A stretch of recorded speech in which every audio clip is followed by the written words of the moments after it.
Chapter 235. Han Mingxi stared at him and asked, "If I don't have any plans, what does Prince plan to do?" Mo Xiaoyao lowered his eyes and said, "The Tianyi Pavilion spies in Guangling and into Chu State will all be eradicated in 3 days. As for the Han family, I do not have the authority to punish them. However, if the decree from the capital really comes, Sir Han should know what the content will be. 9. Familial extermination." Han Mingxi murmured bitterly, "Big brother, for that woman, do you think you don't care about me or the Han family at all?" The hall was silent for a moment. Han Mingxi finally raised his head and said to Mo Xiaoyao, "The Han family has already expelled Han Mingyue from the family. From now on, Han Mingyue is no longer a member of the Han family in Guangling."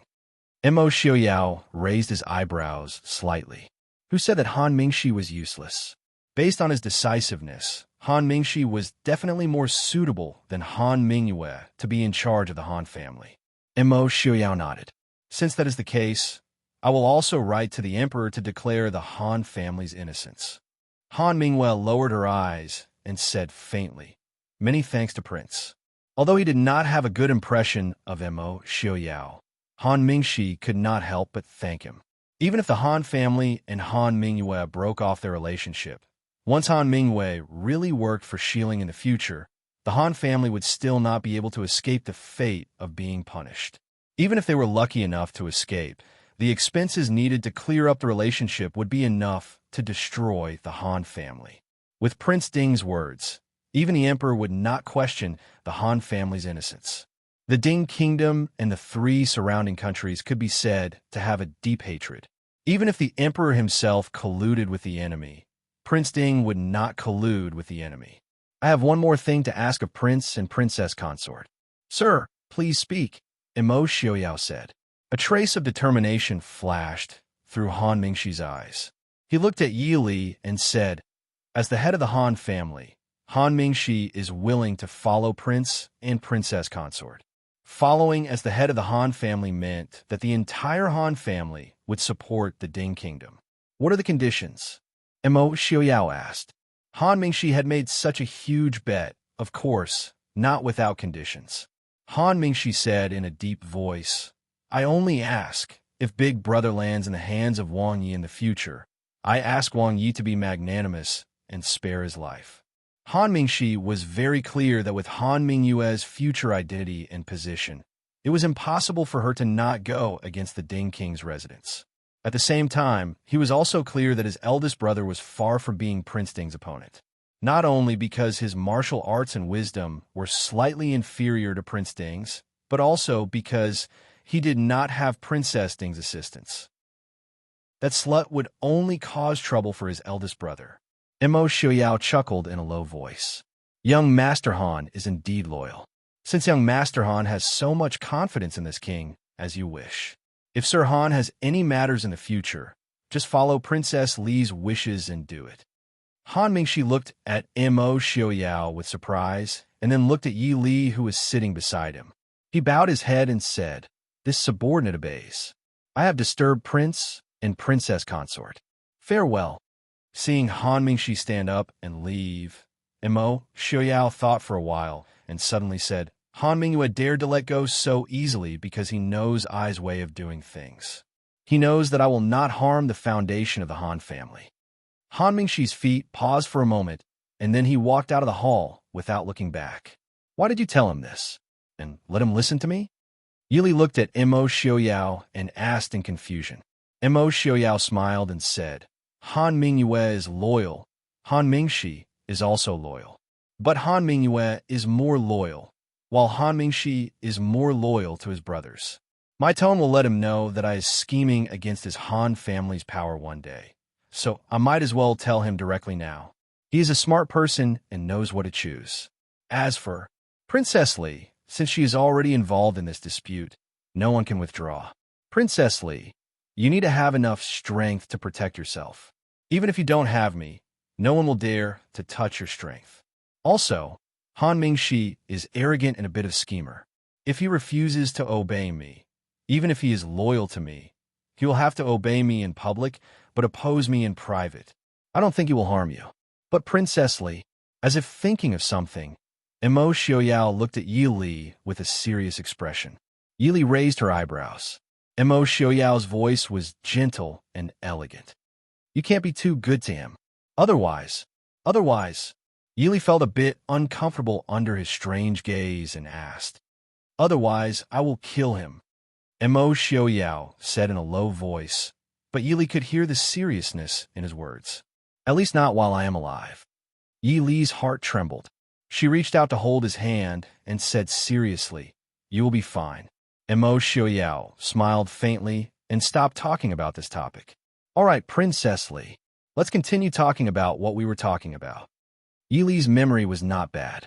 She raised her eyebrows and looked at Mo Xiaoyao and asked, What kind of woman can make someone like Han Mingyue so obsessed? Not to mention how many women Han Mingyue had seen. As the owner of the Wind and Moon Inn, which of the women in the Wind and Moon Inn wasn't multi-talented and beautiful? What kind of peerless beauty could make a man like Han Mingyue so infatuated? Mo Xiaoyao looked at Yi Li and said in a deep voice, Suzuidi. Suzuidi? Suzuidi. Yi Li was a bit shocked. Suzuidi is not dead. Mo Xiaoyao nodded faintly, as if he did not care that his ex-fiancée was not dead. He also did not care that his former good friend Han Mingyue was obsessed with his ex-fiancée. In just a moment, Yi Li's mind was filled with countless thoughts and thoughts. After a while, she asked, The person who wanted Han Mingyue to kidnap me last year was Suzuidi? She is now in West Hill, and she has something to do with the Emperor of Shiling's wife? Mo Xiaoyao looked at Yi Li apologetically and nodded. Yi Li could not help but rub her eyebrows as she analyzed the information she knew in her mind.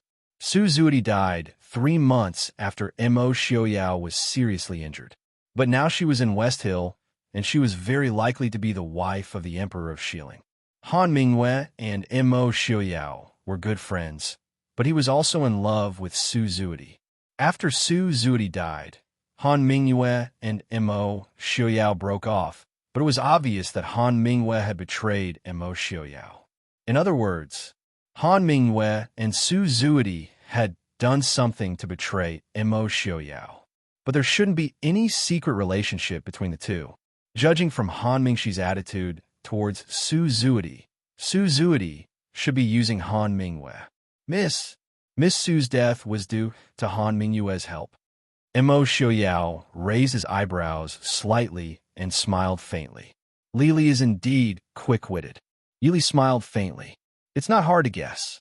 To be able to hide the fact that Miss Su is still alive from so many people, one must have great power. But although Elder Su is highly respected, the Su family does not have much power in the capital. If you didn't help Miss Su fake her death, then only the Qianni Pavilion's master, who was very close to Miss Su and admired her, could do it. You wouldn't do such a boring thing, right? Judging from his attitude towards Suzuidi, he didn't seem like someone who would easily let his fiancée fake her death to escape the marriage. Mo Xiaoyao's expression was not very good, but there was no anger or resentment. He simply didn't want to talk about it. Yi Li tilted her head and thought, Actually, compared to why Miss Su faked her death, I'm more curious about why she went to West Hill after faking her death.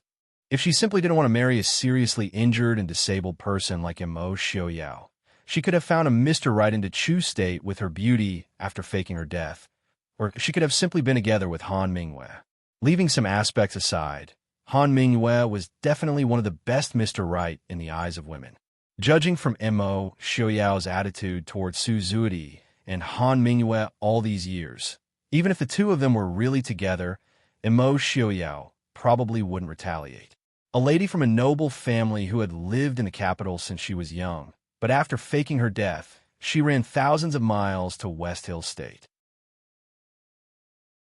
Chapter 236. Is it convenient to talk about Miss Su's current identity? Yi Li asked curiously. Noble consort Qingrong of the Shiling Kingdom. By long, noble consort Qingrong? Yi Li raised her eyebrows. Even if she had no general knowledge, she still remembered that the title of noble consort seemed to have only one word. So Suzuidi's status in the Shiling Kingdom was not low. Looking at Mo Xiaoyao, Yi Li decided not to ask. She only needed to know that between her and Su Zuidi, Immerse Xiaoyao was definitely on her side.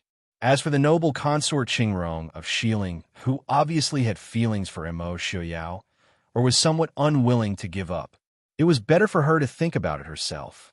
It was obviously not a good topic to discuss with her husband about his ex-fiancée. Yili decided not to talk about it, but Immerse Xiaoyao did not think so.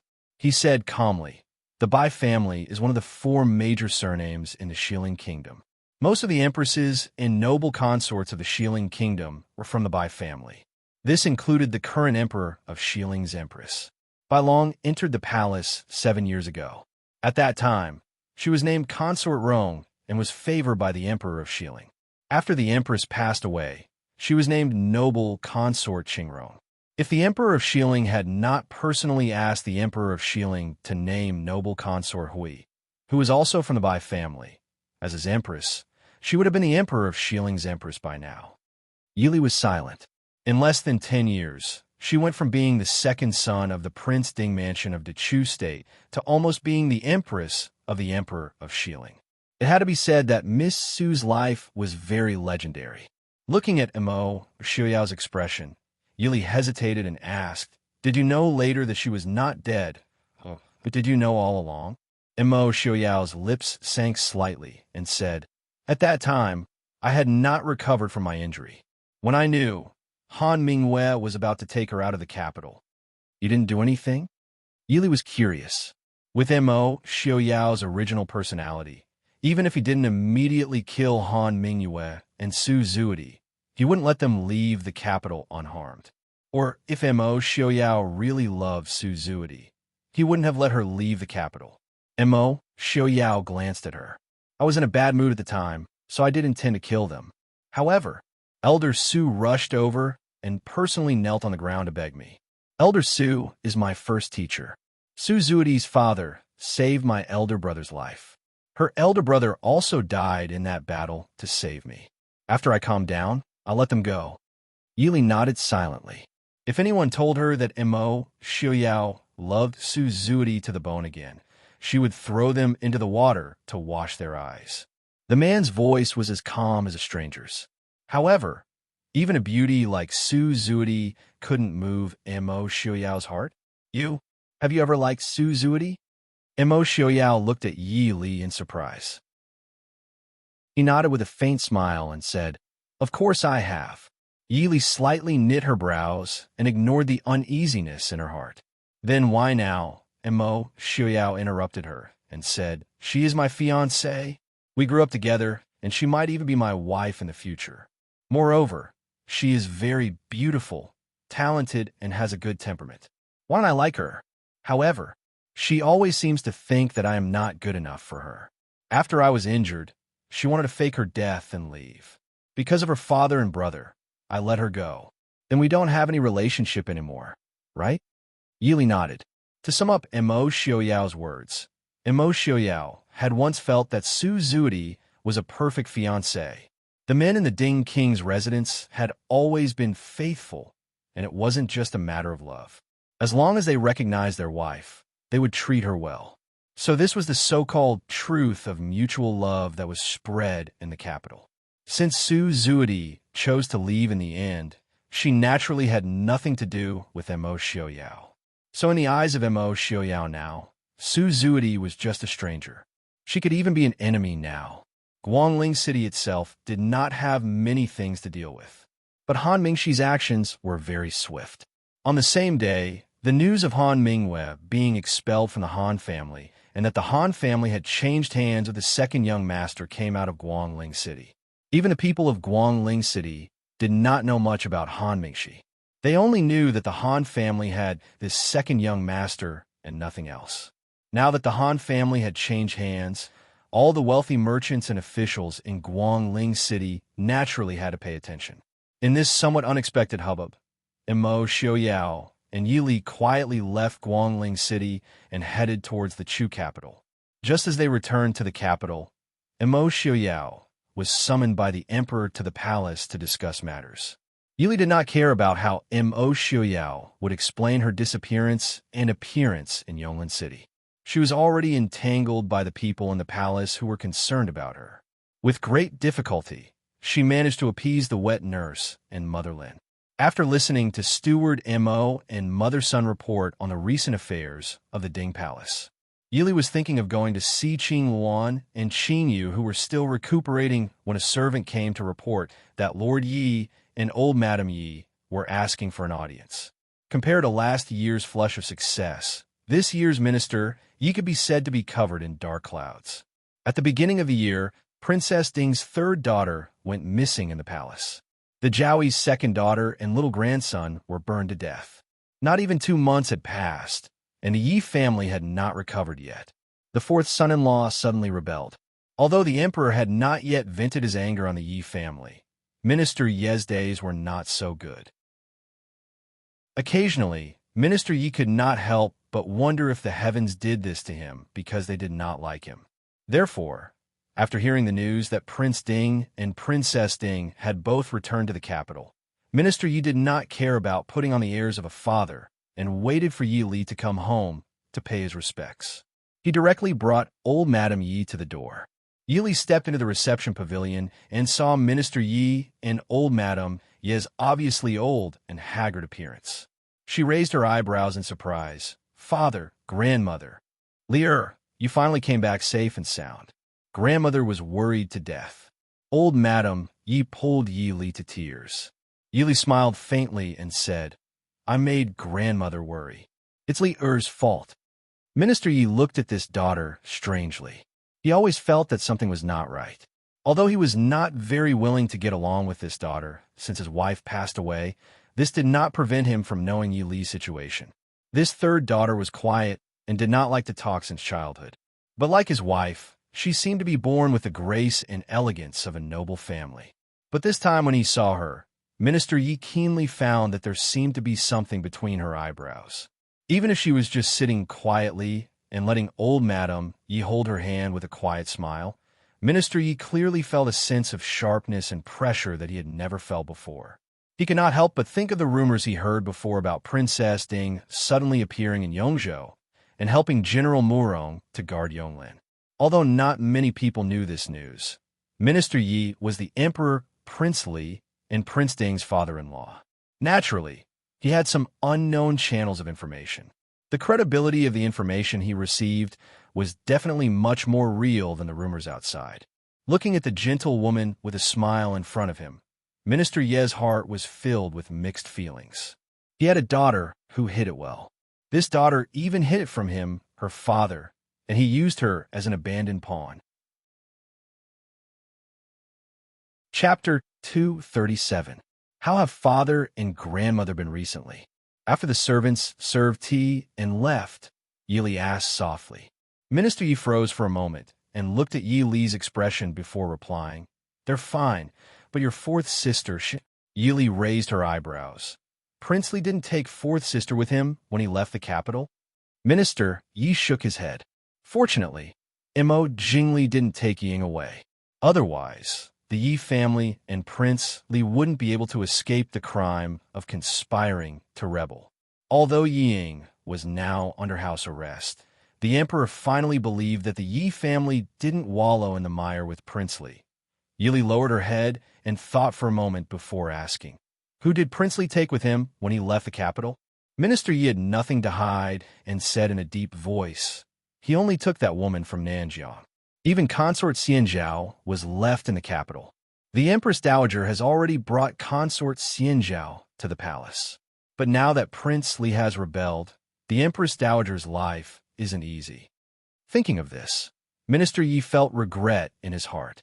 It was true that he was the Empress Dowager's man, and he was biased towards Prince Li. But he never thought that Prince Li would suddenly rebel. If he had known that Prince Li was so crazy, he would have followed the emperor wholeheartedly. At least he had a Zhaoyi daughter and a prince's grandson. Now he had nothing. Fourth sister is under house arrest by the emperor? Yi Li raised her eyebrows and asked, "Why didn't Prince Li take her away? After all, she is his legal wife.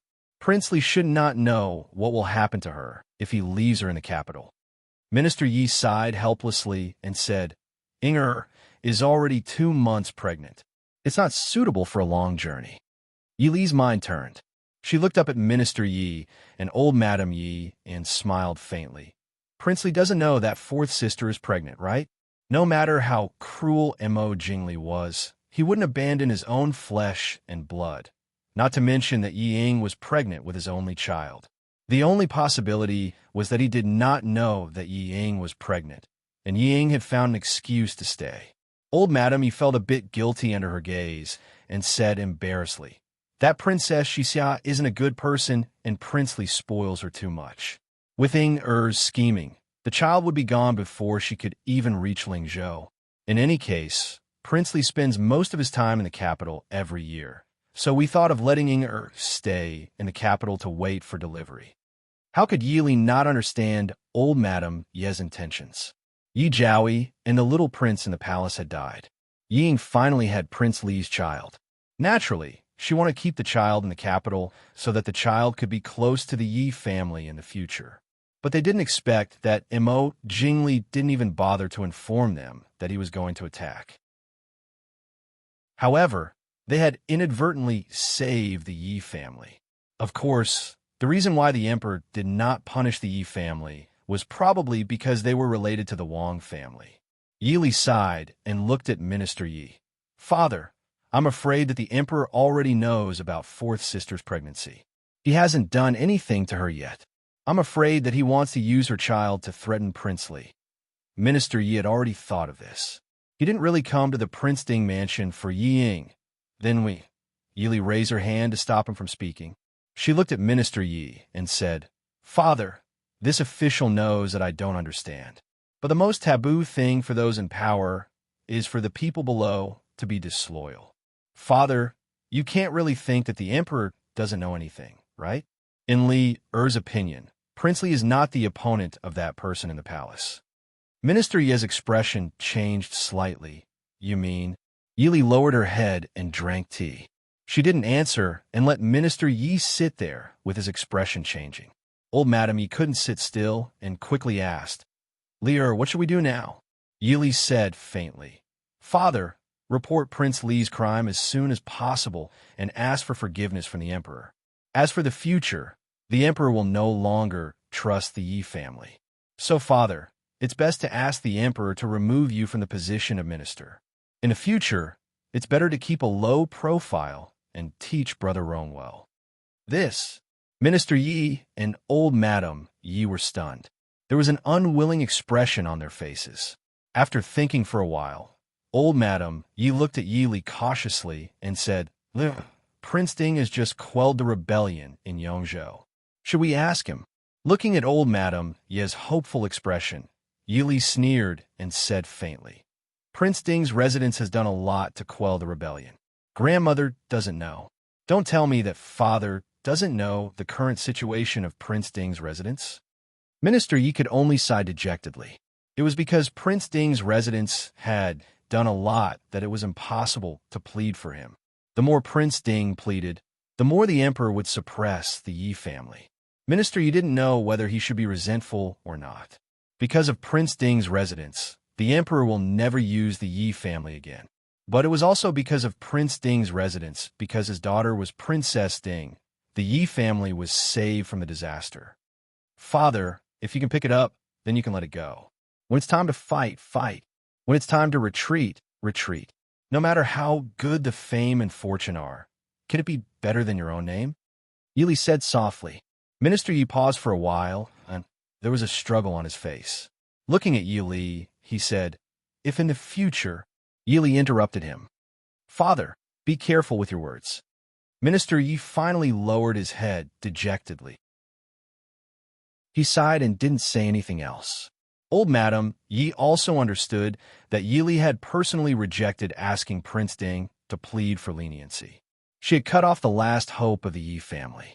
Thinking that she would no longer be the old madam of minister's residence, and that the Yi family would decline, she couldn't help but feel resentment in her heart. "Li Er, how can you be so cruel? No matter how wrong your father is, he is still your father. Our Yi family is still your maternal family. What good will it do you if the Yi family declines? Prince Ding's residence doesn't have any relatives. Don't you want people to help you in the court in the future? Help. Yili murmured softly. She looked up at old Madame Ye's pained expression. Father and grandmother, have you gone to see eldest sister and Prince Nan? Old Madame Ye was speechless. They had already gone to Prince Li's residence when he was in trouble. Unfortunately, Prince Nan's residence had closed its doors and refused visitors. They didn't even see Prince Nan and Prince Nan. Only a few days ago, Yi Zhen had quietly returned to Ye's residence once. The meaning behind her words was that Prince Nan's residence couldn't help. After all, as a subject, no one dared to provoke a rebellion. Last year, eldest uncle mentioned to me that father had been cautious all his life. These 2 years, he was a bit arrogant. I also mentioned it to grandmother. Unfortunately, at that time, grandmother and father only thought that I was resentful and jealous of second sister and fourth sister because I was married into the Prince Ding mansion. Now that things have come to this, not to mention that Prince Ding is unable to plead for father, even if he could, has father thought about how you will stand in the court in the future? On the way back, I also heard that these days the emperor dotes on imperial concubine Yun and Wang Zhaorong. He even faintly revealed that he wanted to make imperial concubine Lu's son the crown prince. It seems that he wants to use the Yun and Wang family's people. The Lu family is even more popular. Father, whether it is the Lu family or the Yun and Wang families, they're all prestigious families. And the most important thing is they don't get along with the Yi family. Father still doesn't understand the emperor's meaning. Chapter 238. In an instant, Minister Yi seemed to have aged 10 years. He said hoarsely, I know. I'll go back and ask the emperor for forgiveness. Seeing Minister Ye's aged appearance, Yili secretly shook her head. She was not moved. Some people were born to view fame and fortune as more important than their lives, but there was no other way. Prince is back. The atmosphere in the parlor was a bit gloomy. A maid's voice came from outside the door. Before she finished speaking, Immerse Xiuyao had already entered the hall. After returning to the capital, he was called into the palace by Immerse Xiuyao before he even had time to change his clothes. Immerse Xiuyao was still wearing a white robe. There was a trace of tiredness between his brows that was hard to detect. Greetings to Prince. Minister Yi and old Madame Yi hurriedly stood up and bowed. Immerse Xiuyao nodded slightly. He walked to Yi Li's side and sat down. Lord Yi, old Madam is here to see Li. Minister Yi nodded awkwardly and said, That's right. Li, her husband missing for several months. Mother and I are very worried. So when we heard that Prince brought Li back, we hurriedly came to see. Immerse Xiuyao nodded calmly. He naturally did not care about this excuse. If they were worried, they would have been worried long ago. Why would they wait until now to worry? In these 2 months, the Yi family did not even send anyone to the Prince Ding mansion to ask about her, let alone send people to look for her. Even the Marquis Nan's mansion sent people to ask twice. In the eyes of outsiders, the Yi family was not only cold, but also heartless. Nurse Sun said that as soon as you came back, you were busy with the mansion's affairs. If you're tired, you should rest first. It won't be too late to talk about those trivial matters in a few days. Ignoring Minister Yi and old Madame Yi, Immerse Xiuyao turned to whisper to Yili. Yili smiled and shook her head. How could Minister Yi not see that Prince Ding did not want to see him? He was embarrassed to stay and could only stand up and leave. Looking at the cultured and elegant man sitting beside Yi Li, who could not conceal his awe-inspiring majesty, other than the silver mask that covered half of his face, where did he look sickly and disabled? If Prince Ding were to fully recover, the Ding royal residence's rise would be an ironclad matter. She only hated herself for having eyes, but not being able to see. Back then, because the Ding palace was a taboo subject to the emperor and Prince Ding's health, she had neglected them. Now, it was too late to regret. Why did His Majesty summon you to the palace in such a hurry? Yili asked after having people send Minister Yi and old Madame Yi out. Immerse Xiuyao rubbed the space between his eyebrows and frowned. The emperor plans to marry a princess to the northern tribes for peace. Political marriage? Yili couldn't help but think of the marriage with Shilin Princess Lingyun last year. She frowned in confusion and asked, Who does the emperor plan to send to the marriage?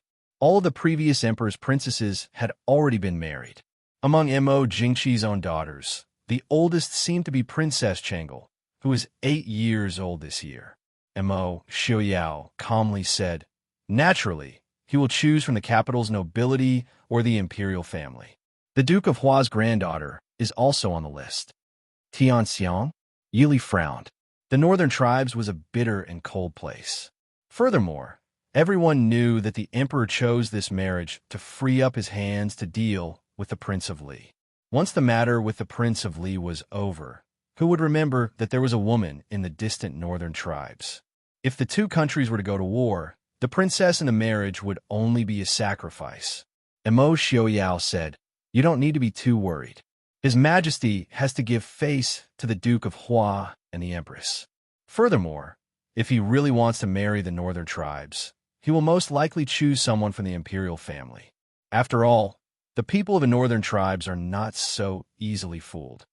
Yili nodded and asked curiously, "Does the emperor need to specially summon you to the palace to discuss the marriage with the northern tribes?" Mo Xiaoyao's lips curled into a mocking smile. "When the princess is to be married, the emperor wishes for me to represent the Chu state in sending the bride off. He also wishes for me to attend the king of the northern tribe's 60th birthday celebration in the 9th month. For the Prince of Dinghua to personally send the bride off, this type of marriage was somewhat unexpected." Yili furrowed her brows in thought. After a while, she raised her head and asked, "The emperor wishes for you to be transferred away from the Chu state. Why?" The capital of the northern tribes was far in the north. If they wanted to make it in time for the king of the northern tribe's birthday celebration in the 9th month, the wedding procession would have to leave in the middle of the 7th month. Even if they rushed back after the wedding, Mo Xiaoyao would be back in the 10th month at the very least. In other words, Mo Xiaoyao would not be in the Chu state for nearly 3 months. No one could imagine how many things could happen in 3 months. Mo Xiaoyao shook his head. The emperor has made many preparations these years. It is hard to guess what he wants to do in such a short period of time. It was not hard to guess the thoughts of a smart person. It was also not hard to guess the thoughts of an idiot. However, it was hard to guess the thoughts of those who were bold and imaginative. For example, Mo Jingli. Even someone as smart as Mo Xiaoyao and Su Qingchen would never have thought that he would start a rebellion at that time, because anyone could tell at a glance that it was impossible for him to succeed. In reality, even if Mo Jingli really joined forces with the southern border to break through Shattered Snow Pass, Mo Jingli would not gain much of an advantage. It would only make the people at the border suffer. As the emperor, how much did Mo Jingqi care about the suffering of the people? "Then you agree?" Yili asked. Mo Xiaoyao raised his brows and smiled calmly. "The emperor's orders cannot be disobeyed." Yili shrugged helplessly. "I understand. I will stay in the capital." Mo Xiaoyao shook his head and smiled. "No, you will go to Yinzhou when the time comes."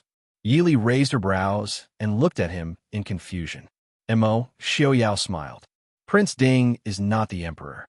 The Ding King Manor is not the imperial palace. There is no need for someone to guard it.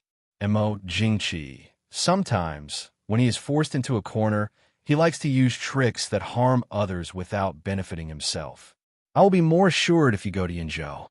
The true core of the Ding King Manor was not in the capital, but the people in the manor. Even if the Ding King Manor was razed to the ground, as long as the owner was still alive, the Ding King Manor would still be the Ding King Manor. Yili shook her head. "That is even more impossible. If I go to Yinzhou, won't I put grandfather and the rest in danger? Don't tell me that Mo Jingqi won't act against Yinzhou. Since they dare to act against the Prince Ding Mansion, why would they be afraid of the Su family? Besides, the Prince Ding Mansion's opponent is not just the one in the Imperial Palace." Mo Xiaoyao looked at Yili quietly. After a long time, he sighed. Li, I can't seem to let you live a peaceful life." Yili chuckled softly. "Of course I can live a peaceful life. You can find a place where no one knows and hide me. But I don't like that. Do you understand? Just like this trip to Nanjiang. I don't have to go. I can send someone. Even if no one goes, Big Brother will be fine. Even if I can't appear in front of people for the time being, I can find a place to live in seclusion for a while. It's because I want to go out for a walk that I want to go. Also, I feel that I like the days outside more. Even if there was danger outside, at least she had a clear goal and could distinguish between friend and foe. Once she returned to the capital, Yili felt a headache when she thought of facing those people who laughed and spoke warmly to each other but stabbed her in the back. It wasn't that she didn't know how to, but she didn't like it.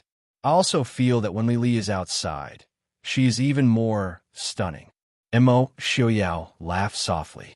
In the capital, Lili always had a faint smile on her face. She was gentle and elegant, as if she was a qualified princess consort from a scholarly family. Mo Xiaoyao would never tell anyone that when he shot that arrow outside Yonglin City, he saw the woman in front of him wearing the same black clothes as the Black Cloud Cavalry. When she looked back, she had a cold and proud aura and a dazzling starlight in her eyes. There had never been a moment when he clearly understood that his princess consort was not only a graceful woman who held a scroll under the lamp, but also an outstanding figure who could move unhindered on the battlefield. Mo Xiaoyao suddenly thought of the oath he had made many years ago in front of his father and elder brother. Mo Xiaoyao's wife, will be like my ancestor, Princess Qing Yun, and follow me to conquer the world. Hand in hand, we will see the rivers and mountains together. That arrow, Mo Xiaoyao felt that perhaps what he shot out was not only the arrow that saved Li, but also his heart. Chapter 239. Yili's jade face blushed slightly. Ever since they reunited in Yonglin City, she and Mo Xiaoyao were always a bit strange when they interacted. Usually, she didn't think too much about it when there was something to do, but when it was quiet, it always made her feel uncomfortable. She wasn't some wooden block that didn't understand romance. Ever since that kiss outside Shattering Snow Pass, she naturally understood that the two of them were no longer close friends like before. But when facing Mo Xiaoyao, she couldn't bring out the freedom and casualness that she had when she was in love in her previous life. This kind of uncontrollable emotion made her feel some annoyance towards Mo Xiaoyao. Mo Xiaoyao seemed to understand her feelings and didn't provoke her too much. But when the two of them interacted in private, they were more intimate and gentle than before. How are Qing Wan and Qing Yu? Can you let them out? Yili tilted her head and asked in a low voice. Mo Xiaoyao smiled faintly. It's nothing. Not letting them out is for their safety. Now that you've safely returned, it's naturally fine. I'll let them out later. Returning to her own courtyard, Qing Wan and Qing Yu's complexions were really good. It seemed that no one had made things difficult for them in these 2 months. Qing Xia and Qing Shuang were also busy surrounding Yili, giving her tonics and new clothes as if she had suffered greatly outside. Yili was helpless and could only let the servant girls busy themselves. When they calmed down a little, she sent Qing Xia and Qing Shuang away, leaving only Qing Yu and Qing Wan in front of her. Newbie has been negligent. Wang Fei, please punish. The room quieted down, and Qing Yu and Qing Wan both knelt down. Rise. Yili frowned and looked at the two, asking, have you been well these 2 months? Qing Yu and Qing Wan couldn't help but wipe their tears. Qing Wan nodded repeatedly and said, we are fine, but we are very worried about the princess. If anything happens to the princess, we won't have the face to see the old master and the eldest master, even if we died 10,000 times. Seeing the obvious joy and relief on their faces, Yili also understood that these 2 girls had been worried for the past 2 months. She sighed softly and said, what are you hiding? I understand Prince's temperament. You're my people. If you didn't hide something from me, he wouldn't have put you under house arrest for the past 2 months. Is it inconvenient to tell Prince? Or is it something you can't even tell me? The two of them couldn't help but glance at each other. They looked at Yi Li with hesitation in their eyes. Yi Li didn't rush them. She just looked at them indifferently. After a long while, Qing Yu looked at Yi Li and finally made up her mind. She said, we servants have indeed failed in our duties. Actually, this servant had already left Yaohua Palace before the fire. After that, Qing Wan also left in order to save his servant. So after the fire in Yaohua Palace, the shadow guard couldn't find us. Yili nodded. Then where did you go? This servant saw a person, so I followed. Qing Yu whispered. This servant heard Qing Yu scream and followed. Qing Luan continued. Yili frowned. Who did you see? Qing Yu whispered, Su Zuidi and Prince. Su Zuidi and Prince? Yili blinked in surprise. You mean you saw Su Zuidi and Prince together in the palace, so you followed them? Are you sure you saw Su Zuidi? Qing Yu lowered her head and thought for a while. This servant has seen the painting of Chujing country sent by others at the wedding of Prince and Princess. It is at least 70 to 80% similar to the woman in the painting. There are not many people who look so beautiful even in the palace. And Your Highness, that is why this servant. Yili nodded slightly. She understood why these two girls had been unwilling to tell the truth to Mo Xiaoyao. So, you saw Prince meeting a woman who looked very similar to Su Zuidi in the palace, and it happened that Yaohua Palace was on fire, and I was missing, so you deliberately concealed it and refused to tell him the truth. Qing Yu bit her lip and nodded. Yili thought for a while and asked, Have you ever thought, if Prince's legs were inconvenient at that time, wouldn't it be too eye-catching to meet a woman in the palace? With Prince's martial arts, he shouldn't let you get too close. If you didn't get close, how can you be sure that the person you saw was Su Zuidi and Prince? Qing Yu said, This servant is not sure whether that woman is Su Zuidi or not, but the man's voice is definitely Prince's. Yili frowned. She knew about Qing Yu's hearing. Qing Yu's hearing was very good since she was a child, even better than Qing Luan who practiced martial arts since childhood. As long as she heard the voice once, she would never forget it, not to mention that she saw Mo Xiaoyao every day. Then what about Qing Luan? This servant heard Qing Yu scream. Although Qing Yu knows how to use poison, she doesn't know martial arts, so this servant immediately rushed over. But as soon as she saw Qing Yu's back, she fainted. Qing Yu frowned and said, This servant heard that Prince was indeed shocked and then knocked out. But it was just a very low voice. It was impossible to alarm Qing Luan. Yili smiled and said, You guys have worked hard these past 2 months. Tell me, what do you think? The two couldn't help but look at each other. Qing Luan carefully glanced at Yili before saying, This servant didn't think anything. Qing Yu said, This servant suspected Prince and someone, then heard that Princess was missing, so Yili smiled and said, So you suspect that Prince and others conspired to kill me? Qing Yu's face turned red. Qing Luan stared at Qing Yu with her eyes wide open, looking frightened. Yili understood that what they said should be true. After all, Qing Luan and Qing Yu lived separately in these 2 months.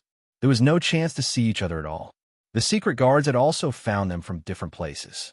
Unless they had made a confession before the secret guards found them, there was nothing they could say about the two of them.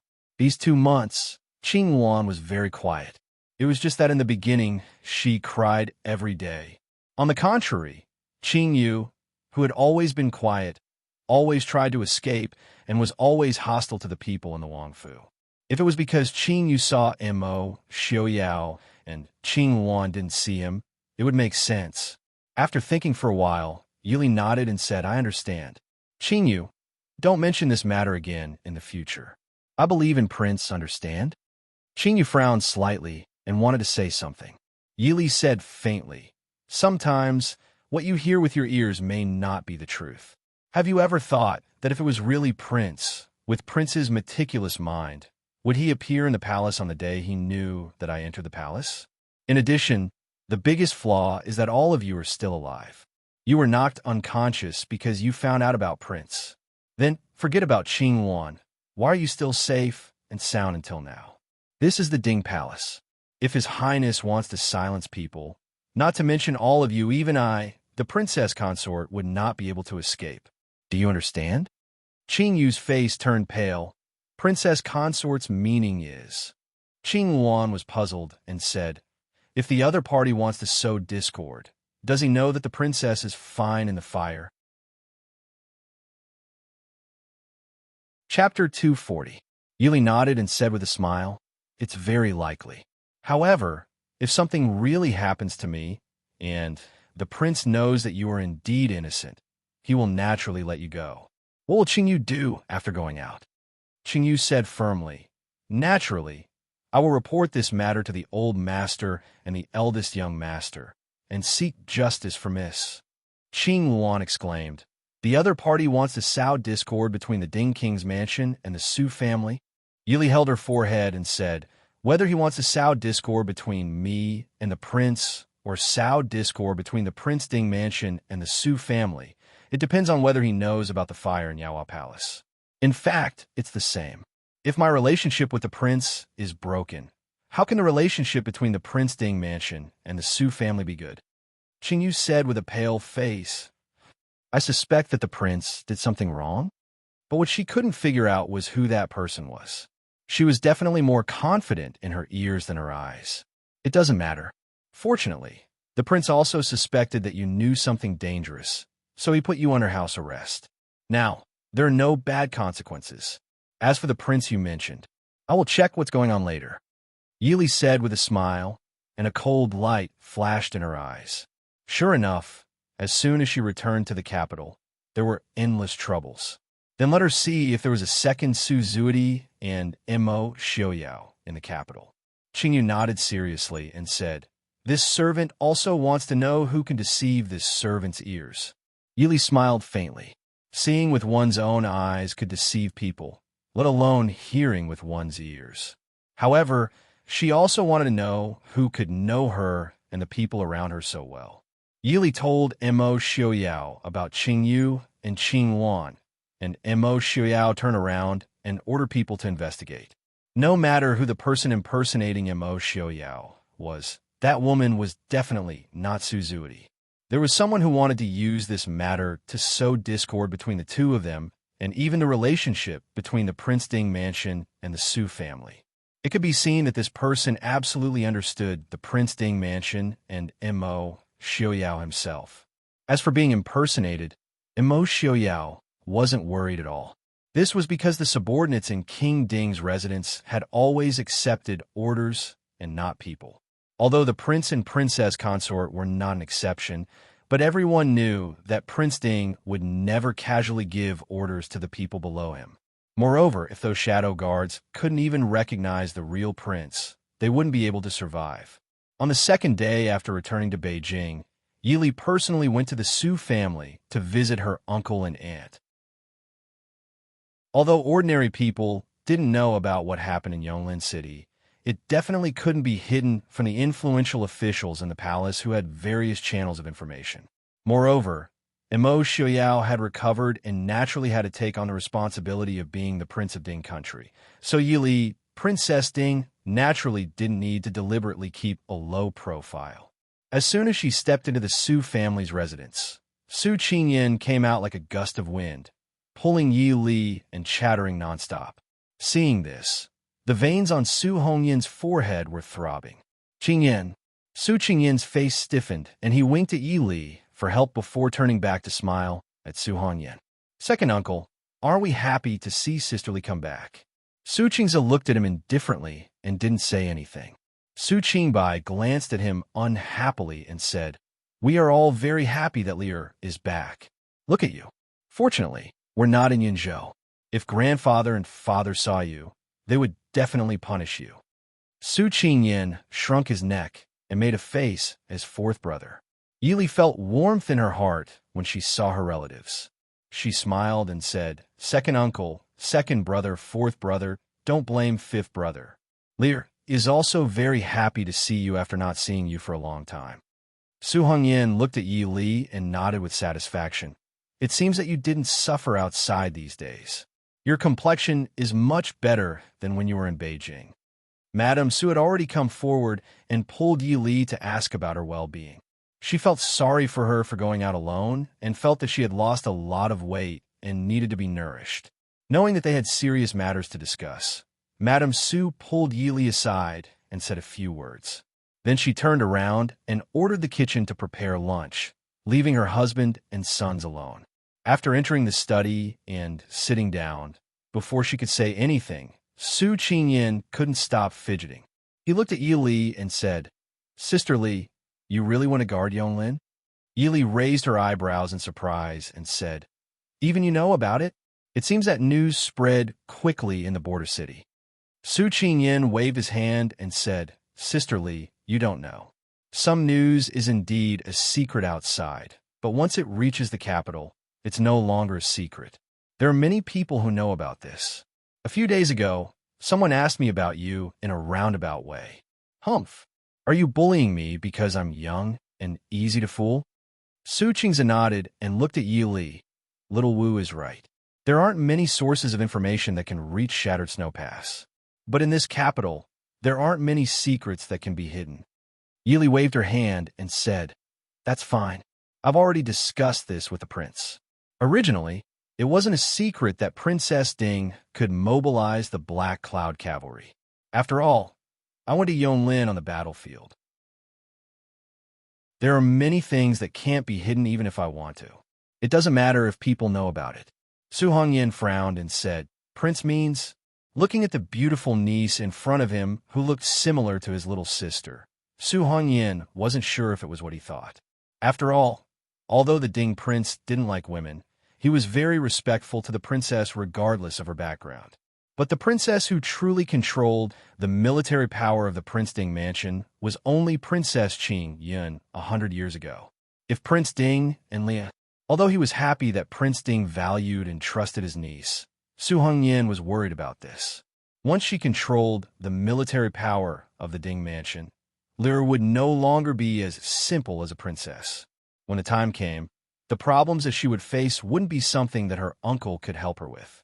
Yi Li looked at Su Hongyan and said seriously, "Lyra understands uncle's worries, but since the day of the wedding, Lyra has been tied to the Prince Ding mansion. If some things can't be avoided, then there is no harm in facing them head-on. It's better to have two people than one." Su Hongyan couldn't help but sigh. Although he didn't ask about the emperor's actions in court these days, it wasn't that he didn't understand. Ever since Prince Li raised his troops, the emperor had supported the Liu, Wang, and Yun families. It could even be said that he didn't hide the fact that he used the eradication of Prince Li's faction to suppress the former officials of the Prince Ding mansion. These years, the emperor had placed many people in court. Now, the Wang and Yun families had suddenly replaced the original Yi family and even had the tendency to surpass the Hua family. What was worse was that for some reason, the Liu, Wang, and Yun families had secretly formed a group. Originally, the separation of the three powers wasn't very obvious, but now, in the blink of an eye, the emperor's people had taken the lead. Su Qingyan wouldn't believe that the emperor's actions were to deal with Prince Li. Su Hongyan naturally understood that the emperor didn't put his younger brother in his eyes. His true goal was always the Prince Ding mansion. Chapter 241. Su Qing's voice was cold as usual, but there was a faint warmth in his eyes as he looked at Yi Li.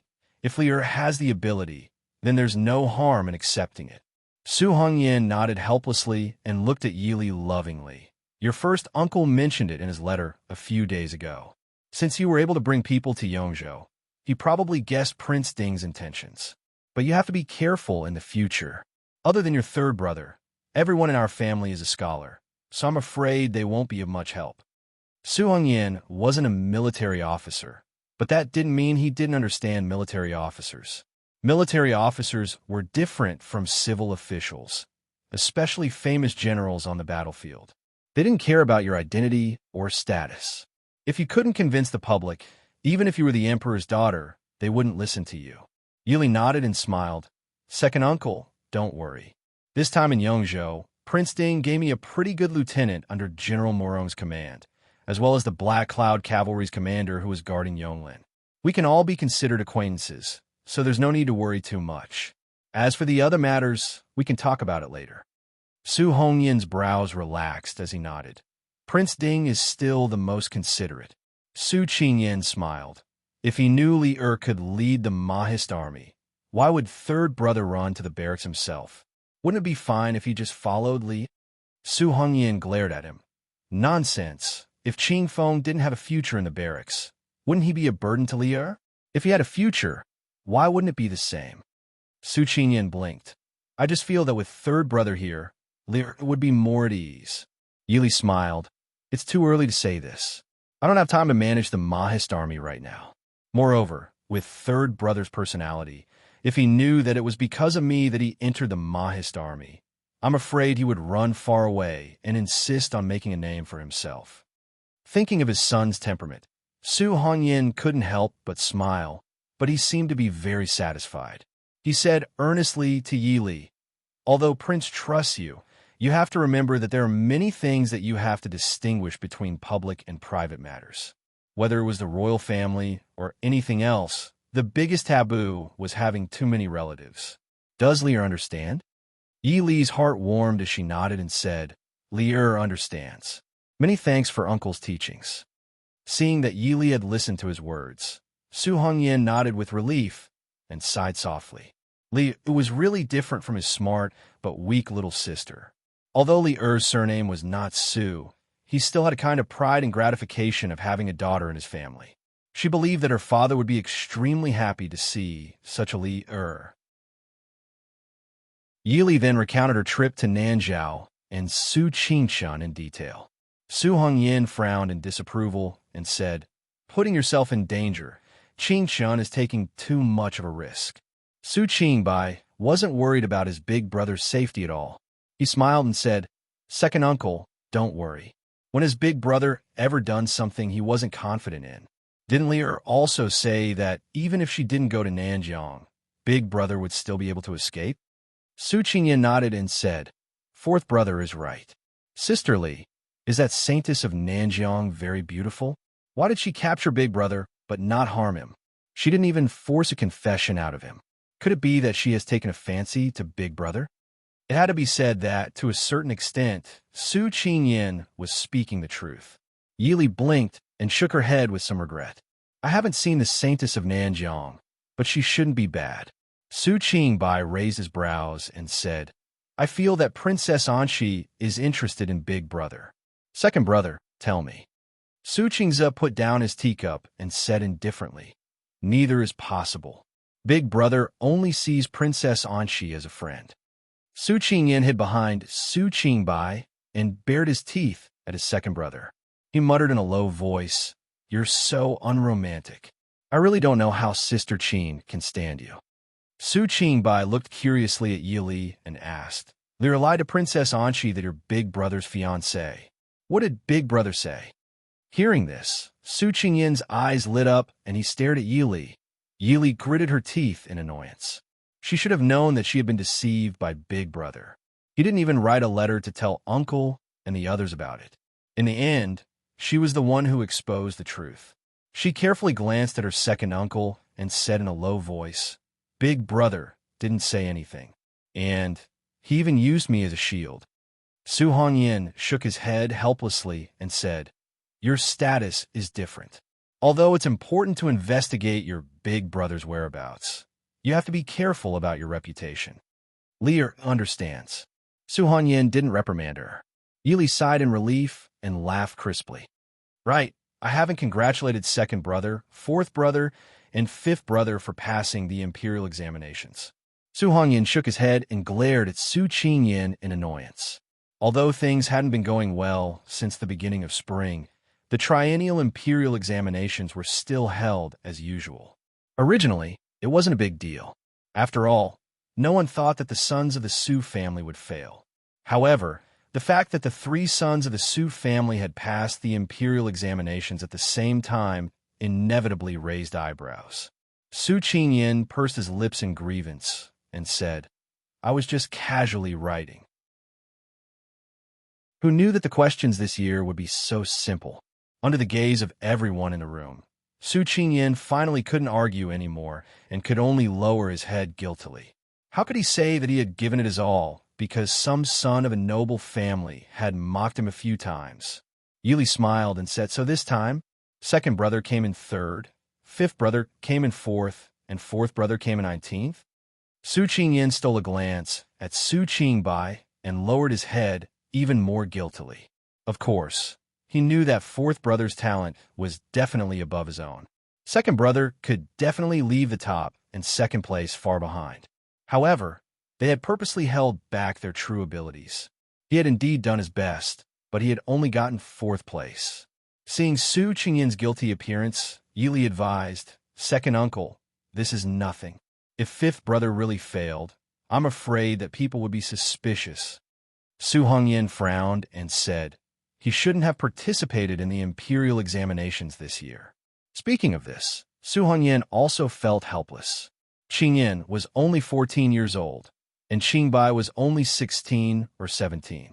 As a man, even if he was a member of the Su family, who didn't want to be famous and have a good achievement, the children of the Su family, whether it was the steady Su Qingze or the lively Su Qingyin, if they weren't part of the Su family, they would definitely be the top scorers of the imperial examinations. Their future prospects would naturally be limitless. However, as part of the Su family, they could only have empty ambitions. They could enjoy the false reputation of the Su family, but they couldn't do anything. This was all because of the Su family's reputation. Su Hongyan would always remember the heavy and apologetic expression his father had when he left the capital with his eldest brother. He used to have the heart to help the world, but unfortunately, the royal family didn't need his ambition. The royal family only needed him to stay in the seemingly noble position of imperial censor, which actually had no real power to show the world the royal family's benevolence.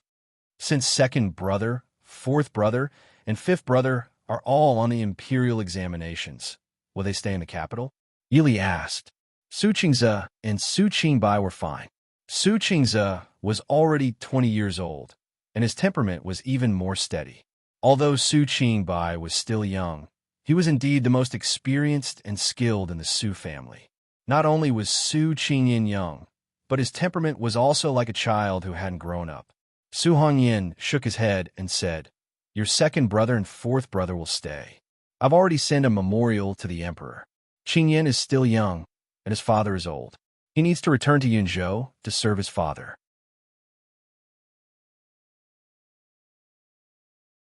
Chapter 242. Will the emperor agree? In Mo Jingqi's eyes, keeping Su Qingyin was far more useful than keeping Su Qingbai. Su Hongyan smiled calmly. Xiao Wu is the youngest in the Su family. Of all virtues, filial piety is the most important. The emperor has no choice but to agree. Since second uncle was so confident, Yili did not ask any more questions. She changed her mind to care about Su Qingze and Su Qingbai's positions. Su Qingze, as the Tanhua, was sent to Hanlin Academy to be an editor. Su Qingbai, as a scholar, was sent to the Ministry of Rites as a substitute. They were all idle positions without any real power. Compared to the top scholars and scholars, their ranks were the highest, but at the same time, they had the least power. Especially Su Qingbai. His salary as the minister-counselor of the Ministry of Rites was indeed an empty title. Who knew when he would be able to make up for it?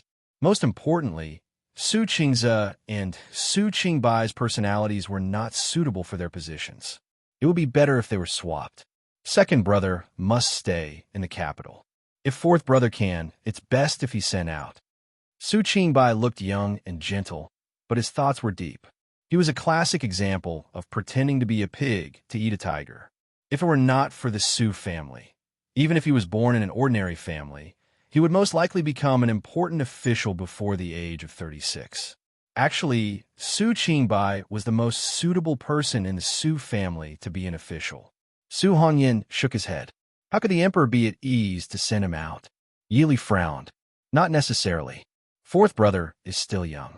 Perhaps the emperor will be more at ease. But I'm afraid it'll be hard on fourth brother. Su Qingbai smiled lightly. The places the emperor is willing to send me to are those barren hills and unruly rivers.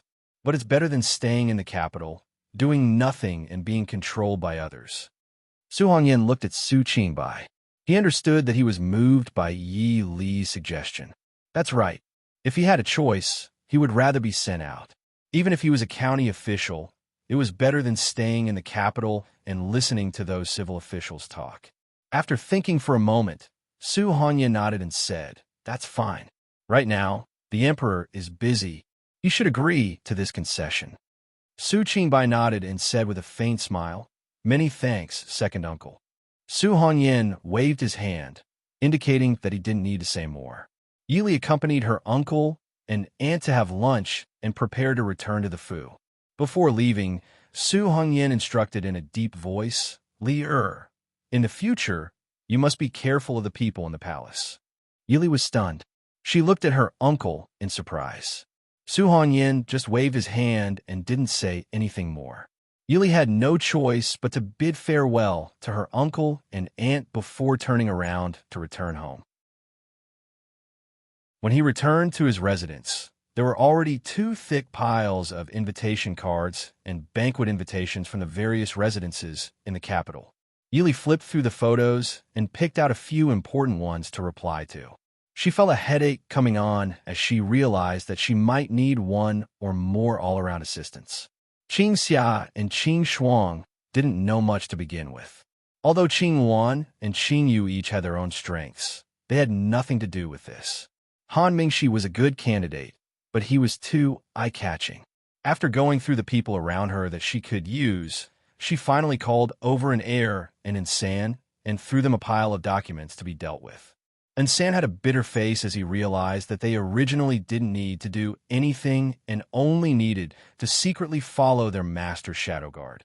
Then they became the personal bodyguards of the young masters, the all-around bodyguards of the eldest young miss, and the all-around bodyguards of the Princess Ding. Then they became the accountants of the Ding Palace, as well as various stewards. The power was so big that Insan couldn't help but tremble. He wanted to cry but had no tears. Princess Consort. I don't understand this, go and learn. Yili's pen was like the wind as she read through the documents in her hands.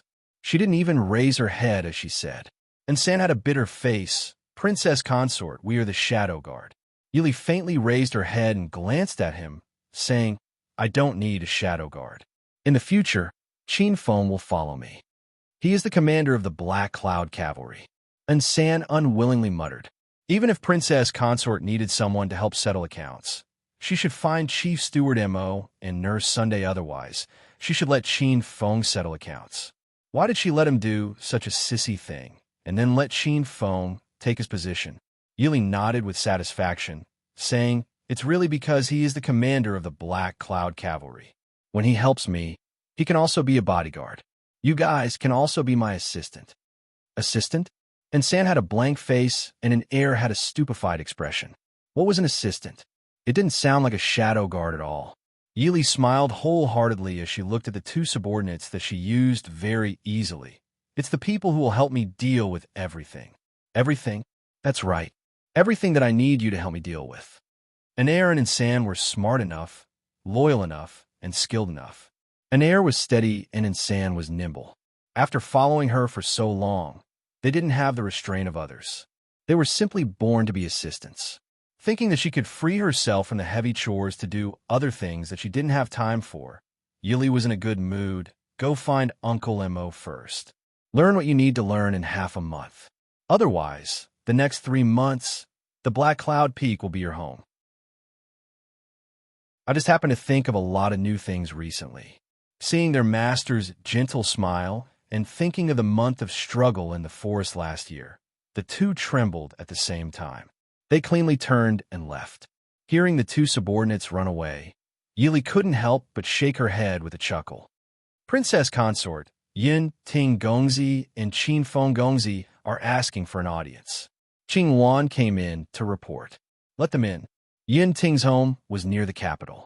After leaving Yongzhou, he parted ways with them. They went east to Guangling, and Yin Ting went north to return home. At this time, he went to the Prince Ding mansion with Qin Feng, which made Yili a little surprised. After a while, the 2 entered the study side by side. Subordinate Yin Ting, Qin Feng greets Princess Consort. Yili said with a smile, no need. Yin Ting, has your home been settled?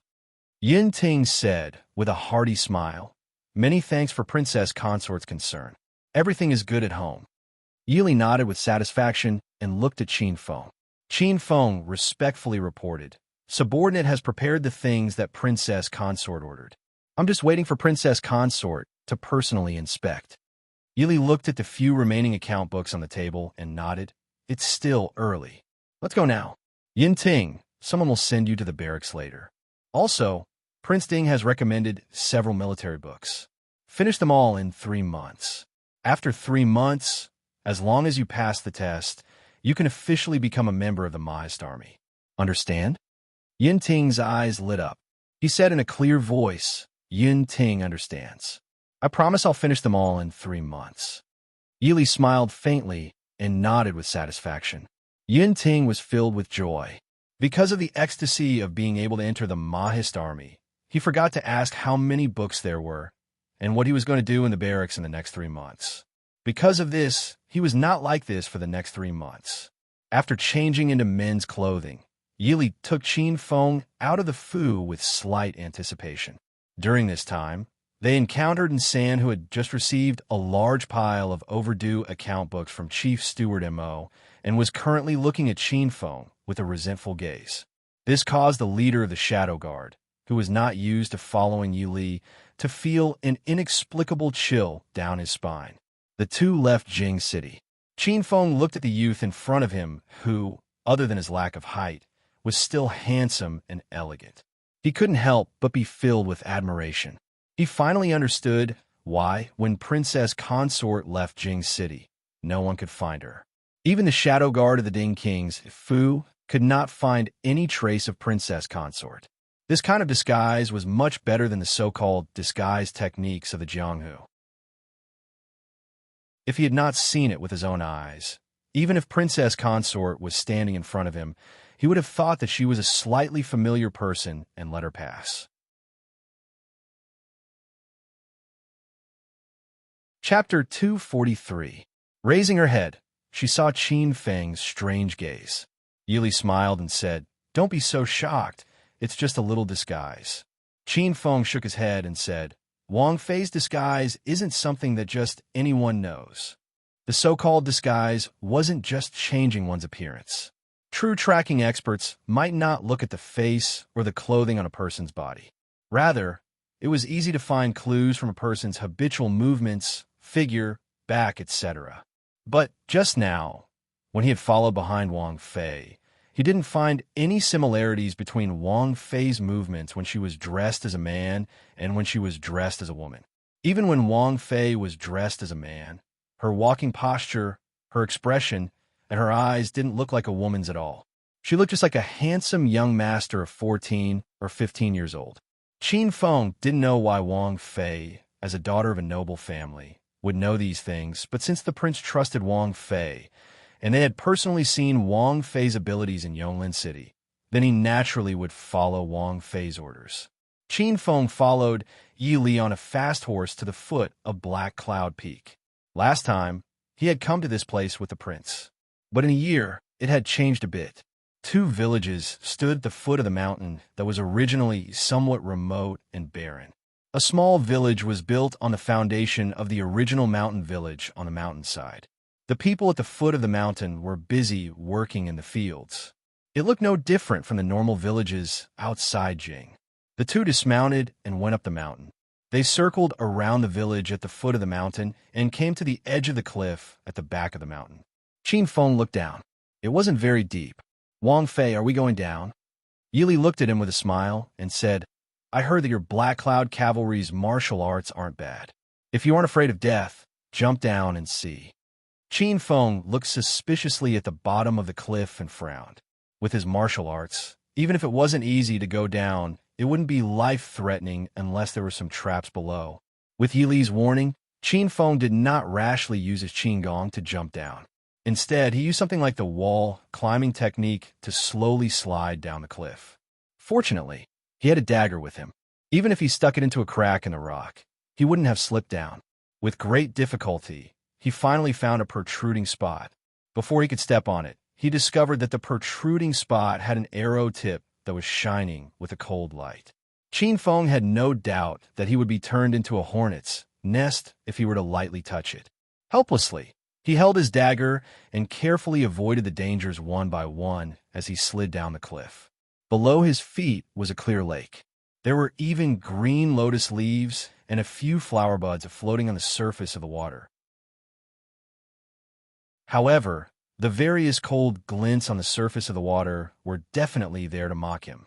Qin Feng took a deep breath and used his qin gong to cross the lake, not daring to let his feet touch the surface of the water.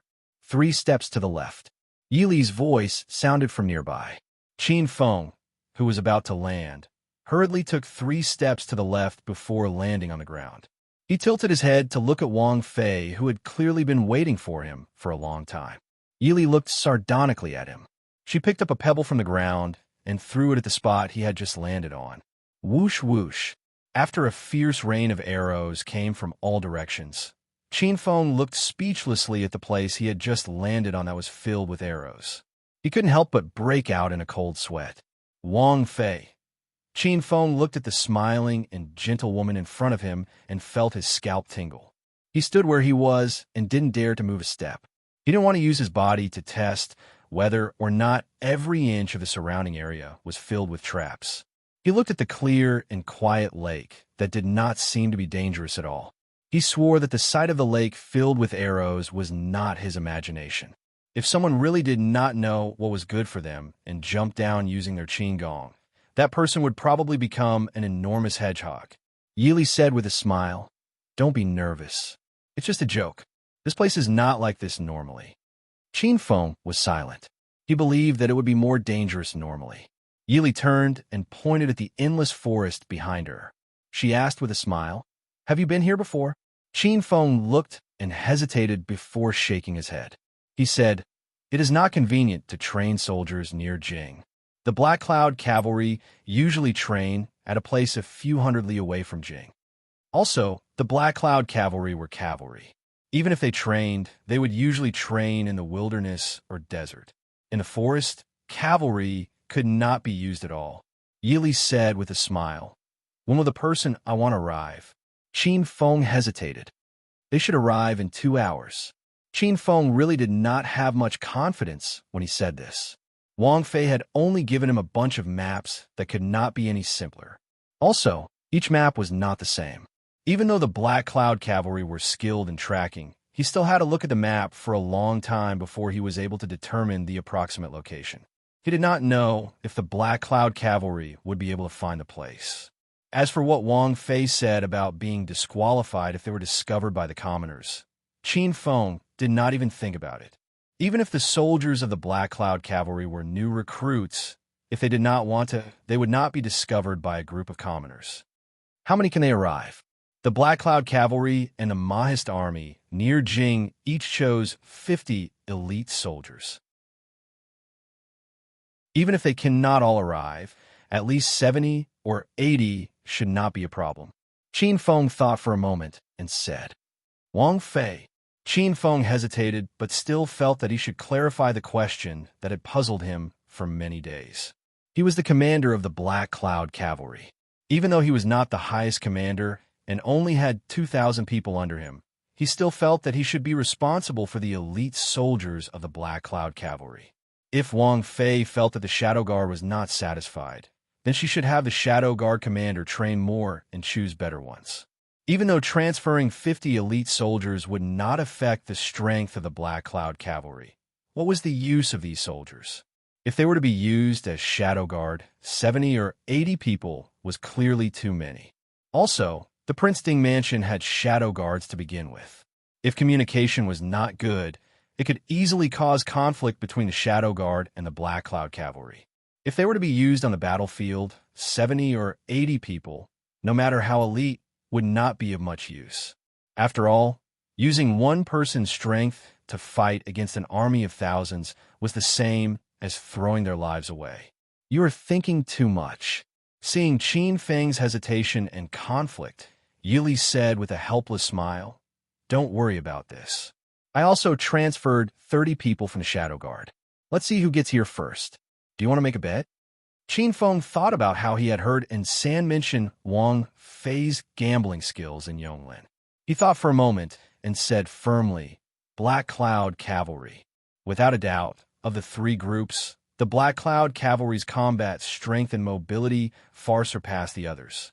Maybe their martial arts were not as good as some people in the Shadow Guard, but their courage had to be known. Other than the Shadow Guard, specially trained for the prince and Wang Fei, not all the other Shadow Guard were strong in martial arts. As for the Black Cloud Cavalry, every single one of them had undergone strict training and were already used to fighting as one. Yili raised an eyebrow and said disapprovingly, I feel that the Shadow Guard will arrive first, followed by the Black Cloud Cavalry, but the Mahist army will have the most people. Chapter 244. That is not possible. Qin Feng decisively rejected it. He did not have any intentions of looking down on the Mahist army, but he could not deny that the Black Cloud Cavalry was stronger than the Mahist army. In a 50 versus 50 situation, the Mahist army could not win against the Black Cloud Cavalry. Let's wait and see. Yili had removed most of the traps on the lake and under the cliff. She was amazed by the design of the traps. She did not dare to underestimate the wisdom of the ancient people. Originally, she had been considering if she should make some unconventional things to defend this mountain valley. Now, it seemed that she did not need to waste the effort. If all the traps in the valley were activated, and she did not know about it beforehand, even she did not have the confidence that she could escape unscathed. The simple buildings in the valley that had been equipped with arrows had been removed and replaced with a neat circle of wooden houses. In order to prevent sneak attacks from the snakes, rats, ants, and wild beasts in the forest, they had specially built walls around the perimeter and planted plants that repelled snakes and insects. All of this had taken almost 10 months of time and had just been completed a month ago. At the same time, she had spent all the silver that Han Mingwei had given her in her dowry. However, she had earned quite a bit from the trip to the Wind and Moon Pavilion. So when Yili saw everything in front of her, she felt satisfied and did not feel any heartache. 2 hours later, a black-clothed figure jumped down from the cliff and landed disheveled on the ground. Qin Feng looked. It was someone from the Shadow Guard. He snorted disdainfully inside. If Wang Fei had not removed the traps, that guy would have been shot through already. But he also understood that if Wang Fei had not warned him, he would not be much better off than that guy. This subordinate and 17 greets Gongzi. Yili nodded and indicated for him to rest on the side. A short while later, another figure appeared. It was still someone from the Shadow Guard. Then it was the Black Cloud Cavalry, and then it was the Mahist army. Qin Feng quickly found that it was different. The Shadow Guard and the Mahist army mostly moved alone and arrived alone. However, the soldiers of the Mo family army were traveling in groups. Therefore, every time they arrived, they would arrive in groups of 4 to 5. Although they weren't as agile as the Shadow Guard and the Mahist army, they were the ones with the most manpower. For hours later, Yili clapped her hands and gestured for everyone to get up. Greetings, young master. Yili nodded and glanced at the people in front of her. There were only 63 of them. There were 28 members of the Mahist army, 20 members of the Black Cloud Cavalry, and 15 members of the Shadow Guard. Break up the formation. I want to see that the people standing on your left and right are people that you don't know and are not from the same team. Although these people didn't understand Yi Li's intentions, they still obeyed her orders and quickly returned to their positions. Yi Li nodded in satisfaction. She had finally found some feeling. She pointed to the wooden house behind her and said, "From today onwards, you will live here for the next 3 months. Those who pass the final test can stay. The rest can return to their original places. If you're free, come and get to know the instructor who will be guiding you." Yili clapped her hands lightly. 8 men of different heights, young and old, walked in front of Yili and said in unison, "Young master." Qin Feng, who was standing beside Yili, couldn't help but raise the corner of his eyes. Although he couldn't tell where these people came from, without exception, they all exuded the aura of a powerhouse from the inside out. Without exception, they were all experts among experts. Yili nodded in satisfaction and said with a smile, "Everyone, other than the training that I have arranged for you every day, these people will also be providing you with special guidance. Of course, if any of you can be placed in any of them, then this test can be skipped. How about it? Do you want to give it a try?" These words definitely carried a hint of provocation. Soldiers, no matter which era they were from, were definitely the most hot-blooded type of people. Almost immediately, one of them flew towards one of the 8 who seemed to be the strongest, while the others also chose their own targets. With a series of kacha sounds, the people who pounced on them all fell to the ground and couldn't get up. The youngest person clapped his hands and said to Yi Li with disdain, "Young master, aren't the people you chose too weak?" Yi Li smiled indifferently and said, "They aren't martial arts experts to begin with. I also don't need a group of top experts." The young man raised his eyebrows in confusion. "If you don't need martial arts experts, then what do you want us to do?" Yi Li asked with a smile. "Can you teach martial arts experts in 3 months?" The young man was speechless. No matter how conceited he was, he knew that learning martial arts wasn't something that could be accomplished in a day.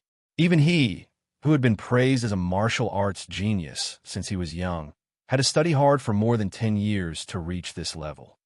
"Although I don't understand why the prince wants us to do, since the prince told us to listen to young master, then we will follow young master's orders," the older person said.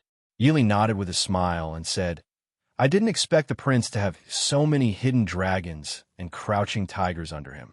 He even has experts like you. But don't worry, it won't take up too much of your time. I only need you to give them some pointers in these 2 months. How about it? Is there anyone else who wants to try?" The people in front had been defeated so miserably, so the people behind naturally retreated. Yi Li was very satisfied and said with a smile, "Then, let's go for a run first. Do you see the field outside the courtyard? For your safety, I even had people plant snake repellent grass. It's broad daylight, and there won't be any wild beasts with so many of you. Go around the courtyard and exercise." "So you're saying that there will be wild beasts at night?" Everyone looked at each other. Qin Feng looked at the people below and had to ask himself, "Wang, young master, how much should we run?" Yi Li smiled sweetly. "Run until we're lying on the ground." Thus, a group of confused elites was pulled out for a run, although they didn't understand the meaning of this.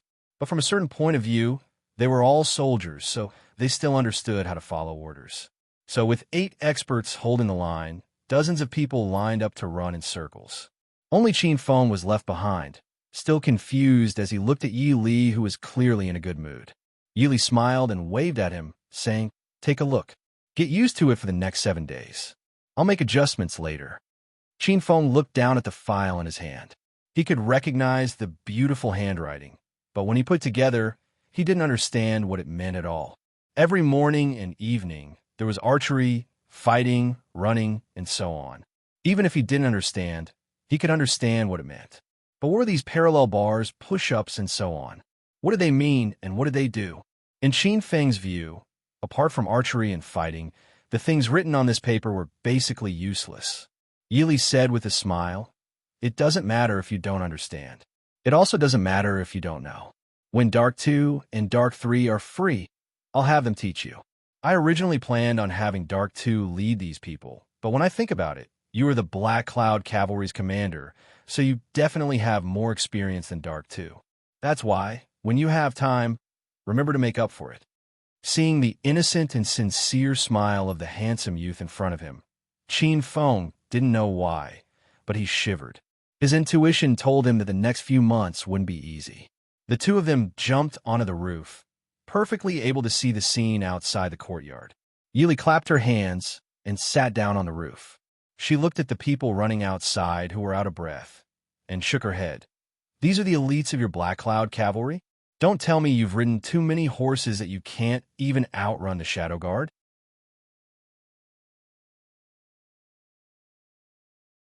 Chapter 245.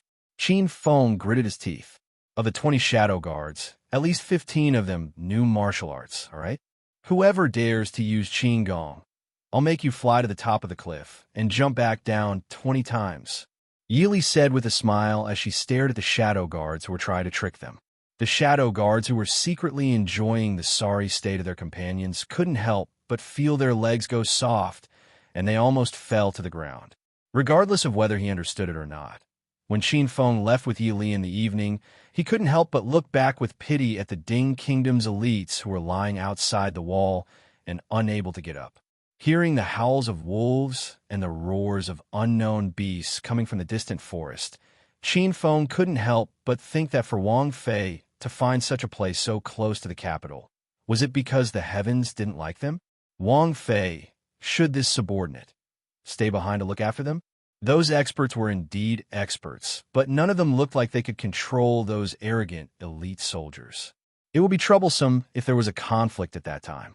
Yili smiled and said, "Don't worry, they won't be able to run out. Those who run out without permission will be treated as deserters. Am I worried that they will run away? I don't have time to look after them every day. It's fine to let them fight on their own in the beginning. It's fine as long as they don't kill anyone. 7 days later, I will let Shadow 2 and Shadow 3 take turns to teach them." Qin Feng was silent for a moment before asking, "This subordinate doesn't understand what Wang Fei wants to use them for. They could do a lot of things. Assassinations, intelligence gathering, guards search, infiltration, ambush, rescue, and interrogation. No matter if it is land warfare, water warfare, field warfare, or street warfare, there is nothing that you can't think of that they can't learn." Qin Feng felt that his brain was a bit muddled. Even the soldiers of the Black Cloud Cavalry didn't know that much. Assassinations and intelligence gathering, aren't those the Shadow Guards? Why do they need to train other people? Is Wang Fei not satisfied with the Shadow Guards? Yili turned to look at his conflicted face and smiled. "It is good for everyone to do their own job, but I prefer to have a troop that can do anything." Qin Feng thought for a moment before replying, "If we can really do what Wang Fei says, then our battle strength can change completely." Yili shook her head and said, "The so-called elites are the minority. Just like the Black Cloud Cavalry, the skills that they learn are not something that most soldiers can grasp. Also, we don't need so much, it's just a waste of resources. You should remember that the people I asked you to choose are all literate. This is not something that most soldiers can achieve." Qin Feng nodded. In the army, even among elites like the Black Cloud Cavalry, only half of the people were literate. Qin Feng more or less understood what Yili meant. The princess consort wanted to cultivate a group of people who were proficient in both the pen and the sword. But what was the use of cultivating so many talents? That's right, Qin Feng. When they were about to reach the city gates, Yili stopped the horse and examined Qin Feng. "You were originally the commander of the Black Cloud Cavalry, so you should know one rule, right? What? Keep it a secret. What you see today and what you experience in the next 3 months, without my permission, you are not allowed to reveal it to anyone." Qin Feng couldn't help but swallow. Including the prince? Including the prince. This subordinate obeys. When they returned to the Wang Fu, night had already fallen. Qin Feng had received a bit of shock today and went to find an heir and in San for advice as soon as he returned. When Yili returned to her room, Imo Xiaoyao was reading a book under the light. Hearing the sound of footsteps, he raised his head to look at her. "You left the city?" Yili nodded and turned to wash up. When she came out, the originally empty table was already filled with steaming hot food. Qing Xia and Qing Shuang looked at Imo Xiaoyao, who was looking at them, and said with a smile, "Are you very free today? You're actually not busy in the study. Didn't the emperor summon you into the palace this morning?" The two of them were extremely busy after returning from the southern border. The emperor in the palace seemed to have a stroke. Even though Imo Xiaoyao hadn't officially gone to court yet, he summoned Imo Xiaoyao into the palace every day to discuss matters. There wasn't anything to begin with, it's just that our emperor likes to discuss matters with his subjects recently, Imo Xiaoyao said with a faint smile. He reached out to pull Yi Li to the table and indicated for her to eat first. Seeing that the table was filled with her favorite dishes, Yi Li smiled gratefully at him. Even though she wasn't really hungry, but having someone prepare food for her the moment she returned home was a good feeling. The emperor is prepared to hand over all matters regarding the marriage with the northern tribes to me. When Yi Li was almost done eating, Imo Xiaoyao said, "Hand it over to you?" Yi Li frowned. After drinking the last mouthful of soup, she had the servants put the food away. She looked at him in confusion and asked, "What do you mean by hand it over to you?" Imo Xiaoyao smiled faintly and said, "It means that I will be in charge of everything, including receiving the northern tribe's envoys, confirming the marriage partner, preparing the dowry, and sending the bride." Hearing Imo Xiaoyao's words, Yili couldn't help but frown. You need to confirm the marriage partner to receive the northern tribe's envoys?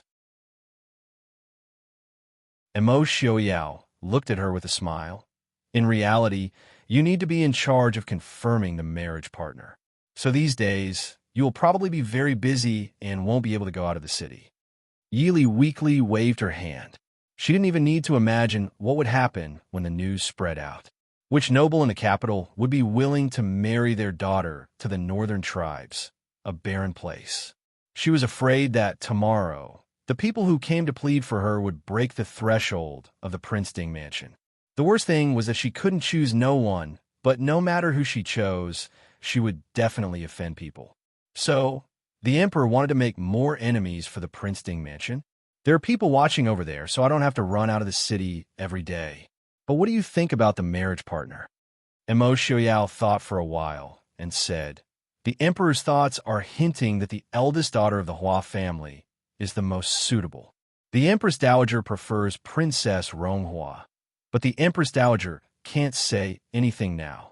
In addition, the third daughter of the Liu family and Princess Shuncheng are also candidates, but they are not very eye-catching. I'm afraid the northern tribes won't agree. Yili frowned and said, so, it is very likely that the final choice will be between Tian Xiang and Princess Ronghua? Since the emperor likes Tian Xiang, why didn't he make the decree himself? Imo Xiaoyao smiled and said, he is now having a headache. So, he naturally wants us to offend people. I know that you and Miss Wu are good friends, so it's not a big deal to remove her. Later, you could just pick one of the princesses of the royal family. As long as people have selfish motives, Yi Li and Hua Tianxiang have a good relationship. So, naturally, she didn't want Hua Tianxiang to be chosen for the marriage. Yi Li couldn't help but feel annoyed when she was assigned the task of choosing a candidate for the marriage alliance. No matter who she chose to handle this matter, she would feel guilty. She would rather risk her life on the battlefield than handle this matter cleanly. Seeing Yi Li frown, Imo Xiaoyao just shook his head slightly and said indifferently, being in the royal family, they are supported by the people. Whether it is the marriage or dying on the battlefield, it is their fate. Li doesn't have to feel sorry.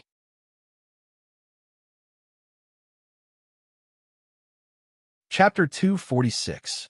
Yi Li shook her head and said helplessly, these princesses are all spoiled and pampered. Who knows how much they would suffer if they were to marry into the northern tribes.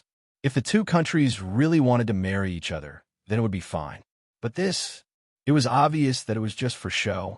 Both countries knew that the princess was just a useless sacrifice. If the two countries did not marry each other, they would not fight for a while. If they did marry each other, it was impossible for them to not fight. It was just that they were not prepared for it yet. Yi Li was not someone who could not make decisions, but she hated this kind of meaningless sacrifice. Knowing that she was not in a good mood, Imo Xiaoyao did not continue this topic. He smiled and said, what did you do outside the city today? You borrowed 8 experts from me and transferred people from the Mahist Army's Black Cloud Cavalry and Shadow Guard.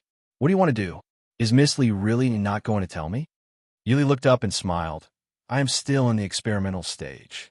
I want to see what I can do in these few months. I will tell you when I have the results. If it doesn't work, I will return them to you. Imo Xiaoyao thought for a while and said, what does Miss Li want to train a group of people for? The Shadow Guards around you are all pretty well trained. Yesterday, the Shadow Guard commander even asked me if he could ask you to train his subordinates. I heard that in Yonglin, the 2 by your side took care of my Shadow Guard. It was just a sneak attack.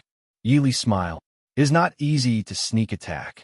As a Shadow Guard, they were used to being in the dark and being on guard all times. If these people could be sneak attacked by 2 people, it proved that they were stronger. Yi Li smiled. When this group of people comes out, I can send a few to be your guards. Imo Xiaoyao nodded. I will wait and see. If Miss Li can really train a group of experts, these people can be your guards. That's too wasteful. Yi Li shook her head and smiled. You'll know what they can do when the time comes. Just don't try to steal them from me. I hope they can exist openly in the army. Imo Xiaoyao raised his eyebrows in surprise. I thought Ali wanted them to become a secret force. Yili smiled faintly and said, "Of course, we still need to keep a secret.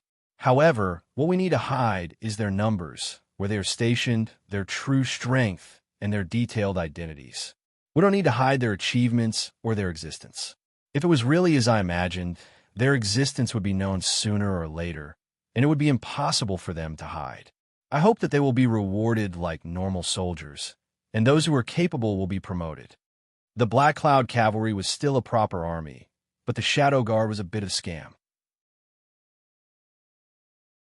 Except for a few who could stand out from the crowd, almost all the Shadow Guards could only be Shadow Guard for the rest of their lives.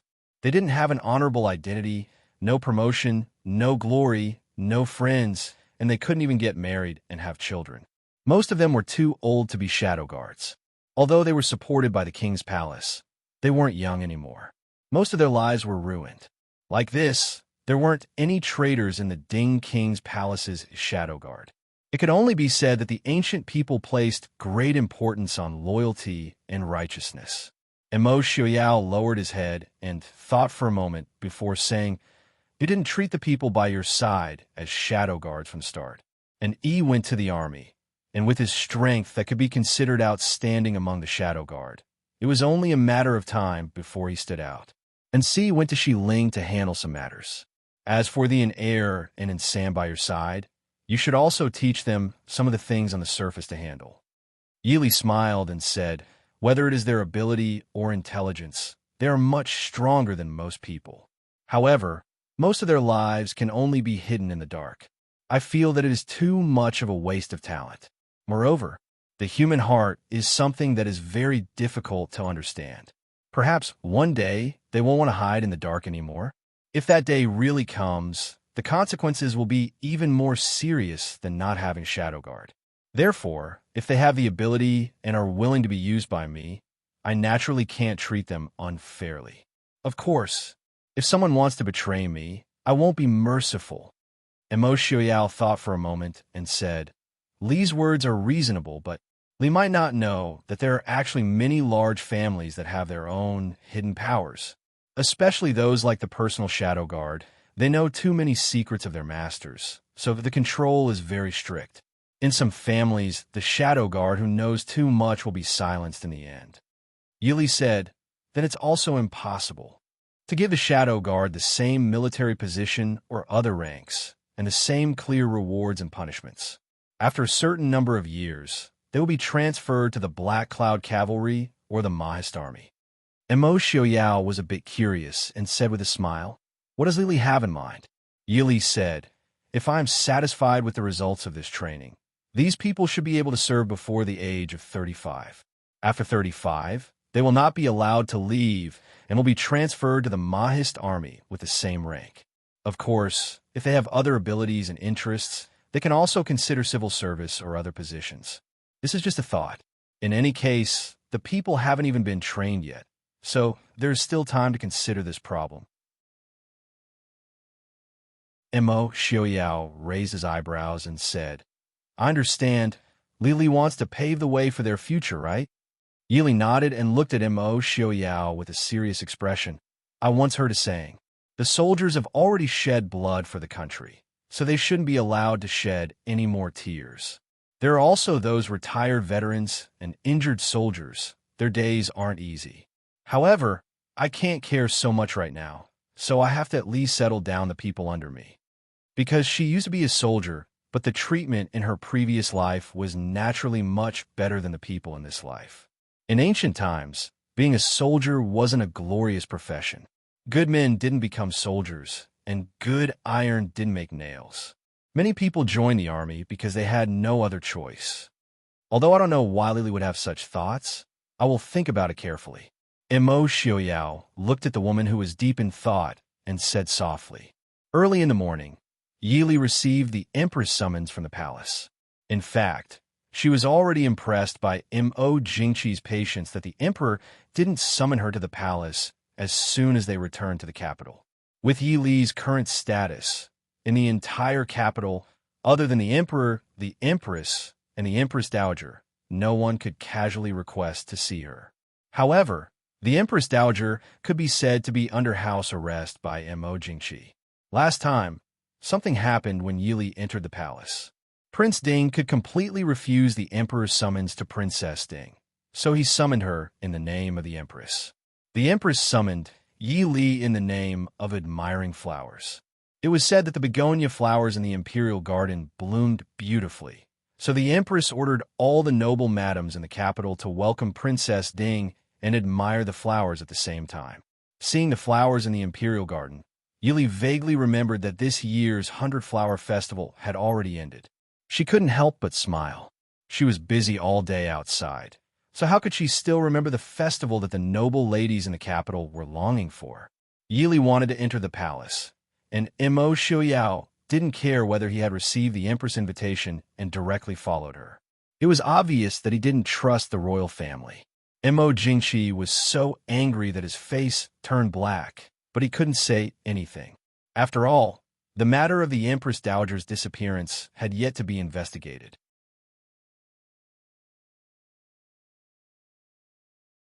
Chapter 247. Prince Ding, Wang Fei definitely won't be lost here at Ai's place. Could it be that you still don't believe in Ai? Empress Hua looked at the two people walking together and couldn't help but smile. Looking at Yi Li's eyes, there was a bit of sighing and envy, so she teased the two with a smile. Mo Xiuyao and Hua family's relationship was originally close. Obviously, Mo Xiuyao didn't have any ill feelings towards the Empress. He faintly smiled and said, "Lily has never liked crowds. There are also no elders in our fu to teach her. It's inevitable that she doesn't know many things. I just happened to be idle today, so I accompanied her. Please don't blame the Empress." Being so intimate in public made Yili look at Mo Xiuyao a bit uncomfortably. Mo Xiuyao's expression was as usual, still as gentle as jade. Seeing this, the noble women and young ladies present couldn't help but exclaim in admiration. For a moment, it wasn't known how many envious and jealous gazes were cast on Yili. Yili could clearly see Hua Tianxiang, who was standing beside the Empress, gloating at her misfortune. She couldn't help but secretly glare at her. "Even I feel honored that Prince Ding has followed your majesty here. However, those who came today are all women. If Prince Ding stays here, I'm afraid they will feel embarrassed." The Empress looked at the two with a smile that wasn't a smile and said, "Therefore, Prince Ding should go somewhere else. Don't disturb Ai's banquet." Sitting on the side, Zhaoyang Princess also smiled and said, "Empress is right." When Ding King Fu's second gongzi appeared, more than half of the capital's young ladies lost their souls. Xiao Yao shouldn't stay here and attract attention. With the Empress and I here, are you still afraid that your Wang Fei will be harmed? Zhaoyang Princess, who had always been a bit cold, was clearly in a good mood and actually started joking. The words that came out of her mouth made the young ladies present blush. They all lowered their heads, not daring to look at the outstanding figure standing in front of the Empress. Seeing the different expressions on everyone's faces, Yili couldn't help but laugh in her heart. She looked at Mo Xiuyao and said softly, "If Prince has something to do, you can go do it. I'm not in the way." Mo Xiuyao nodded and said softly, "I'll go see His Majesty first. I'll wait for you to return to the fu together." Yili nodded. Only then did Mo Xiuyao bid farewell to the Empress and eldest princess, turning to leave. Hua Tianxiang, who was standing beside the Empress, winked at Yi Li with a flirtatious look on her face. Being so lovey-dovey in public really made people hate them. After sending off the eye-catching Mo Xiuyao, Yili sat down in the first empty seat next to the Empress. Opposite her, eldest princess Zhaoyang smiled kindly at her, but Princess Zhaoran and Princess Ronghua were not so kind. In this regard, Yili was a little helpless. She didn't have any likes or dislikes for Princess Ronghua, but this princess seemed to look down on her, Princess Ding. In the past, when Ying was here, most of the time, Princess Ronghua's firepower was concentrated on Ying, but now that Ying was gone, Princess Ronghua's attention was obviously back to her. Looking at the look of disdain in her eyes, Yili laughed in her heart. Does this Princess Ronghua know that a large part of her future may be in her hands? Imperial concubine Yin has arrived. Wang Xiaorong has arrived. Just as the Empress was about to speak, a sharp voice came from outside. The Empress couldn't help but frown. Obviously, she didn't like the people who came. Not long after, two well-dressed women leisurely walked over. The woman in the lead had a charming appearance and an exquisite figure. There was a hint of seductiveness between her brows. Although the woman beside her only had a delicate and pretty appearance, her pair of slender phoenix eyes outlined a hint of enchanting intent. The two stepped forward and bowed. These concubines greet the Empress. These two were the Emperor's favorite concubines. Imperial Concubine Yin was one of the 4 concubines. Everyone present, except for Yi Li and the 2 princesses, had to stand up and greet her. The Empress glanced at the two and faintly said, "You may rise." Why did Imperial Concubine Yin and Wang Xiaorong come? Imperial Concubine Yin smiled and said, "This concubine has disturbed the Empress' mood. It's just that. This concubine and younger sister Wang heard that Princess Ding is also here today. This concubine has admired Princess Ding's reputation for a long time. Finally getting this opportunity, we asked the Emperor to come and greet Princess Ding." Imperial Concubine Yun's words were said innocently, but she also pointed out to everyone that she came because of the Emperor's decree. Moreover, she specially came to see Princess Ding. Originally, when the Empress summoned a woman with a title without an invitation, even concubines could not come before the age of 18. Her words not only washed away the accusation of looking down on the Empress, but also pointed out the Emperor's love for her. "I don't dare to greet you." Yi Li greets Imperial Concubine Yun. Yi Li faintly smiled, but had no intention of standing up to greet her. The Yin family and the Wang family were Mo Jingqi's loyalists. The Empress was not trusted by Mo Jingqi. Noble consort Lu had a cold personality. Mo Jingqi wanted to test Yi Li, so he naturally sent Imperial Concubine Yun. Imperial Concubine Yun was slightly startled. She turned her head to look at Yi Li, who was sitting to the side. Most women always had some hostility towards women who were more outstanding than them. Before, Imperial Concubine Yun was not very favored. Naturally, she had not seen Princess Ding. However, these days, she had heard many things about Princess Ding. The Yin family was originally loyal to the Emperor. Now that the Emperor had given up on the Yi family and supported the Yin family, he also doted on Imperial Concubine Yin very much. Although Imperial Concubine Yin did not overestimate herself and want to provoke the Empress and noble consort Lu, she did not care about ordinary people. Therefore, Yi Li, who seemed to be very afraid of the Emperor, naturally paid more attention to her. Originally, Imperial Concubine Yin thought she would see a graceful and noble woman like the Empress or a beauty like noble consort Lu. However, when Imperial Concubine Yin turned her head, she saw a woman sitting to the right of the Empress wearing a light green dress with silver peony patterns. Her black hair was casually tied up, and there were 2 pearl tasseled hairpins in her hair. Compared to the beautiful clothes and exquisite makeup of the noble women present, she was more graceful and casual. It seemed that it was very difficult for people to connect her with the rumored woman who led 2,000 Black Cloud cavalry to guard the border city. It was even harder to imagine that Prince Ding seemed to dote on this princess very much. Imperial Concubine Yin had also seen Suzuki. The Princess Ding in front of her was beautiful, but compared to the peerless Suzuki, she seemed to be lacking a bit. "This is Princess Ding? Your Highness the Empress. Can this concubine sit with Princess Ding? This concubine has admired Princess Ding's elegance for a long time. I really want to have a good chat with Princess." Suppressing the confusion in her heart, Imperial Concubine Yun smiled brightly, making people unable to refuse. The Empress glanced at her and faintly said, "Since it's like this, you and Wang Xiaorong can sit with Princess Ding." Imperial Concubine Yun's eyes flashed, but she still happily agreed. Pulling Wang Xiaorong, she sat down next to Yi Li. Although she was unwilling to sit next to Yi Li, she also knew that Princess Ding would not give her a seat. Or it could be said that even if Princess Ding really got up to give her a seat, she might not really dare to sit down. The gathering between the noble ladies was more or less the same. It was just that there were many people with other things on their minds today. When most of the people had arrived, the Empress personally got up and led everyone to the Imperial Garden to admire the flowers. Sure enough, the Imperial Garden was filled with flowers. Although it was already the beginning of summer, the scenery did not lose to spring.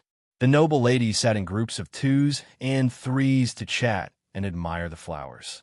Yi Li and the others with high statuses naturally followed the Empress. After walking around the garden, the Empress led everyone to a pavilion in the middle of the Imperial Garden to sit down. Only then did the Empress ask with a smile, "Princess Ding rarely comes to the palace.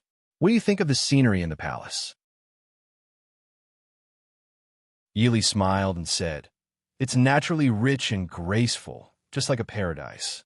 The Empress glanced at her and said, "You're also speaking pleasantries with I. Rich and graceful is true, but just like a paradise. What kind of paradise would be like this?" Her tone was filled with irritation and indifference. Shaking her head, she said with a smile, "If it were up to me, it would be best to let nature take its course.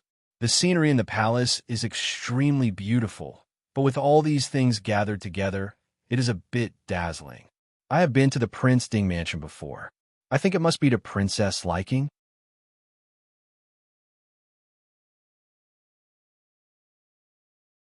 Chapter 248. The Ding Prince's mansion was very large, but the decorations were very comfortable and elegant. Yilu was very fond of it. Xiaoyang Princess nodded her head in agreement, saying with a smile, "What the Empress says is correct. When I was young, I often liked to stay at the Prince Ding mansion. Every time, I was reluctant to return." Yili smiled faintly and replied, "Your Imperial Highness and Princess praise us too much. The Prince Ding mansion has been filled with military officers for generations. It is unavoidable that it is somewhat crude. The Prince and I do not like bustling places. We only seek peace and quiet." Sitting at Yili's side, Imperial concubine Yin curiously asked. This concubine heard the emperor say that Princess Ding once guarded Yonglin and Yongzhou and assisted the defending generals in resisting the prince of Li's rebel army. Can Princess Consort tell us what happened at that time? So it turns out that Princess Consort also knows martial arts. No wonder last year, you were able to frighten the Shilling Princess into a daze with a single arrow. Yili smiled faintly and replied, "Imperial concubine Yun is joking. It was only because the prince was worried about my safety that he learned some superficial martial arts. The ones guarding Yonglin were the soldiers at the border, not Yili." Wang Xiaorong smiled and replied, "Princess Consort is too modest. This concubine has also heard the emperor speak of it.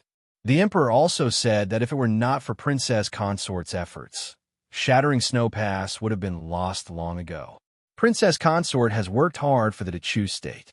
It is a pity that this concubine has lived in the palace for so long and is unable to contribute to the Dechu state like Princess Consort. It is truly a life's regret." Wang Xiaorong also wants to contribute to the Dechu state? Why don't I ask Imperial Father to send you to the border to contribute to the Dechu state?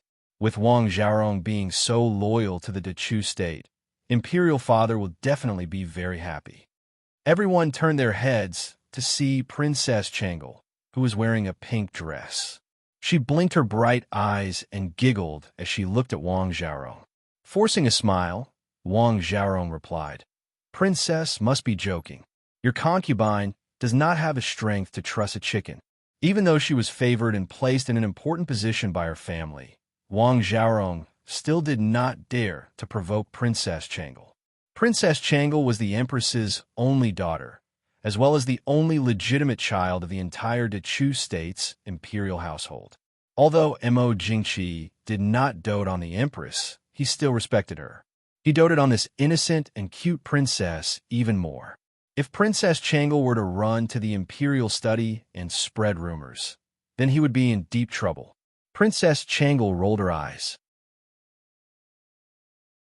Disdainfully looking at her, she stated, "Then why are you still speaking so much nonsense? This princess thought that you were too embarrassed to tell Imperial Father. It just so happens that Uncle Prince Ding is also in the imperial study. This princess will help you ask Imperial Father. Perhaps Imperial Father will agree on account of your loyalty. Changle, cease your nonsense. Seeing Princess Changle's indecent actions, the Empress frowned in displeasure. Making a funny face, Princess Changle stepped into the pavilion and properly paid her respects. Daughter pays respects to Imperial Mother. Greetings to Princess Ding and the two grandaunts. Xiaoyang Princess extended her hand to pull Princess Changle over. Smiling, she said, "It's been a long time since we last met. Little princess, you've grown into a young lady."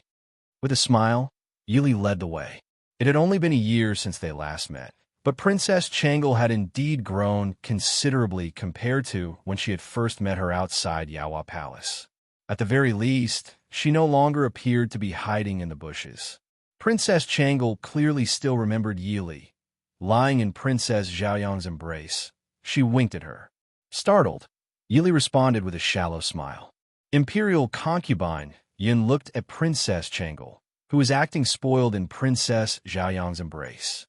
Smiling, she said, "Princess, we were just about to hear about the princess consort story of leading soldiers into battle at the border town. Does Princess not wish to hear about it?"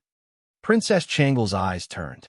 Smiling brightly, she said, "This princess is a virtuous and virtuous woman. Of course, I would not pry into other people's private affairs. Only those wicked women who spend all day scheming and scheming against others would expend great effort to pry into other people's private affairs. Isn't that right, Imperial Concubine Yin?" The gentle smile on Imperial Concubine Yun's face was somewhat stiff.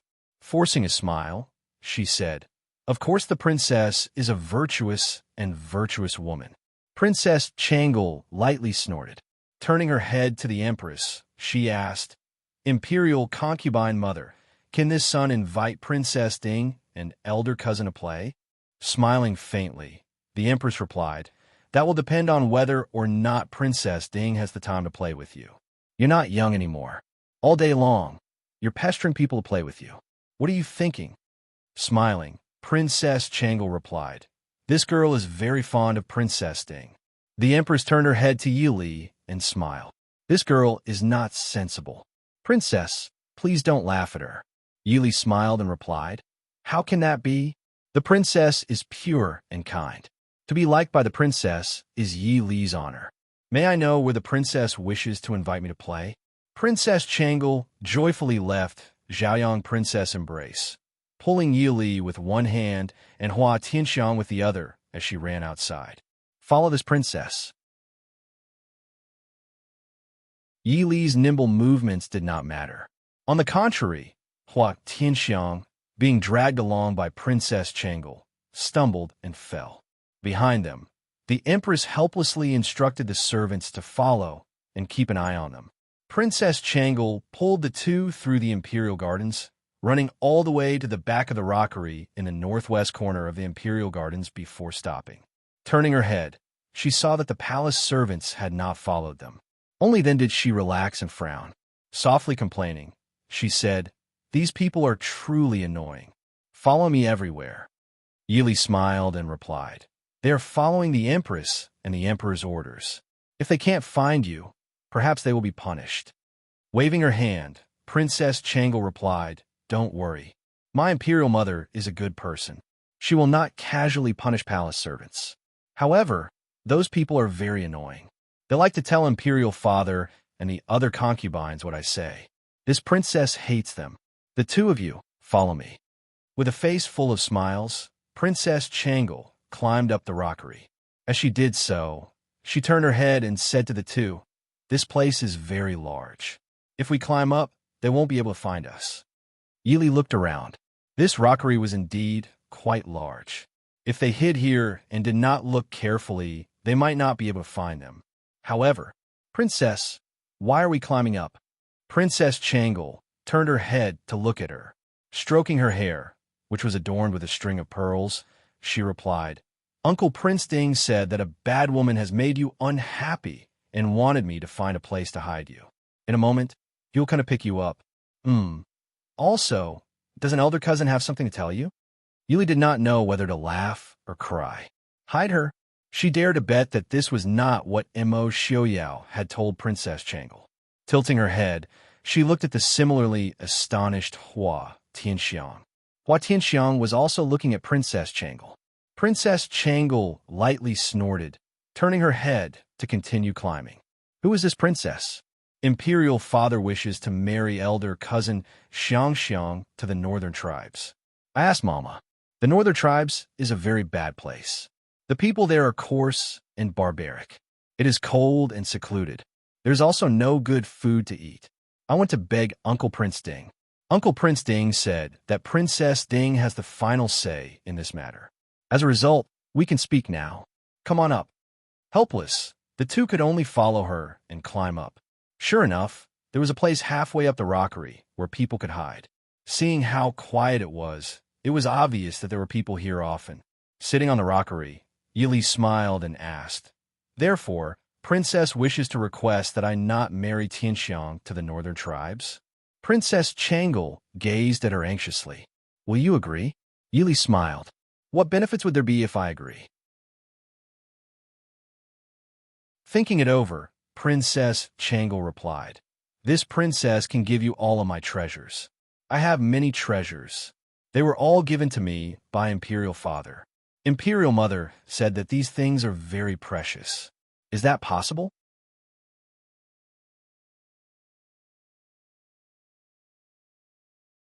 Chapter 249. Changle. Hua Tianxiang's eyes reddened. Of course, she did not want to be married off to the northern tribes. However, regardless of whether it was her father, mother, grandfather, or grandmother, they all knew that although the emperor had said that Princess Ding would be fully responsible for this matter, if he truly wanted her to be married off, even Lear would be powerless. She only wanted the Prince Ding mansion to bear the reputation of offending the Hua family. As a result, from the very beginning, neither her grandfather, grandmother, nor herself had any intention of speaking with Lear, only making things difficult for her. Why does Princess not want Tianxiang to be married off? Princess Changle bit her lip as she gazed at the two. After a long time, she hesitantly replied, "Imperial Mother said that only princesses can be married off. However, we currently do not have a suitable princess. As a result, we have to choose someone else for the marriage. Imperial Mother said that these are all matters of the Imperial clan. This princess is still young. Otherwise, this princess will personally go for the marriage, with cousin Xiangxiang gone, maternal grandmother, uncle, and aunt will be sad. Aunt will also cry in front of Imperial Mother." Princess Changle spoke intermittently, but both of them understood. Princess Changle believed that Tianxiang was going to suffer in her place in the marriage. As a result, she impatiently came to beg Yili. With great difficulty, Princess Changle finished speaking. Gazing hopefully at her, she asked, "Princess Ding, can you not have cousin Xiangxiang go for the marriage?" Yili smiled faintly. Nodding her head, she replied, "I can. I promise you." Lear. Hearing this, Hua Tianxiang stared blankly. Gently biting her red lips, she gazed at Yili. Her normally bright and beautiful eyes flickered with tears. She knew that Yi Li was in a difficult position. For the emperor to hand over such an important matter to the Prince Ding mansion, it appeared that he had great trust in the Prince Ding mansion. In reality, he had pushed the Prince Ding mansion to the heart of the struggle. Yi Li's easy acceptance of Princess Changle's request made Hua Tianxiang both happy and worried. Yi Li reached out to grasp Hua Tianxiang's hand, which was tightly tugging at her sleeve, and lightly patted it. Smiling, she stated, "A person's heart is always somewhat biased. What's more, it's a matter of offending people anyway. Why can't I choose something that makes me feel better?" Princess Changle did not understand what was so difficult about this matter. Cheerfully throwing herself into Yi Li's embrace, she smiled and said, "You really are a good person. This princess likes you." Yi Li's elegant eyebrows rose. Smiling, she asked, "If I do not agree, Princess will not like me?" Princess Changle looked at Yi Li with an awkward expression. After struggling for a long time, she finally replied, "Imperial Uncle Ding said that you would agree. But But even if you really don't agree, this princess won't blame you. Imperial Mother said. Imperial Mother said that no matter who you sinned, it's not your fault. Because this has nothing to do with you. Not expecting the Empress to say such words, Yili stared blankly for a moment. Pinching Princess Changle's small face, she smiled and said, "Thank the Empress for me." The Empress was right. So no matter who was sent to the marriage, it was not the princess's fault. Princess, you don't have to be too sad. Princess Changle blinked her eyes. Hesitantly, she nodded her head and said, "If this princess grows up, this princess will personally go to the marriage." Yili's impression of princesses and princesses of the imperial household was not very good.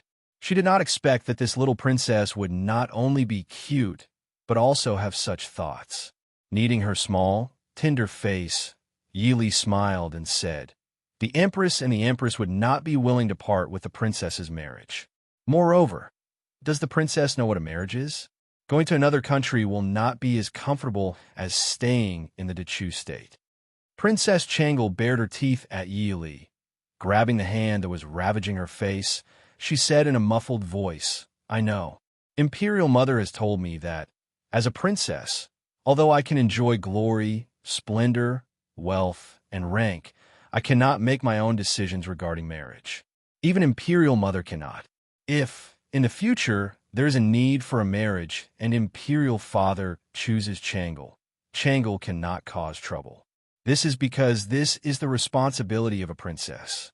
Hearing Princess Changle's words, Yi Li and Hua Tianxiang could only inwardly sigh. The palace was not a good place to talk.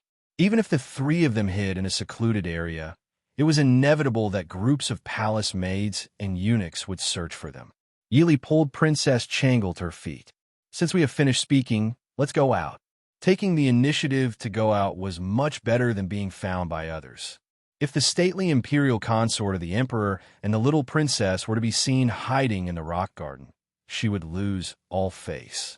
Naturally, Princess Changle also heard the shouts coming from afar. Her faintly elegant brows knitted together. Imperial Mother will not always restrain me. These people are the most annoying. It's as if they are afraid that this princess will speak too much with them. Yili took the lead to descend from the rock garden. Turning her head, she carried Princess Changle down and then helped Hua Tianxiang descend. Walking out and seeing the palace maids rushing towards them, Hua Tianxiang helplessly smiled and said, "It is not convenient for me to come and find you right now. Originally, I thought that we could talk. It seems that the palace is truly not a peaceful place to talk." Yili smiled and replied, "What's so inconvenient about it? If you have the time, just come and find me." Thinking it over, Hua Tianxiang shook her head and said, "Forget it. I know that you don't have the time to play right now." Yili thought about how she had only been back for 2 or 3 days. She was truly too busy. Helplessly, she smiled and said, "It's been too long since I've been in the capital. I haven't even seen older sister Zhang yet." Hua Tianxiang curled her lips and said, "Sooner or later, you will be a family. Zhang has been detained by her mother in preparation for her marriage. Even if you want to see her, you won't necessarily be able to." Sweeping her gaze over the palace maids who had almost arrived, Yili laughed softly and said, "If you weren't so picky, everything would have been fine if the marriage had been set early." Hua Tianxiang stared blankly, her charming face immediately turning red. The palace maids who had been searching for Zhang had already arrived. She could only glare hatefully at Yili, unable to say anything. Returning to the pavilion, Imperial concubine Yun and Wang Xiaorong were no longer there. The Empress saw Hua Tianxiang's delicate face, which had yet to fade, and then looked at Princess Changle, who was winking at her. Understanding, she nodded towards Yi Li with some gratitude. Yi Li smiled faintly, pulling Princess Changle into the pavilion to sit down. Only Xiaoyang Princess, Zhaoran Princess, and Princess Ronghua remained in the pavilion. Although the other noble ladies wanted to plead for their daughters, they knew that the palace was not a place where one could do as they pleased. As such, they did not come forward to disturb them. As soon as Yili sat down, she sensed 2 unfriendly gazes directed at her from across the pavilion. As always, Princess Zhaoran was picky and contemptuous, while Princess Ronghua glared at Yi Li with even more resentment than her mother's. Yi Li picked up the teacup that a palace maid had just brought over. Just as she lifted the lid, Qing Yu, who was behind her, suddenly spoke. Princess Consort has overworked herself recently and is weak and cold. Sir Shun has instructed that Princess Consort should avoid green tea. Yi Li's hand paused. Holding the teacup, she lightly inhaled. Regretfully, she sighed, this is first-rate Longjing tea. It is a waste of Her Imperial Majesty's good tea. The Empress's eyes flashed, a trace of coldness flitting across her brow. Smiling at Yi Li, she said, this Longjing tea is indeed good. However, the body is still more important. If you like it, I can have someone send some to the Princeton mansion. Yi Li was not polite. Smiling, she replied, then, many thanks to Her Imperial Majesty. Imperial Majesty, please do not blame me for being greedy. Princess Changle sat in Yi Li's embrace. Blinking her clear eyes, she stood up and said, Imperial Mother, Changle is going to practice calligraphy.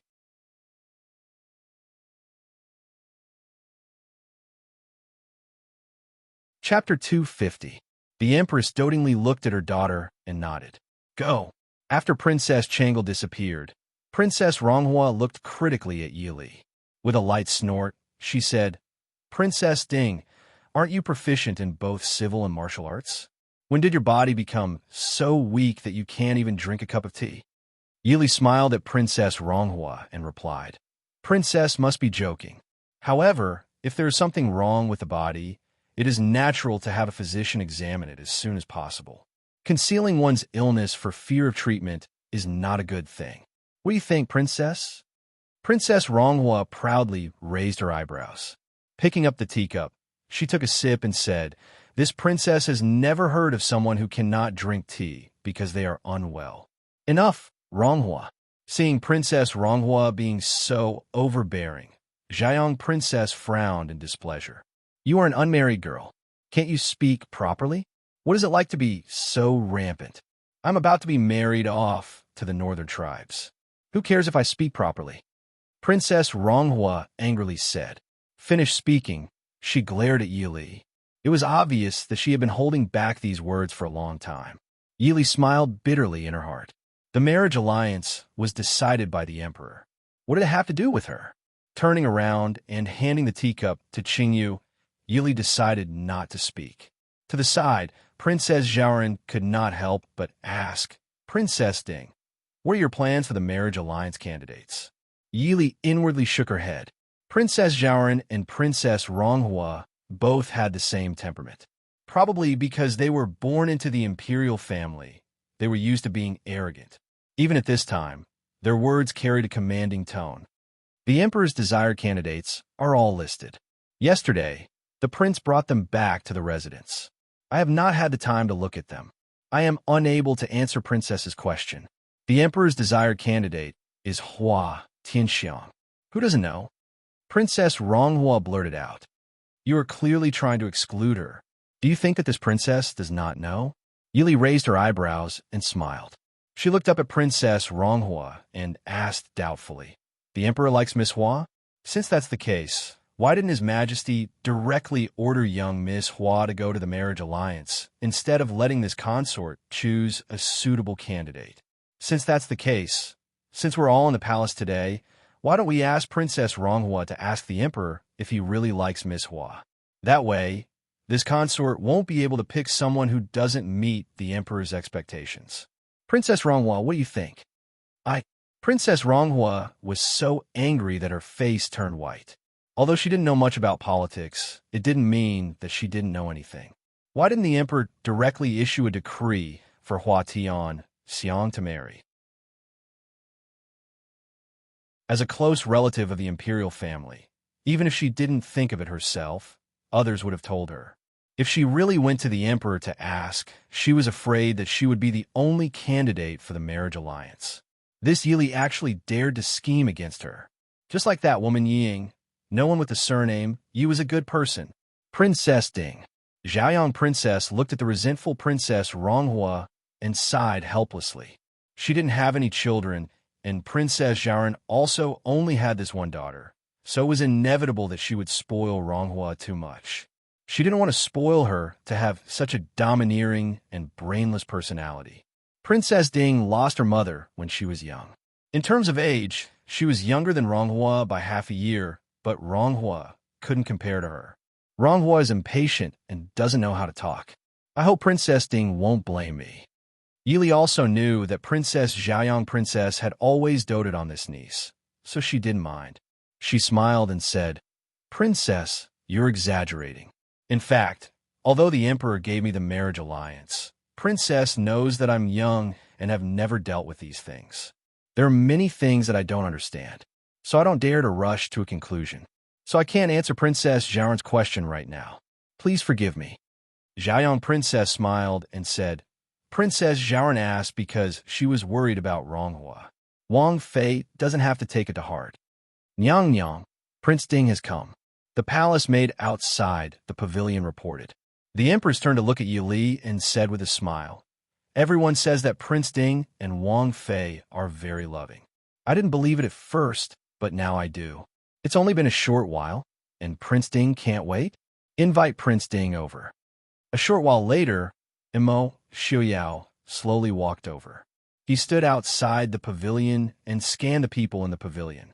He smiled faintly and said, "Empress, sorry to disturb." The Empress smiled and said, "Prince Ding has come to take Wang Fei back." Imo Xiuyao nodded slightly. He looked at Yi Li with a smile in his eyes and said, "Li and I still have some matters to attend to and have to return to the Fu first. So we came to disturb Empress's mood. Please forgive us." The Empress waved her hand and smiled. "It's fine. Prince Ding and Wang Fei have not met for a long time. No wonder they are so worried. Today, I also wanted to see if Princess Ding is well after not seeing her for a long time.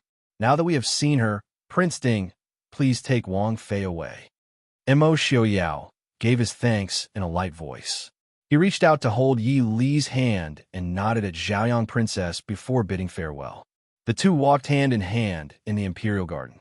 The noble women, admiring the flowers in the garden, sensibly retreated. Imo Xiuyao's body had recovered, but the mask on half of his face still made many people afraid. There had once been a rumor that one of Prince Ding's fiancés had been scared to death by his disfigured face. Also, the present situation at court was delicate. Even if there were people who admired Prince Ding's presence, they would not come up to talk in the imperial garden. Yili was naturally in a good mood to be able to leave the imperial palace early. A faint fragrance wafted through the imperial garden. Yili leisurely walked beside Imo Xiuyao, enjoying this tranquil time. She did not forget to show concern for Imo Xiuyao's mood. "What is it? What did the Emperor say? You don't seem to be in a good mood." Imo Xiuyao tilted his head to look at her and asked, "What was in the tea just now?" Yili looked in shock at him. How did he know what had happened in the pavilion so quickly? There should be something like musk and safflower. Qingyu has gone to investigate. There should be a result when we return. Seeing that his expression was not good, Yili still told him everything she knew. She was also curious about what had been put in her tea. Those things did have some effect on the body, but the effect on her was limited. She really did not understand why those people would take the risk to put those things in her tea. Even a laxative would be more effective than those other medicines. Imo Xiuyao stopped walking. He tilted his head to look at Yi Li and asked, "Yi Li, do you know what the effects of those medicines are? Clearing the meridians and promoting blood flow, stopping pain. Li, when we return to the Fu, you will study medicine with Mr. Chun for a month." After a moment of silence, Imo Xiuyao finally opened his mouth to speak. "Medicine?" Yi Li's lips twitched. All right, it wasn't that she didn't know that these two medicines had another effect, but at the same time, it was said that it was not reliable. Also, it had no effect on them at all, right? Imo Xiuyao was angry, but he did not let go of Yi Li's hand. He pulled her out of the imperial garden. Seeing that Imo Xiuyao did not speak to her and only continued to walk forward, Yi Li felt that something was strange. She had never seen Imo Xiuyao angry before. It should be said that she had never seen Immo Xiaoyao angry with her before. She tugged at Immo Xiaoyao's hand that was holding hers. Xiaoyao. Immo Xiaoyao tilted his head to look at her. He still did not speak. Yili helplessly sighed. All right, it was her fault. She should not have acted so careless.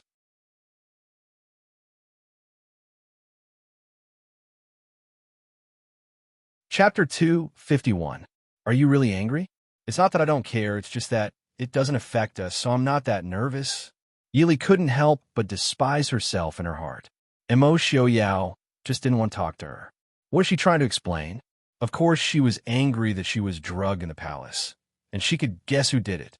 She had even thought of a return gift. It was just that what the other party drugged her was a bit out of her expectations, so she acted a bit more casual. Why wasn't Immo Xiaoyao angry at the person who drugged him, but at her instead? Most importantly, why did she have to explain to him as if she was wronged? It doesn't affect you? Immo Xiaoyao raised Yi Li's beautiful face to look at himself. His deep eyes met with Yi Li's somewhat distressed eyes. Yi Li wasn't used to being in such a disadvantageous position.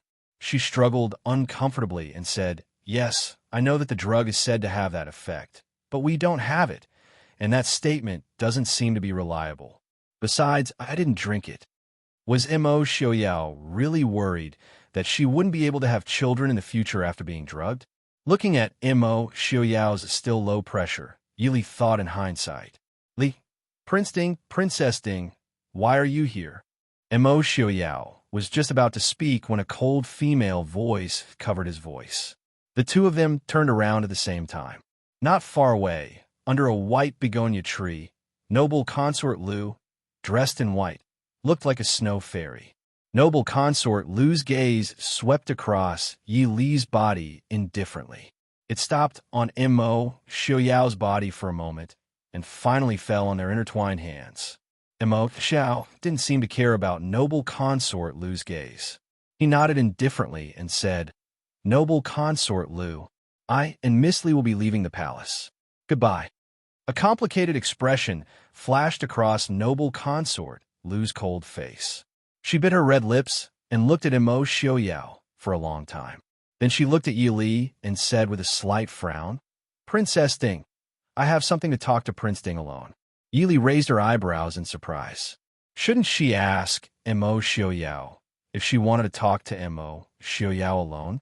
Did noble consort Lu want her to take the initiative to avoid it? She was indeed the most favored imperial concubine in the palace. Just this aura alone was something that other imperial concubines could only look up to. Yi Li was about to speak when Immo Xiaoyao tightened his grip on her hand. Yi Li raised her head and saw Immo Xiaoyao's deep and angry eyes. She had to turn her head to noble consort Lu and say apologetically, I'm really sorry. Prince and I have something to do, so we have to leave the palace in a hurry. I'm afraid we don't have time to talk to you today. Noble consort Lu frowned and looked at Immo Xiaoyao. Immo Xiaoyao said indifferently, Goodbye. Noble consort Lu's face turned pale. She clenched her hands tightly under her sleeves. She took a deep look at Yi Li and turned to leave without saying a word. Seeing noble consort Lu leave resolutely, Yi Li looked at Immo Xiaoyao with some worry. She'll be okay, right? Yi Li had of course heard about noble consort Lu's feelings for Immo Xiaoyao. Although as far as Yi Li knew, these two people had never met alone. But it was undeniable that Immo Xiaoyao's merciless rejection made her feel much better. Let's go back. Immo Xiaoyao pulled her and turned around as if he didn't hear her question. After leaving the palace and returning to the mansion, Yi Li helplessly looked at Immo Xiaoyao, who was still sullen and unwilling to speak, and sighed. Are you still angry? Was it so difficult to deal with a person who usually didn't like to get angry? On the way back, he didn't say a word. She was used to Immo Xiaoyao's gentle smile and voice. Once he was silent or no longer smiling, Yi Li found herself very uncomfortable. I know you're worried about me. It's my fault. I shouldn't have been so careless, okay? Yi Li comforted herself in her heart. He was throwing tantrum. She couldn't lower herself to the same level as a person who was throwing a tantrum. God knew she really didn't mean to ignore this matter. Mo Jingqi, you wait for me. Mo Xiaoyao calmly glanced at her, then turned and walked to the side to sit down. Yili only felt the veins on her forehead throbbing. She had only heard of men coaxing women. Why was it different when it came to her? Mo Xiaoyao, do you have to be so childish? Fine. Yili, you have to be magnanimous. Xiaoyao, you're still angry. Then, I'll go to the study to deal with today's matter. Let's talk again after you've calmed down. Yili, who didn't know how to coax people, had no choice but to retreat. It wasn't that she was impatient or timid, but that Mo Xiaoyao's angry appearance really made her uncomfortable. His usually gentle and elegant handsome face was currently expressionless. He didn't look like he was going to be angry, but rather hurt. Seeing this, Yili couldn't help but wonder if she had really committed a heinous crime. If this continued, she might have to resort to all sorts of methods to beg for his forgiveness and make him happy. Therefore, Yili decided to retreat as soon as she sensed danger. Yili, one of her hands was pulled. Mo Xiaoyao used a bit of force to pull the escaping woman back into his embrace. Yili was a little embarrassed to find that their current position was a little ambiguous. Mo Xiaoyao sat on the stool, and she was pulled into his embrace. She had no choice but to sit on his lap. Although they had shared the same bed for quite some time, their relationship was absolutely innocent. Yili couldn't help but feel a little helpless in this situation. Mo Xiaoyao, can you let go of me first? Yili swallowed her saliva. She wanted to cry, but had no tears. She didn't want to appear so useless. No matter who she faced, she could handle it with ease. However, when facing Mo Xiaoyao, she would occasionally doubt her own intelligence. Mo Xiaoyao looked at her quietly. His gaze was deep and sad. Yili, who do you think I am to you? Who? Yili wanted to cry, but had no tears. She must be crazy to think that Mo Xiaoyao was sad. The most important thing for her to do now was to break free from Mo Xiaoyao and leave as soon as possible. Her intuition as a Special Forces soldier told her that if she stayed any longer, something bad would happen. Didn't we get married a long time ago? Of course I think of you as my husband. His deep eyes blinked. Then, have we forgotten something? Forgotten what? Yili said blankly. Mo Xiaoyao leaned against her neck. His warm breath blew on her smooth neck. His elegant and clean breath made her feel hot and helpless. Consummate our marriage, Mo Xiaoyao said softly in her ear. Boom! Yili's mind seemed to have experienced a huge explosion. Her mind went blank. However, Mo Xiaoyao didn't intend to give her time to think. He lifted her small chin slightly and lowered his head to cover her soft lips. Mo Xiaoyao, compared to the kiss outside Shattered Snow Pass, Mo Xiaoyao was much gentler this time. However, it was this gentleness that made Yili unable to resist. They were probably the only couples who hadn't consummated their marriage after a year of marriage. Yili knew very well that Mo Xiaoyao was giving her time to mentally prepare herself. However, Yili didn't know if she was ready to accept Mo Xiaoyao. Or rather, did she fall in love with Mo Xiaoyao?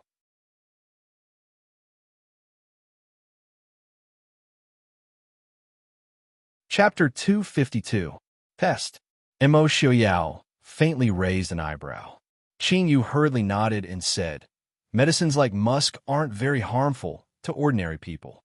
It's impossible to achieve the effect of sterilization after 1 or 2 uses. But it is very dangerous for pregnant people. Dr. Shun also said after seeing the tea this servant brought back. If the princess consort is pregnant, just 1 sip of that tea is enough to miscarry. The study was silent for a moment. Mo Xiaoyao waved his hand. You can leave. You're the only one who understands medicine by Miss Li's side. Be more careful. This servant will leave. Qing Yu secretly sighed in relief. She bowed and hurriedly left. When His Highness was angry, even if he didn't show it on his face, just the low pressure was not something that little girls like them could endure. Qing Yu left. The study was silent. Mo Xiaoyao's usually gentle and deep eyes were full of haze. Mo Jingqi really knew how to plan ahead. He had just recovered and was already impatient to test Miss Li. Perhaps he also wanted to test if he had truly recovered. Or was he really so confident that he did not dare to touch him? Someone come. Prince. A gray-robed figure appeared in the study. Prince, we've already investigated. It was Wang Xiaorong who had people drug the tea. It is said that when the emperor was favoring Wang Xiaorong, he inadvertently mentioned the princess consort's children. Wang Xiaorong wanted to use this as a pretext to gain favor, so she drugged the tea. Mo Xiaoyao sneered. It's just Xiaorong. Her people have the ability to drug the empress tea? The gray-robed man naturally did not dare to answer. He also understood that the prince did not want to hear his answer. He only asked, Wang Xiaorong is scheming for the Prince Ding Mansion's children. Prince, should we? Mo Xiaoyao shook his head. His smile was bone-chilling. No, since she likes to drug the tea so much. When I get back, I'll have Qingyu concoct the medicine according to that cup of tea. I'll watch her drink it for 3 months. Prince, Wang Xiaorong might be pregnant. Do you not understand Ai's words? The gray-clothed man felt a chill in his heart. He hurriedly lowered his head and said, This subordinate obeys. In the bedroom, Yili slowly opened her eyes. The slight discomfort in her body made her frown. Recalling what had happened earlier, the scenes of their passionate entanglement flashed through her mind, and her face, which had become even more beautiful after the pleasure, suddenly flushed red. Yili helplessly patted her cheeks. She wrapped herself in the quilt and shook her head desperately, trying to get rid of the blushing images in her mind. The discomfort in her body made her moan uncontrollably. Yili, you're so useless and embarrassing. Yili couldn't help but grind her teeth as she thought of that bastard who had disappeared to who knows where. If she still couldn't figure out that he had done it on purpose, then she was an idiot. But this idiot had taken it for real at the time. She had panicked when she saw his sad appearance. She had apologized in every possible way, but to no avail. She had even lost herself. Although she didn't know where the impulse came from, she didn't oppose it. Li, are you awake? Gentle footsteps came from outside the screen. Yili raised her head to see Mo Xiaoyao standing at the head of the bed looking at her with a smile. Seeing Mo Xiaoyao standing in front of her, Yili glared at him and asked, Where did you go? Mo Xiaoyao raised his eyebrows. He walked to the table and poured a cup of warm water to feed her. Yili quickly reached out to take it and drink it herself. Mo Xiaoyao didn't mind. He faintly smiled as he sat down by the bed and said, I was afraid of waking you up, so I went outside to look at some things. That's right. Han Mingxi came in the afternoon, so I had him stay in the guest courtyard first. Yili choked and swallowed the water in her mouth before saying, Han Mingxi is here? Why is he so fast? I'll go see him. His warm lips pressed against hers, blocking the words that were about to come out of her mouth. Their lips gently rubbed together for a while. Mo Xiaoyao took the teacup from her hand and put it to the side. He said in a low voice with a smile, Li, it's not too late to see him tomorrow. But Yili slightly frowned. Mo Xiaoyao didn't allow her to refuse. His index finger gently touched her delicate red lips. Li, if you care too much about other men, I'll get jealous. Yili's clear eyes flashed. She looked at him and said, So what if you're jealous? I'll get jealous. Maybe I want to kill him to silence him. Mo Xiaoyao said with a faint smile. Yili raised her eyebrows. So you did it on purpose today? Mo Xiaoyao didn't deny it. His Li was simply too smart. There was no point in denying it. I just thought today was a good day. Gently leaning into his embrace, Yili softly sighed and said, As long as you don't betray me, I won't betray you. Even if Mo Xiaoyao betrays the world, he won't betray Li. In the end, Yili couldn't win against Mo Xiaoyao. Someone once said that when you get used to retreating from someone, it's very likely that you'll fall in love with them. Yili wasn't someone who liked to deceive herself.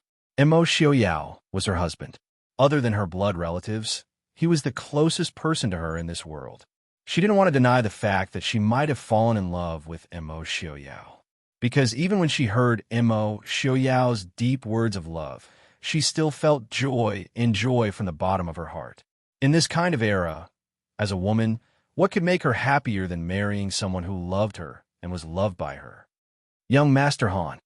When Yili stepped into the guest courtyard, Han Mingxi was sitting under a magnolia tree in a daze.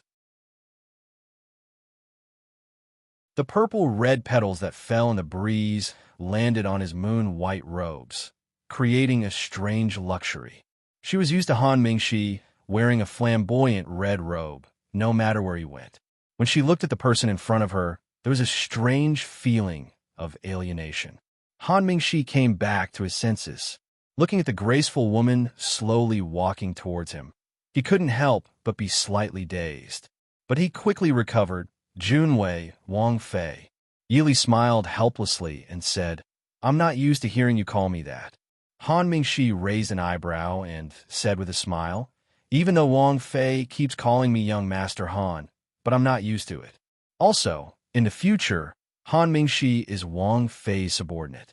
If Wang Fei keeps calling me that, wouldn't it be strange?" Yili tilted her head and said with a smile, "Since that's the case, I'll call you Mingxi.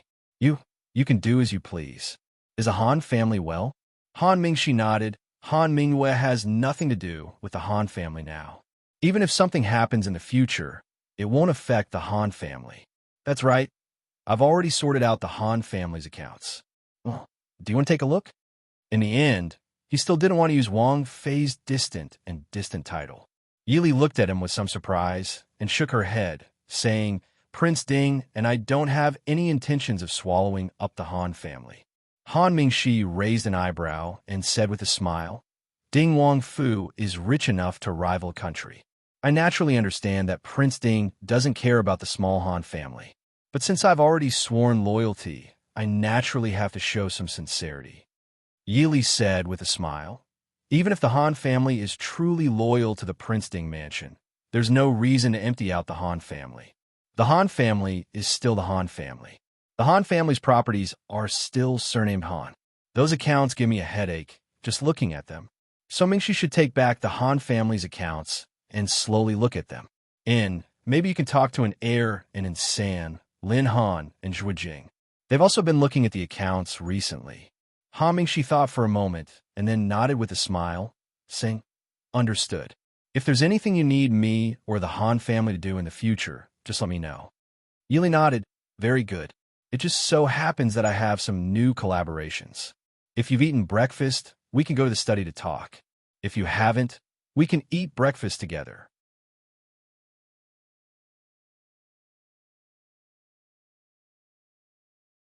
Chapter 253. "I thought that you should be accompanying Prince Ding to have breakfast?" Yili faintly said. Prince Ding's internal energy is profound. He won't feel hungry even if he misses a meal. Thinking of a certain man who was insatiable, Yili lightly snorted in her heart. Not being angry didn't mean that she didn't hold a grudge. Han Mingxi turned back and saw that the woman behind him inadvertently revealed a charm that had never been seen before. His heart darkened as he turned and walked into the room. "Then this one will have the honor to invite Princess Ding to have breakfast together." The matter of choosing relatives was pushed back by Yili. Ding Wangfu still closed its doors to guests and avoided the expected clamor. But there was still an endless stream of invitations sent to the Prince Ding mansion every day. Yili just casually glanced at it before putting it aside for Director Imo and Nurse Sun to handle. An heir in San improved rapidly under the joint training of Director Imo and Han Mingxi. Although Han Mingxi had never been in charge of anything before, he was born a business family and was smart. Even from what he had heard and seen since he was young, he was much stronger than ordinary people. Otherwise, Han Mingyue wouldn't have dared to hand the Han family over to him so confidently. Yi Li's so-called cooperation with the winter holidays was more of Yi Li coming up with an idea and providing a portion of the funds. And the specific operations would all be handled by Han Mingxi. By the time she was almost done with the discussion with Han Mingxi, it was already a matter of several days later. Yi Li thought of the Ding Wangfu's elites that she had thrown in the valley and didn't know how they were tortured. Looking at the time, she decided to go and see them first. Although Qin Feng didn't stay in the valley with his comrades these few days, His days weren't easy at all. After all, the princess consort had already proposed that the last team would be trained by him. Since that was the case, as the commander, he naturally couldn't be worse than his own subordinates. So that day when he returned to the manor, he went to consult in air and in San. It just so happened that San was dizzy from all the books in the room, and Qin Feng delivered himself to be the punching bag. And San didn't know how to be polite at all. Every day, the heavy and varied training made Qin Feng, the Black Cloud cavalry commander who was originally full of arrogance and looked down on the Shadow Guard, completely lose his temper. Once again, he followed Yi Li to the valley below Black Cloud Peak. Qin Feng had to admit that he was indeed curious as to what had happened to those elites. When they reached the bottom of the cliff, Qin Feng could not help but pinch a few of them when they saw their comrades crawling and rolling in the dust. This was simply too embarrassing for the Black Cloud cavalry and the Mahist army. Yi Li was still sitting on the roof, patiently waiting for the people who were running laps to finish. It wasn't until everyone returned to the yard with dusty faces that she jumped off the roof and asked with a smile, "Elites, how do you feel these days?" The elites' faces were all ashen. They were all expressionless. Could they say they were so tired they wanted to die? If someone had told them in the past that just running and doing some strange exercises could make them collapse from exhaustion, they probably wouldn't have believed it even if they were beaten to death. Who were they? They were the best Shadow Guard and soldiers in the entire Chu state. How could they be stumped by such a small thing? Now, they understood that the reason they felt running was not hard was because they had never seriously run before. In reality, the most unlucky Shadow Guard was so tired on the first day of running that he couldn't even crawl. Looking at the faces of the elites, Yi Li nodded in satisfaction and said with a smile, "I've said it before, good martial arts does not mean good health. Good health does not mean good stamina, and good stamina does not mean good endurance." After a few days of training, I believe that everyone's stamina and endurance have improved greatly. I hope you can keep it up. In addition, add another 5 miles to your running every day and add another 100 miles to your other activities. When these words were said, the people below could not help but cry out. Yi Li did not care and continued, "I don't need many of you to become peerless experts. I only need you to become the strongest soldiers. You will be the Mahist army, and even the elites of the elites in the entire Chu state." "Young master, do you mean that we will still return to the army and will still be members of the Mahist army?" Someone below could not help but ask. This was also the doubt of everyone present. Most people were more inclined to think that Prince was preparing to train them to become a more powerful team than the Shadow Guard and the Secret Force. But they did not expect that they would still be soldiers, and from what young Master Chu meant, they would return to the Mahist army in the future. Yi Li said with a faint smile, "I cannot tell you right now, but I can guarantee that in the end, you will all have honorable titles. All of your promotions will be the same as the Black Cloud Cavalry and the Mahist Army, or even better. When you reach the age where it is not suitable to stay, or if you're injured in an accident, you will be transferred to a place where the Mahist Army or the Princeton Mansion can reach."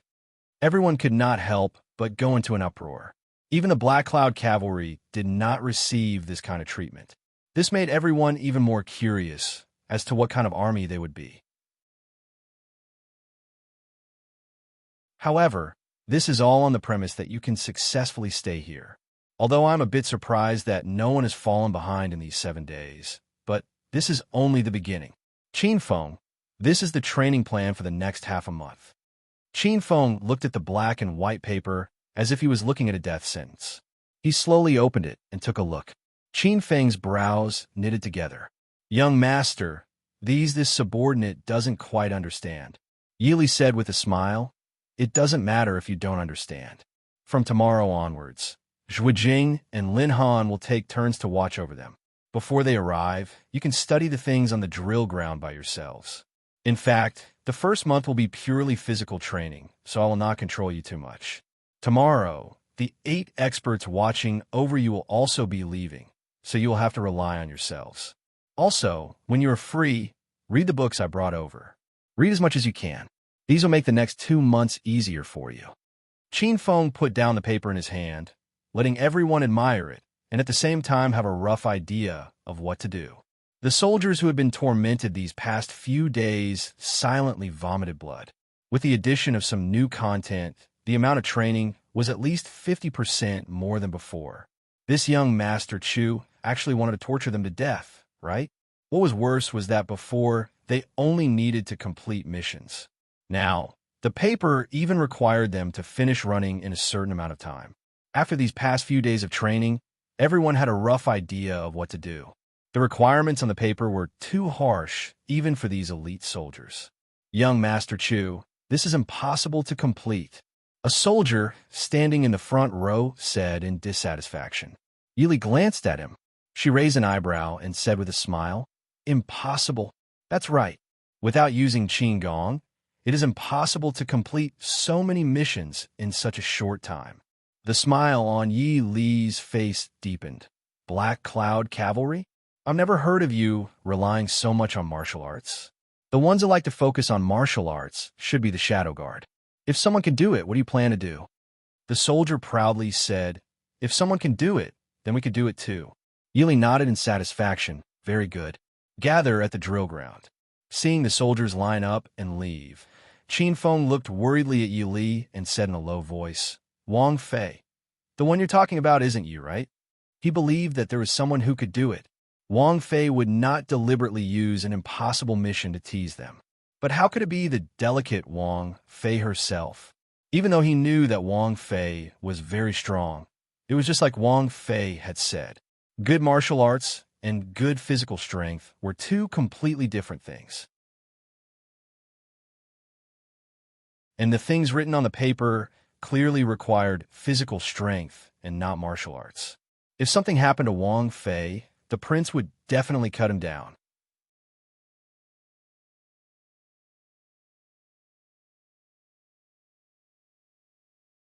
Chapter 254. Yili lowered her head and looked at the clothes on her body. In order to deal with such an unexpected situation, Yili had specially worn a suitable set of clothes. After all, she had a lot of experience in training. The reactions of these elites were basically what Yili had experienced when she was scolding people and when she was being scolded. Even if she guessed, she could guess a few things. The craftsmen in charge of the construction of this valley were very dedicated. The training field outside the courtyard was completely in line with Yi Li's requirements. A group of unconvinced soldiers stood on the drill ground and stared dumbfoundedly at young Master Chu, who was much taller than them and was also very skinny and weak, running calmly while carrying a few dozen kilograms of weight on his back. In the beginning, no one paid attention. However, when he ran 5 or 6 laps around the training field and his breathing was still stable, everyone finally realized that this young Master Chu was indeed not simple. After 10 laps, young Master Chu did not stop to rest. Instead, he directly rushed to the strange pile of things in the middle of the training field. He climbed over a low net that was covered with iron caltrops and all kinds of sharp objects. He climbed over a net rope that was more than 20 feet high and flipped over a wall that was more than 10 feet high. He grabbed the rope and swung over 20 feet before accurately landing on a piece of wood that was less than half a foot wide and 5 feet high. Under the shocked gazes of everyone, he rushed over as if he was running on flat ground. Finally, he rushed to the finish line. There were already bows and arrows placed there. Yili picked up the longbow and pulled the bowstring. She casually shot an arrow right at the center of the target. There was still some fine sand slowly flowing out of the hourglass that was placed at the side. Yili turned around and raised her eyebrows at the group of people in front of her. In her heart, she let out a long sigh of relief. Actually, the series of actions last night was still a bit difficult for the current her. Although she had not stopped training herself these past few years, and had been able to train herself without any hindrance after marrying into the Princeton mansion for a year. Even so, because of Mo Xiaoyao's guidance, she had made some progress in the ancient martial arts. However, it had been many years since she had completed such a series of actions. Fortunately, it was completed smoothly. If something went wrong in front of these fellows, it would not be easy to teach them a lesson in the future. Yili secretly moved her tired and stiff body, but on the surface, she smiled calmly. How is it? Good. The crowd was silent for a moment before bursting into cheers. However, what were they thinking before? This young Master Chu in front of them had easily done what they could not do, which was that he was stronger than them. Without a doubt, they all admired the strong. Then, everyone will listen to the instructor's instructions. And let me see your results in half a month? Yes, young master. Everyone replied in unison. After dismissing everyone, Yi Li's originally smiling expression immediately collapsed. He leaned against the balance beam and sighed bitterly. Qin Feng saw this and raised his eyebrows. This subordinate thought that it would be easy to be the princess consort. Yi Li waved her hand helplessly. No matter how easy it is, it can't withstand not practicing for too long. I'm rusty. I almost fell from the top just now. As expected, I was too busy after coming back. I didn't even have a chance to familiarize myself with the field. But it's nothing if you really go to the battlefield. Who will give you time to familiarize yourself with the field? Qin Feng frowned and said in confusion, Princess, you don't have to work so hard. Yi Li smiled and said, Not really. Compared to testing this and that in the capital, I would rather stay here. If I don't work hard, will those arrogant fellows be convinced? This is just the beginning. In the future, I will have to scare them often to prevent them from being arrogant. Qin Feng couldn't help but rub his forehead. You have already dealt enough blows to them today, and you still want to scare them? I think so. I'm about to die from exhaustion. I'll rest for a while before returning home. Yi Li rubbed her arms and turned to walk into the small courtyard. That's right, I don't need to remind you what it means to keep a secret, right? If the prince knows about what happened today, all your tasks will be doubled. Yes, princess. After returning to the capital, Immerse was busy dealing with the situation in the imperial court and the emperor's constant probing. Yi Li was busy dealing with the affairs of the prince's mansion and the elite training under the Black Cloud Peak. She put other things aside first. It wasn't until Murong Ting and Lung Haoyu came to visit Yi Li that she remembered that the war in Yongzhou was not over yet. Murong Ting and Lung Haoyu naturally came in the name of visiting Princess Ding. When they were in the border town, Murong Ting finally married Lung Haoyu under Murong Shun's insistence. Now that she had returned to the capital, she had changed from the former eldest miss of General Murong's mansion to the second madam of the Lung family. Immerse definitely had something to do with Murong Ting marrying Lung Haoyu so quickly. For this reason, Yi Li felt a little guilty towards Murong Ting. It wasn't until she saw that Murong Ting was still radiant that she was relieved. It seemed that Murong Ting could still make her happy no matter what the situation was. With Lung Haoyu's infatuation for Murong Ting, he probably wouldn't bully her. Murong, young Master Lung, I'm really sorry for missing your wedding. Looking at Murong Ting, who was still dressed in red and in high spirits, Yi Li smiled apologetically. Murong Ting waved her hand indifferently and said with a smile, What's there to be sorry about? It's all my father's fault for wanting me. As she spoke, she glared angrily at Lung Haoyu, who was sitting beside her. However, there was obviously a different kind of coquettish pout in her eyes that had never been seen before. Lung Haoyu smiled at Murong Ting good-naturedly and didn't refute. Yi Li only shook her head faintly and smiled. Lung Haoyu was able to tolerate Murong Ting's temper so much. It seemed that he was indeed very affectionate. One must know that Lung Haoyu's temper wasn't much. Leaving Immerse and Lung Haoyu to discuss the matter, Yi Li pulled Murong Ting to the side and chatted. Murong Ting looked at Lung Haoyu and Immerse, who were sitting not far away, with some doubts. She wasn't stupid. Although she had been married to Lung Haoyu for less than a month, she still vaguely felt that the private Lung Haoyu was different from the person she used to know. Now that she saw him sitting together with Prince Ding and talking, with a serious and focused expression on his face that she had never seen before, Murong Ting was even more certain in her heart. If Lung Haoyu was really a good-for-nothing playboy, even if it was for Yi Li's sake, Prince Ding would never sit there and talk with him. Murong, what's wrong? Murong Ting looked at her with some doubts and said, "Look, are you hiding something from me?" Yili raised her eyebrows and looked at her with a smile. "Who do you think is hiding something from you?" Murong Ting said with some distress, "I feel that Lung Haoyu is different from the person I used to know. Sometimes I wonder if I really know him." Although Lung Haoyu still acted as if he loved to eat, drink, and play as usual, he didn't care about worldly affairs. But they were husband and wife. How could Murong Ting not know that Lung Haoyu was busy in the study until midnight? Although no one knew what he was busy with. Yili looked at Murong Ting calmly and asked softly, "Murong, do you feel happy after getting married? How are you getting along with second young Master Lung?"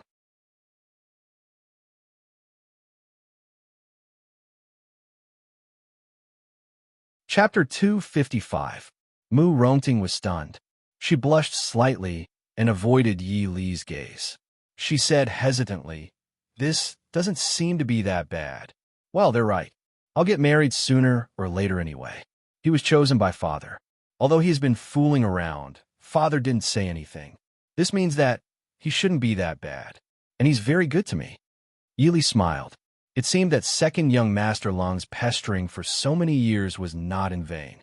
Looking back at Lung Haoyu, who was talking to Mo Xiaoyao not far away and paying attention to this side, Yili said with a smile, "Since you're so curious, why don't you ask him yourself?" Mu Rongting said hatefully, "He has been pretending to be crazy and stupid in front of me for so many years. Do you want me to ask him now? I don't like it at all." Yili didn't interrupt other couples. She just asked with a smile, "Have you gotten used to the long residence?" Mu Rongting's face immediately fell. She looked at Yili bitterly and said, "Not many people in this world are as lucky as you, Yili. Now I know why Lung Haoyu doesn't like the Lung family. It's simply not a place where normal people can stay." Mu Rongting was full of resentment at the mention of her newly married in-laws. Now that she finally had someone to talk to, she naturally wouldn't hide it from Yili. She rattled on about what happened in the past few days when she returned to the capital. The Lung family was considered a very famous aristocratic family in the capital. In this generation, Lung Qingyu became the commander of the imperial guards in the capital at the age of 26. He could be said to be the emperor's confidant. Naturally, the entire Lung family had high hopes for him. In contrast, second young Master Lung, Lung Haoyu, who was famous for being a playboy, was naturally not valued. But it wasn't until Mu Rongting really married into the Lung family that she realized to what extent Lung Haoyu, the second young master, was not valued. Even the servants in the residence who had some reputation dared to gossip about Lung Haoyu. If it weren't for the master's indulgence, how could the servants have such guts? Mu Rongting's character had never been one to swallow humiliation. Naturally, she could not stand these people. In the past few days, who knew how much trouble she had caused? However, the mistress of the Lung family, Lung Haoyu's mother in name, had never intended to stand on their side regardless of right or wrong. The fact that the eldest young master of the Lung family, whom Mu Rongting adored, ignored and disdained her younger brother made Mu Rongting very angry. No matter how careless she was, she could tell that there was no place for Lung Haoyu in the entire Lung residence. If he lived in such an environment, no one would have a good temper. Hearing Mu Rongting's complaint, Yili smiled curiously and said, "I remember that you used to have a good impression of young Master Lung." In the few times they met, Mu Rongting couldn't help but compare Lung Qingyu and Lung Haoyu. Yili had never interacted with Lung Qingyu, but she had heard of this famous cold-faced young master in the capital. However, the Lung family was loyal to the emperor and was obviously not on the same path as the Princeton mansion, so there was no need to get in touch with them. Mu Rongting lay weakly in the chair and looked at Yi Li pitifully. Isn't there a saying, you can only see from afar and not play with from close range? In the past, you naturally thought it was good from afar. But if someone despises you from head to toe for 3 meals a day, even if you don't look at them, you won't even look at them. Even when he looks at you like you're dirty, you can't give it to him. Yili raised her eyebrows. Is this how Lung Qingyu treats second young Master Lung? Mu Rongting shrugged. In fact, except for Lung Haoyu's father, His whole family treats him like this. I really can't bear to wear that damn place at all. Unfortunately, no matter what, I can't run back to the Morong residence by myself. Otherwise, who knows what rumors will spread if outsiders find out. But Lung Haoyu told me that after the wedding, he will tell his father that we will buy a courtyard outside and move out by ourselves. Will General Lung agree? Yili asked. As everyone knew, the Lung family paid great attention to their family style and reputation. Although Lung Haoyu, an unfilial son, often angered old General Lung. The most impressive thing about the Lung family in the capital was that old General Lung was the only one who didn't have a concubine among so many high-ranking officials in the capital. Both of his sons were born by Madame Lung. But at the same time, many people knew that second young Master Lung wasn't Madame Lung's biological son at all. Second young Master Lung's mother was Madame Lung's dowry maid. She passed away after giving birth to Lung Haoyu, so Lung Haoyu was raised under Madame Lung's name since birth. He was also considered the legitimate son of the general's mansion. It was just that Madame Lung spoiled second young Master Lung so much that he became the #1 playboy in the capital. Murong Ting pursed her lips and said, "If Lung Haoyu says there's no problem, then there shouldn't be a problem.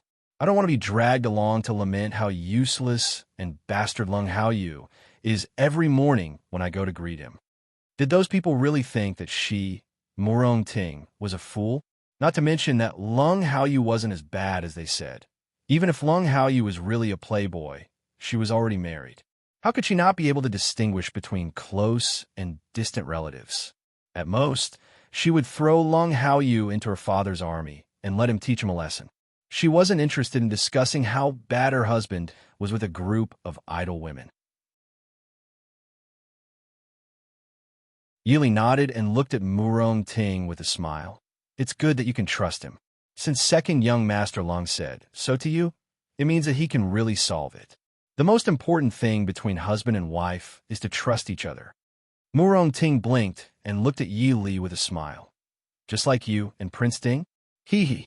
That time in Yonglin, Prince Ding appeared on the battlefield at a critical moment and happened to save the princess consort. When I was in Yonglin, I heard a lot of people talking about it vividly. I'm afraid that it has spread throughout Jiangnan now. While I was in Yonglin City, those girls were so envious of Princess Ding. Yili rolled her eyes helplessly. On the other side, Imo Xiaoyao and Lung Haoyu finished their discussion, and Lung Haoyu got up and prepared to leave. Although Murong Ting was a little reluctant, she understood that they were all married now, especially Yi Li, who was very busy, so she didn't stay any longer and got up to leave with Lung Haoyu. Lung Haoyu looked at Imo Xiaoyao, who was standing at the side, and smiled at Yi Li. Princess consort, how you heard that the new patriarch of the Han family is now preparing for some hesitant new business, but I don't know if I have a chance to get involved? Yili glanced at Imo Xiaoyao and said with a smile, second young Master Lung is really well informed. Lung Haoyu didn't care and said with a smile, as a businessman, I naturally have some business channels. I've embarrassed myself in front of the princess. Yili smiled generously and said, since young Master Lung is interested, why don't you go and talk to young Master Han? I'm a shopkeeper who doesn't know anything. Lung Haoyu said with a smile. Princess Consort's talent and ideas are always surprising. How can I say that I don't know anything? In that case, I thank Princess Consort. Goodbye. I won't see you out. Murong Ting looked at the two of them strangely. She didn't quite understand what business Lung Haoyu wanted to do. Since it was business with the Han family, why did he ask Li Er? But at least it proved that Lung Haoyu was also planning to do business, right?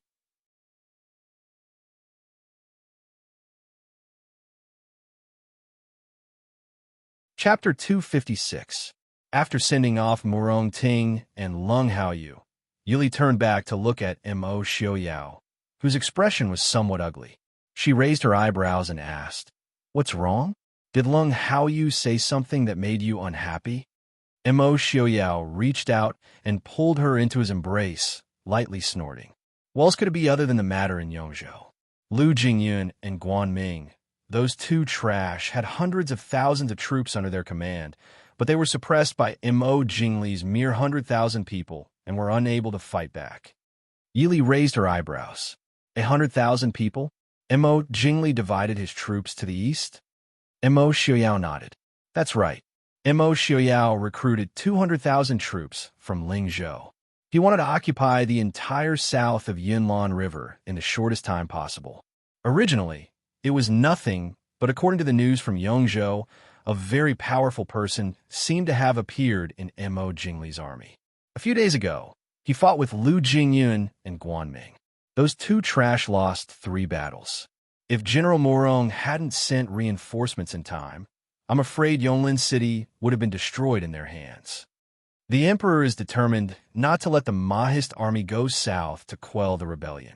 It's useless even if you're angry.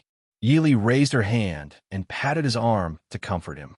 Mo Xiaoyao sighed deeply. I know. Of course, he knew that Mo Jingqi would rather give up the entire south of Yunlan River to him than let the Ding Mansion's forces touch it. So now, the situation in the south had become a situation where they couldn't win the battles. The two trash had hundreds of thousands of troops, but had no military achievements. As for the Prince Ding Mansion, since Mo Xiaoyao had arrived in time, no matter how much they hoped to lead the troops to the south, they could only watch anxiously from the sidelines. Lu Jingyun has never fought a battle, let alone lead hundreds of thousands of troops. That Guanming is also a trash. General Jinghua was not feeling well and was recuperating at home. Old Duke Hua was old and did not have the emperor's trust, not to mention the generals under the command of the Prince Ding Mansion. I'm afraid that even if Mo Jingli takes over the entire south, His Majesty won't let them onto the battlefield. Yili thought in a low voice. Mo Xiaoyao said in a low voice, with General Murong looking after that trash, as long as he doesn't act smart, he should be able to hold on for a few months. But once Mo Jingli truly takes over the south and turns around to deal with him, it will be his death. Yili frowned. With Mo Jingli's speed, you should still be in the northern tribes by then, right? Mo Xiaoyao shook his head and snorted with anger. Forget it. If they want to mess around, let them mess around. I don't have time to pay attention to them right now. Mo Jingqi has something to do, so he won't have to keep staring at the Prince Ding Mansion. Yili smiled helplessly. I'm afraid that no matter how many things he has to do, he won't forget about the Prince Ding Mansion. Since he likes to stare at the Prince Ding Mansion, I'll let him stare as much as he wants. Li, let's go out for a walk. With one hand around Yi Li's slender waist, Mo Xiaoyao chuckled softly and turned to lead her out.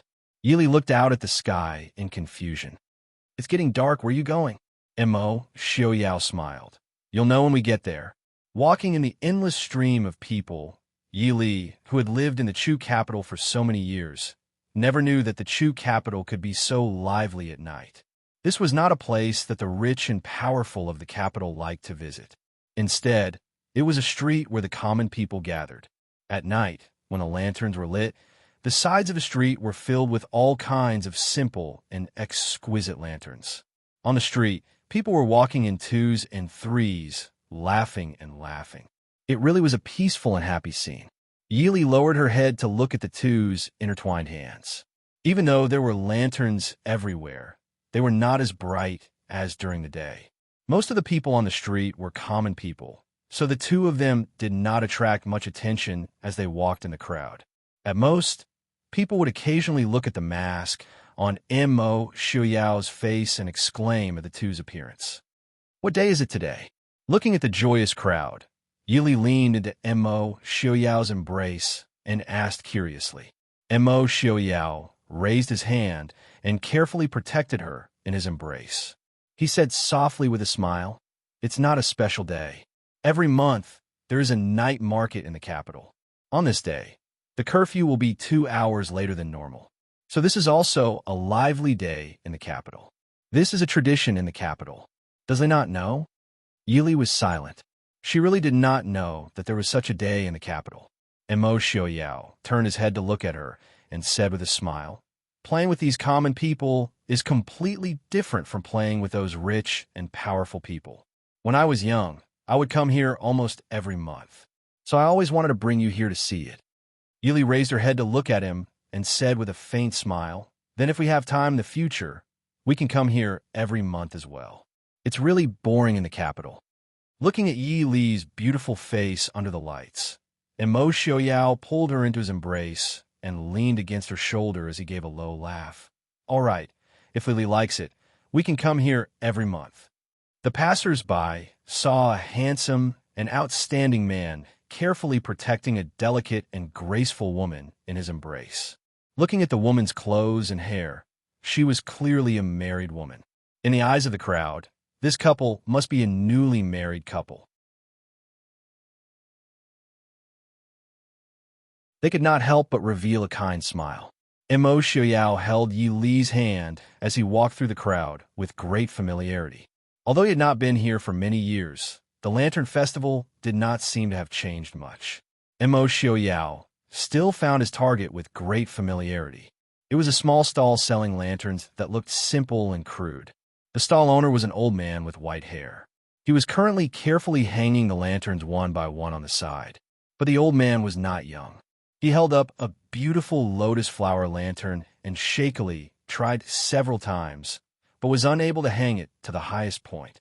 Mo Xiaoyao stood to the side and reached out to take the lantern from the old man's hands and hang it up. The old man was stunned at first. He turned his head and saw a noble and extraordinary man and woman standing in front of him. The old man looked at Mo Xiaoyao and could not help but frown. Many thanks to young master. This young master looks somewhat familiar. This old man seems to have seen young master somewhere before. Mo Xiaoyao smiled faintly. In the past few years, I often came here and bought many lanterns from old mister. No wonder old mister found me familiar. The old man waved his hand uneasily. This old man does not deserve the word mister. Is young master bringing his wife to the Lantern Festival? Do you want to buy a lantern to play with? The word wife clearly made Mo Xiaoyao very happy. He turned his head to look at Yi Li and pointed to a pile of simple lanterns. I'll take these too. The old man looked at the two with some difficulty. Although the clothes of these two young masters and madams were not very extravagant, the old man had sold lanterns for most of his life. He had seen many people come and go. He could tell at a glance that these two were nobles. No matter how he looked at it, they did not look like people who would be interested in such simple lanterns. Yi Li also understood the old man's thoughts. She smiled faintly and said, I'll take these too. They look simple and elegant, but they're also unique. The old man saw that the two of them seemed to really want these two simple lanterns. He nodded and took the lanterns and handed them over. Yi Li took them in her hands. They were indeed very ordinary lanterns. The workmanship could be considered exquisite, but compared to the other strange flowers and birds, they were only average. Even the paper on the outside was made from ordinary white paper, and some flowers were pasted on. Perhaps these two were made from the leftover materials after making other lanterns. Mo Xiaoyao took the lantern in Yi Li's hands and looked at it. He smiled at her and turned to pick up the brush and ink that the old man had placed at the side. After a moment, he stopped and nodded with satisfaction. He handed the lantern back to Yi Li. Yi Li lowered her head to take a look. She used the blank space on the original flower painting to draw a graceful woman. Some are holding scrolls, some are frowning, some are holding flowers, and some are holding swords. Although it was only a few strokes, it made people feel that the woman's graceful and beautiful appearance was vividly displayed on the paper. The originally monotonous and boring flower lantern suddenly became an exquisite and beautiful flower lantern.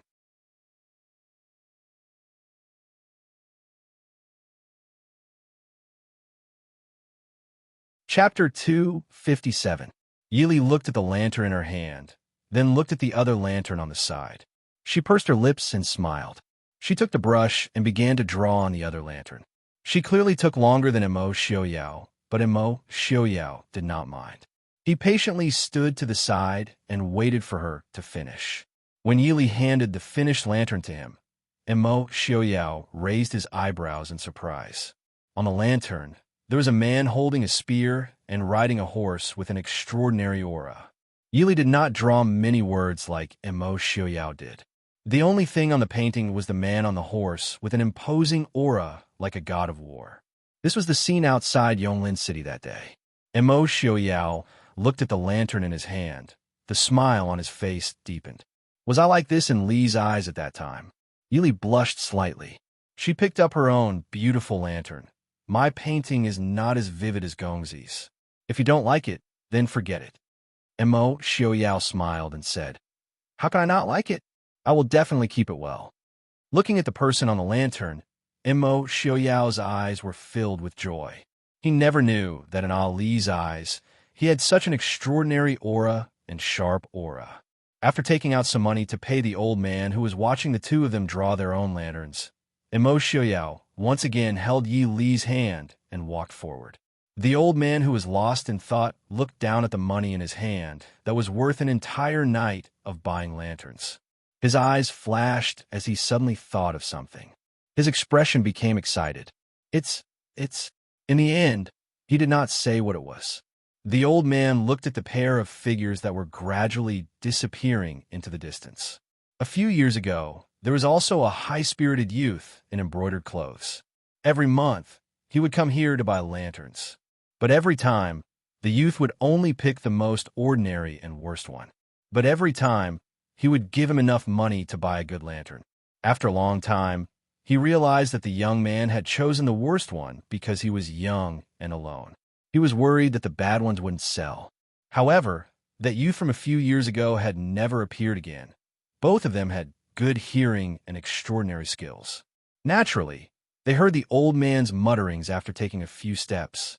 Yili glanced at Mo Xiaoyao and said with a smile, Prince, your identity has been seen through. Mo Xiaoyao smiled faintly. It's nothing. I used to come here often, but I didn't expect that old mister to recognize me. Mo Xiaoyao's life could be said to have been divided by the time he was 17 years old. From then on, he was in two completely different directions. If they weren't familiar with each other, it would be difficult to connect the two of them together. Yili lowered her head to look at the freshly painted lantern in her hand, which was still emitting the fragrance of ink, and a faint smile appeared on her lips. The two of them carried lanterns and strolled leisurely along the streets with many other young men and women. Their extraordinary appearance and temperament attracted many curious and envious gazes, but compared to the probing and calculating gazes of the nobles in the palace, it made them feel much better. Yili walked as she curiously looked at the various small stalls on both sides of the street. The things sold there weren't all that good. They were all for the common people. Although they were simple and unadorned, they made people feel closer to nature. Mo Xiaoyao smiled as he pulled Yi Li to a stall selling jewelry, rouge, and face powder. The small stall naturally didn't have anything valuable. The middle-aged couple who set up the stall could see that the man and woman in front of them were not ordinary people. Although they might not be interested in their things, they still tried to sell them. Mo Xiaoyao picked up an elegant pearl hairpin and looked at Yi Li. He shook his head and put it back. A slender hand picked up the hairpin again and met Mo Xiaoyao's eyes. Yi Li raised an eyebrow and asked with a smile, What is it? Mo Xiaoyao sighed softly and said, This hairpin will only be overshadowed by Li. Li is suited for the brightest pearls. A few days ago, I ordered some luminous pearls from Fenghua Tower. Tomorrow, let's go see what style you like. Yi Li held the simple hairpin in her hand and looked at it. She smiled and said, Even if you aren't afraid that I will squander all your family's wealth, I'm afraid that the noble ladies in Jing will kill me with their gazes. Fenghua Tower's jewelry was famous in the Chu capital for being expensive. Even if the noble ladies had a few pieces, it would be worth showing off. But others did not know, but Yi Li knew. Ever since her wedding, almost all of her jewelry had been ordered from Fenghua Tower. It was no wonder that even though Yi Li rarely went out and would try to choose some low-key jewelry, there were still many people who would pay attention to the jewelry she wore. If you can squander all your family's wealth just by buying a few pieces of jewelry, then it can only be said that our family's wealth is too thin. Mo Xiaoyao said with a smile. He took the hairpin from Yi Li's hand and gently put on for her. He said softly, I hope that Li gets the best. Yi Li smiled faintly and said, If you like it, then it's the best. If you don't like it, then it's worthless no matter how good it is. A faint smile flashed through Mo Xiaoyao's eyes. He asked in a low voice, then does Lily like it? It was just a simple like. She didn't know if he was talking about the hairpin or something else. Yili blushed slightly. She turned her face and said in a low voice, "It's not bad." After paying, they listened to the compliments of the couple who had set up the stall. The two of them did not pay it any mind. They held hands and turned to leave. As they walked, Mo Xiaoyao turned his head to look at the woman next to him. The inconspicuous pearl hairpin seemed to sparkle with a moving light in her black hair. "What's going on over there?" Yili looked ahead. There was a lot of noise in that direction. Most of the people were moving in that direction. At a glance, she could only see a dense crowd. Mo Xiaoyao raised his eyebrows slightly and said with a smile, "There's probably something going on. Let's go take a look and we'll know." Handing the two lanterns to the person following behind them, Mo Xiaoyao pulled Yili towards the crowd. Yili turned her head to look at the unfamiliar guard holding the two lanterns. She frowned and said, "I almost forgot. Ever since I came back, I haven't seen Ajin." Ajin had always been a man of few words. Even when he was at Mo Xiaoyao's side, he was expressionless as he pushed the wheelchair. Now that Mo Xiaoyao's legs were fine, Ajin seemed to have been forgotten. Mo Xiaoyao turned his head and said with a smile, "I told him to do something else. He's grown up. He can't always be by my side as a guard." Yili nodded. Ajin was Chief Steward Mo's nephew. Chief Steward Mo had worked hard for the Wang Fu and had no children. Ajin's parents had also died for the Prince Ding mansion. Mo Xiaoyao should take extra care of Ajin. After squeezing into the crowd, they saw that there was a stage set up at the corner of the street. The stage was decorated with colorful satin, making it look bright and eye-catching. There was no one on the stage, but the crowd below the stage was clearly excited. Yili looked at the middle-aged man beside her whose face was red with excitement. She asked softly, "What's going on here?" The middle-aged man turned his head and saw a beautiful woman standing beside him. He couldn't help but be surprised. He said with a pleasant expression, "The #1 courtesan in the capital, Miss Yao Ji, is going to dance here, and she's going to throw the embroidered ball." Halfway through, he seemed to remember that the person in front of him was a beautiful woman. The man's face turned red, and he didn't say much. Even though he didn't say it clearly, it didn't stop Yi Li from understanding. Slightly surprised, Yili turned her head to look at Mo Xiaoyao in confusion and asked, "The Miss Yao he's talking about isn't the one I know?"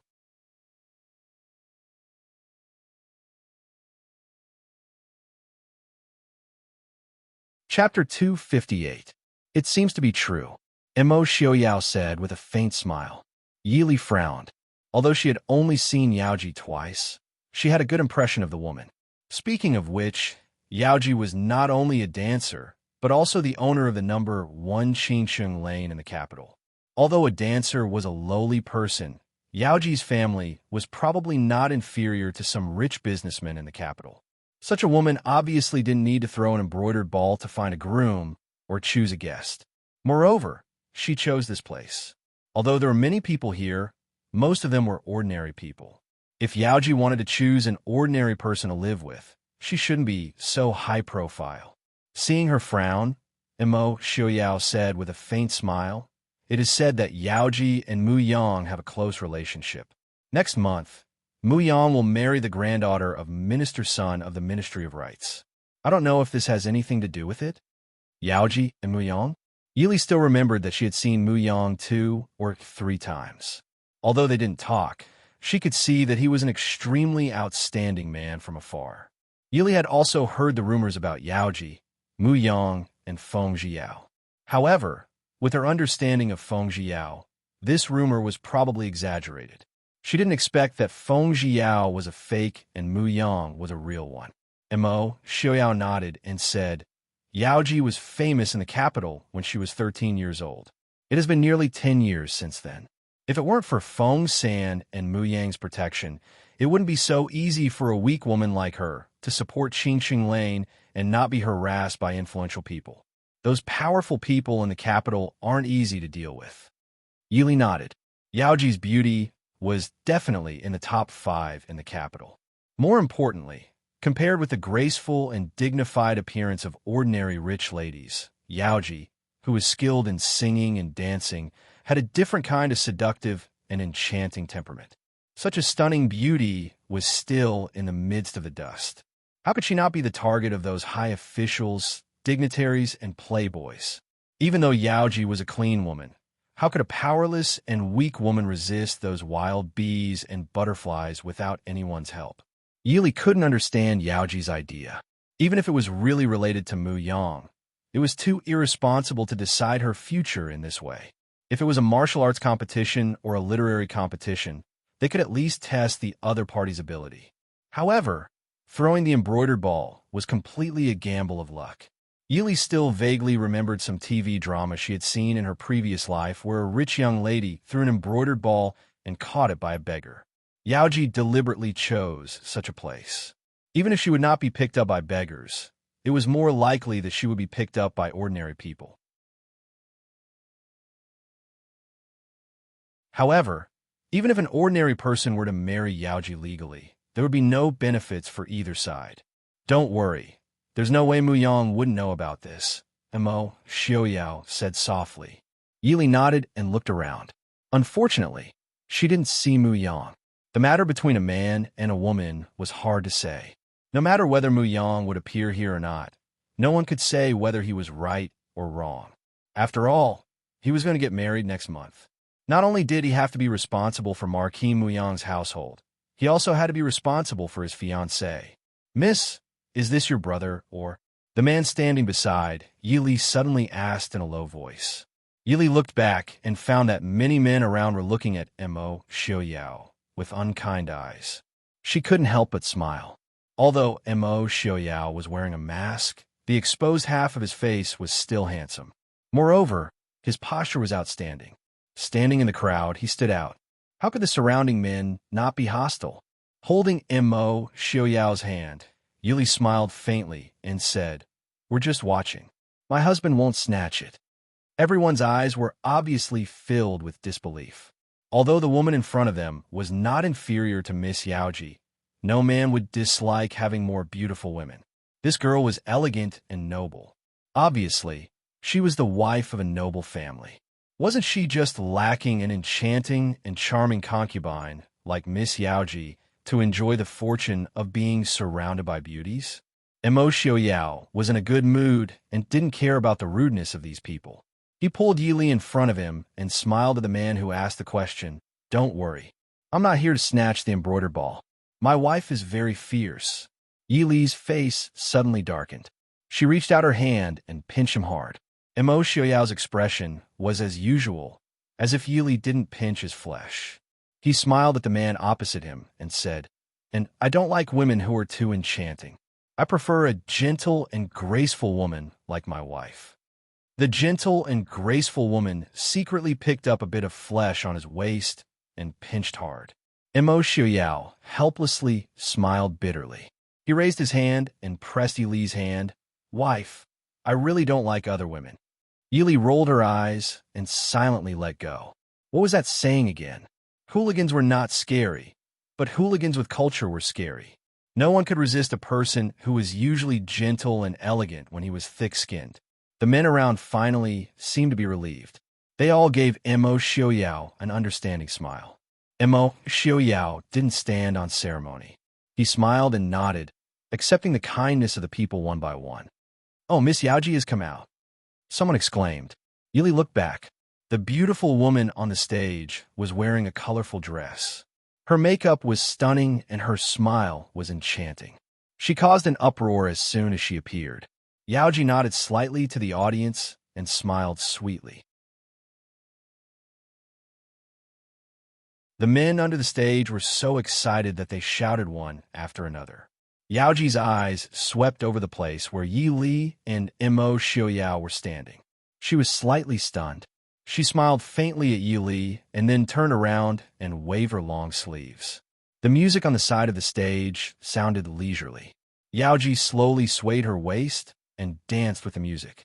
The audience applauded again. Yi Li frowned. She looked at the woman on the stage with a bright smile. and sighed secretly. Yaoji didn't want to throw the embroidered ball. She was simply deliberately ruining her reputation. Yaoji's reputation in the capital was not bad. Although it was said that she had an ambiguous relationship with Feng San and Mu Yang, it was only a rumor. No one had really seen her. Besides, not many people could see Yaoji in person. But now she was dancing and throwing the embroidered ball in such a place. Probably after today, more than half of the men in the capital would know what Yaoji looked like. Today, whether it was the high officials and dignitaries who wanted to marry her as a concubine or the ordinary people who wanted to marry her as a wife, their opinion of her would be lowered to a lower level. Looking up at the sadness that flashed across the woman's face on the stage, Yili shook her head secretly. Was it really because of Mu Yang? When the song was over, the people under the stage shouted one after another, urging Yaoji to throw the embroidered ball quickly. A middle-aged woman with makeup and a smile on her face came to the stage. She raised her hand to signal the audience to be quiet and said with a smile, "You are lucky today. Today, Miss Yaoji personally threw the embroidered ball to choose a groom. The one who catches the embroidered ball is our Miss Yaoji's groom tonight. I wish you good luck here." Yi Li's heart sank. She heard clearly what the procuress said about the groom tonight. That was to say, Yaoji didn't really want to marry, but just wanted to choose a groom. It also meant that after tonight, Yaoji would no longer be a stripped-down dancer who only sold her skills but not her body. Looking at the beautiful woman with bright eyes standing on the stage, Yi Li sighed regretfully. And Mo Shuyao asked in a low voice, "What's wrong, Miss Li?"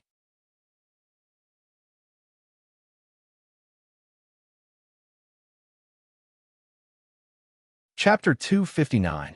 Yi Li shook her head and said, "Miss Yaoji's action is too decisive." "Why do you have to?" Yi Li was asked if she could go to this extent for a man. Yi Li knew very well that she absolutely could not do what Yaoji did. It was not because she didn't love him, but her love had a bottom line. If she could even abandon her dignity, this kind of love would be too heavy for Yi Li. And Mo Shuyao leaned over to Yi Li's ear and whispered, "I will never let Li be like this. I will remove all obstacles and let Li be Mo Shuyao's only wife." Yi Li raised her eyebrows. "Prince is very good at saying nice things today. You like it? I will say it every day." Mo Shuyao smiled. "Don't worry. Mu Yang is a little stupid, but he is kind. He will definitely come." Yi Li nodded. So what if he came? Mu Yang would never marry Yaoji, nor would he give up Marquis Mu Yang's mansion for Yaoji. And Miss Sun, she was also the most innocent one. On the stage, Yaoji was holding a colorful embroidered ball and looking at the audience with a smile. The men under the stage all stared at the small embroidered ball excitedly.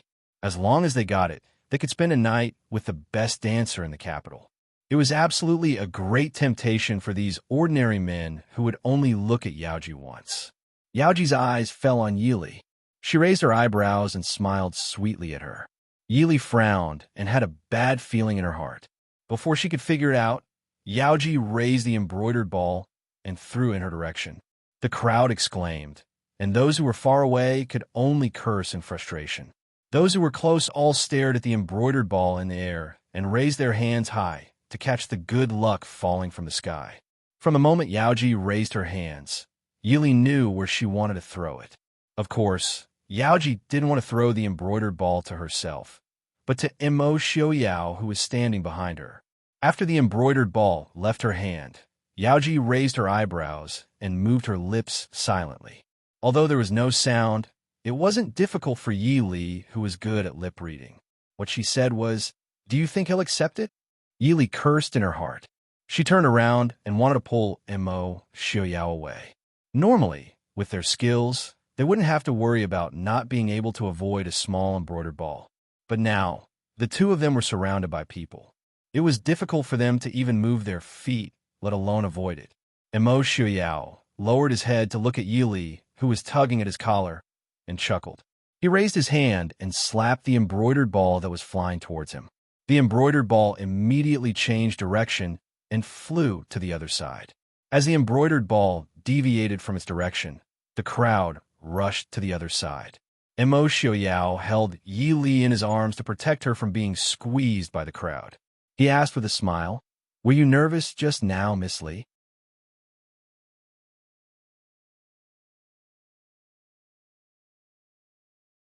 Yi Li snorted and raised her head to look at the stand. Yaoji didn't look disappointed when she saw her embroidered ball being slapped away. Instead, she smiled more charmingly at Yi Li and said silently, "Congratulations." Yi Li nodded slightly and accepted her congratulations. The colorful embroidered balls were fought over in the crowd. Often, before a person could grab them, they would be slapped away or taken away by the person next to him. The fierceness of the fight for the embroidered balls was amazing. It was just a small embroidered ball. No matter how many people fought for it, it couldn't be fought over endlessly. Just when a burly man, who thought he was better than others, reached out to grab the embroidered ball, an outstanding figure stepped on the shoulders of the crowd and flew over. He kicked away the burly man's hand and at the same time kicked the embroidered ball towards the woman standing on the stage. In the disappointed exclamation of everyone, a swift figure quickly flew onto the stage and caught the embroidered ball before it fell on Yaoji. On the stage, a young man dressed in a brown brocade robe was standing leisurely beside Yaoji. His handsome face was angular, and he looked more boorish and straightforward than the man from Great Chu. However, the sharp gleam in his eyes, which seemed to be smiling, made people know that he was not one of those warriors who were all brawn and no brains. The man casually played with the embroidered ball in his hand. He smiled at the man who had fallen into the crowd below the stage and said, "Since you don't like Miss Yaoji, you can just stand aside and watch. It's rude to kick her embroidered ball back like this." It said that the Chu state is a land of literature and etiquette. You're too rude to the beauty. The man in the crowd, Mu Yang, the heir of Marquis Mu Yang's household, flew onto the stage with a sullen face. He didn't say a word and slapped the man in brown. The man in brown was obviously prepared and easily dodged to the side. The man in brown was obviously prepared and easily dodged to the side. The two of them fought back and forth on the stage.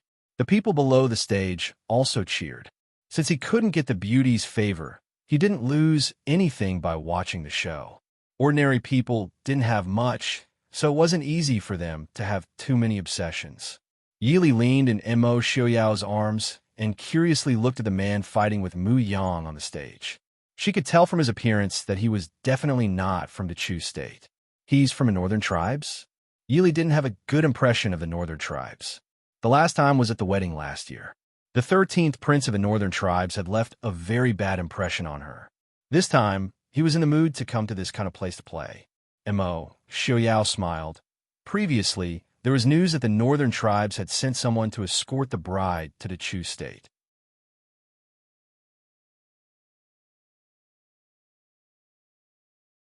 I didn't expect him to arrive in the capital so quickly.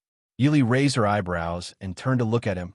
"You know him, Yilu Yi, the 7th prince of the northern tribes." Mo Xiaoyao said in a low voice. "Mu Yang probably isn't his match." Yi Li nodded slightly. She could tell from just a few moves. Mu Yang's martial arts were not bad, but it couldn't compare to Yilu Ye's, which was obviously honed on the battlefield. Mu Yang couldn't be blamed. Although the Chu state worshipped martial arts, it also worshipped literature. Most influential families tended to let their children walk the path of an official rather than the battlefield. After all, swords have no eyes on the battlefield. Who knows when you might lose your life? Mu Yang was able to cultivate both literature and martial arts at such a young age. It wasn't easy for him to have such achievements in martial arts. But the northern tribes was completely different from the Chu state. Although they were influenced by the culture of the Central Plains, their culture was still valiant and the strong were respected. And Yilu Yi was one of the most outstanding sons of the northern tribes. Naturally, he had risked his life on the battlefield since he was a teenager. After less than 100 moves, Mu Yang started to lose ground, and Yilu Yi was clearly in high spirits. The more he fought, the braver he became. His fierce attacks forced Mu Yang to retreat again and again. Yi Li looked at Mo Xiaoyao and couldn't help but frown. She didn't want to let Mo Xiaoyao go on stage. No matter if he won or lost, there would be a storm in the end. But at the same time, whether it was her or Mo Shuyao, they couldn't watch Yelu Yi injure Mu Yang. Yaoji was originally a bit absent-minded, but when she saw that Mu Yang was about to lose, she finally came back to her senses. She said in a flustered and exasperated tone, "I told you to meddle in other people's business. I'm running my embroidered ball. What does it have to do with you?" Yelu Yi laughed loudly. "Miss Yaoji is right. Young Master Mu, since you kicked the embroidered ball back, what is the meaning of this now?"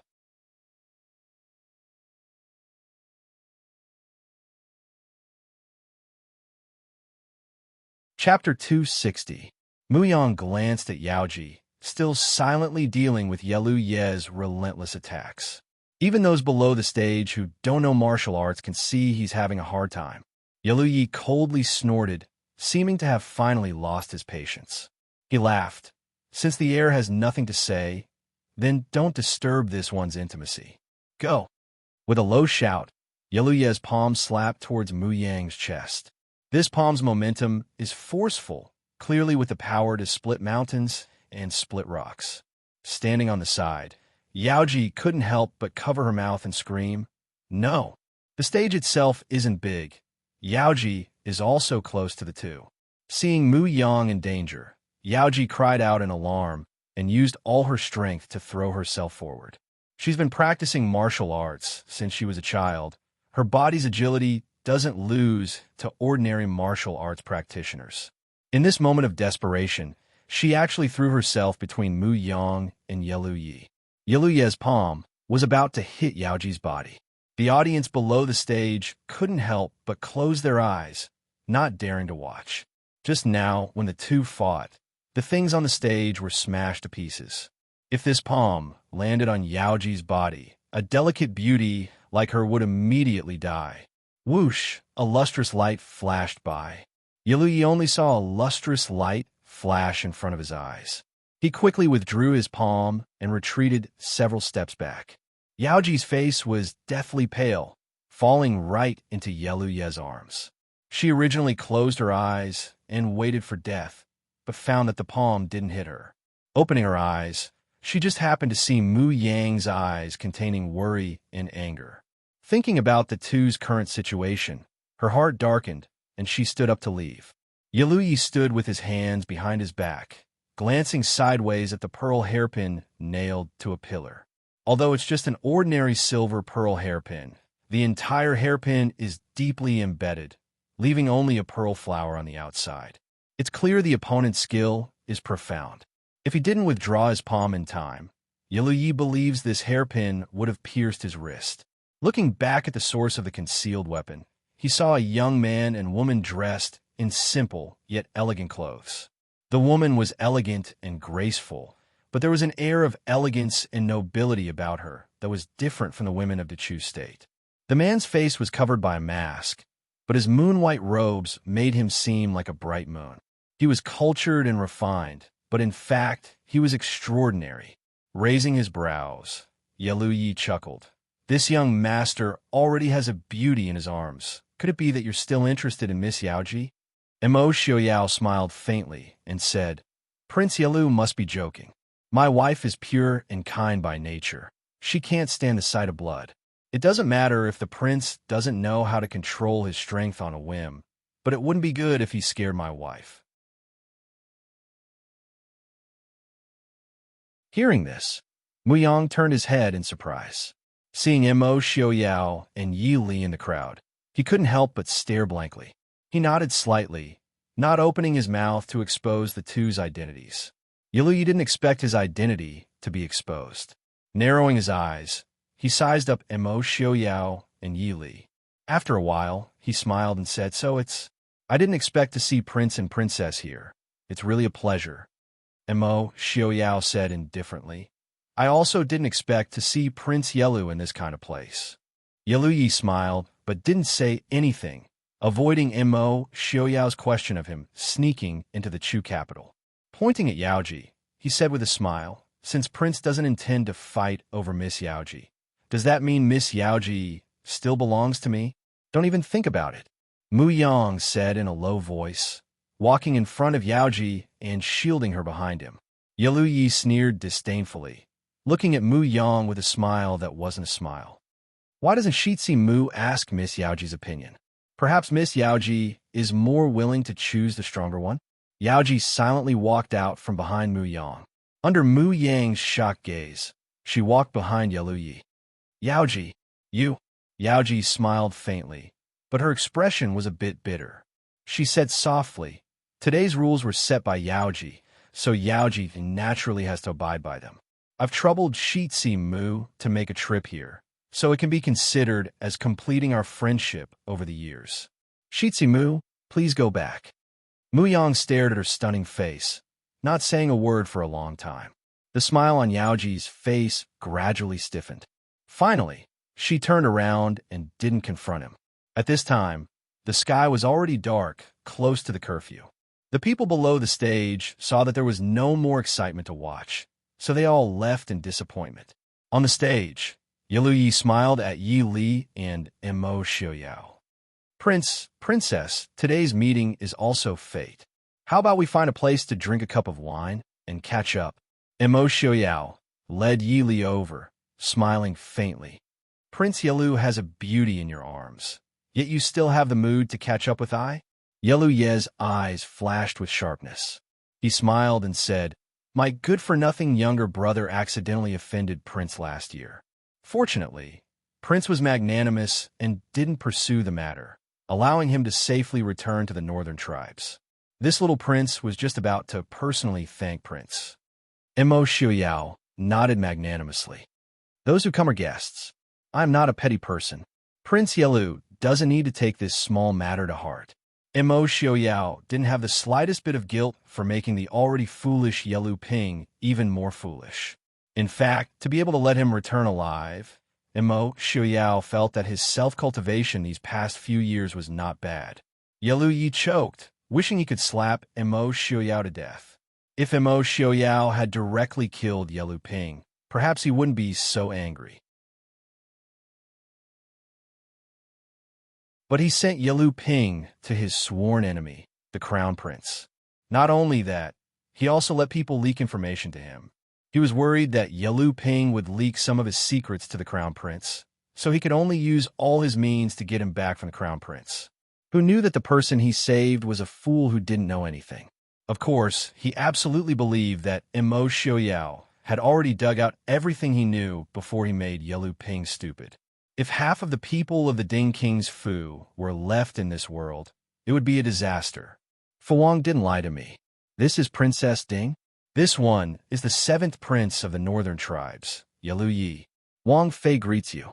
Knowing that he couldn't win against Mo Xiaoyao, Yalu Yi didn't make things difficult for himself. He cleanly changed the target and smiled at Yi Li. Yi Li stood next to Mo Xiaoyao and said with a light smile, Prince Yalu greets you. Yalu Yi impudently examined Yi Li and said, on the way to the Chu capital, I heard that Wang Fei is a woman who doesn't lose out to men. I thought you were such a graceful beauty. Prince Ding really has good fortune. Mo Xiaoyao's eyes darkened, a trace of anger flashing past, but quickly disappearing. He smiled at Yalu Yi and said, Prince Yalu praises me too much. This isn't the place to talk. Prince Yalu, do you want to come to my humble home for a visit? Looking down the stage, it was only a quarter of an hour until the curfew. The crowd on the streets had already dispersed. Only the few of them were left on the lively and festive stage. It looked a bit strange. Yalu Yi smiled without batting an eyelid. Prince Ding's invitation is this one's honor, but it's already late. It's really rude to visit the Ding King's Fu. This one will definitely pay a visit to Prince and Wang Fei on another day. Going to the Ding King's Fu for a visit at this time, Yalu Yi believed that as long as there wasn't anything wrong with the brain, they wouldn't make this decision. Seeing him refuse, Mo Xiao didn't force him. Since it's like this, I and Miss Li will take our leave first. Prince Yalu and Mu Shitsi.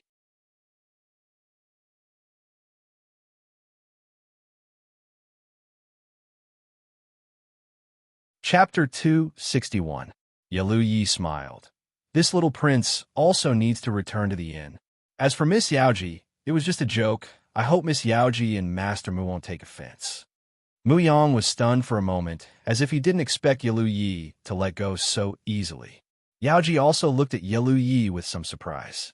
Yalu Yi didn't care, waving his hand. This one saw Master Mu's skills and was itching for a fight.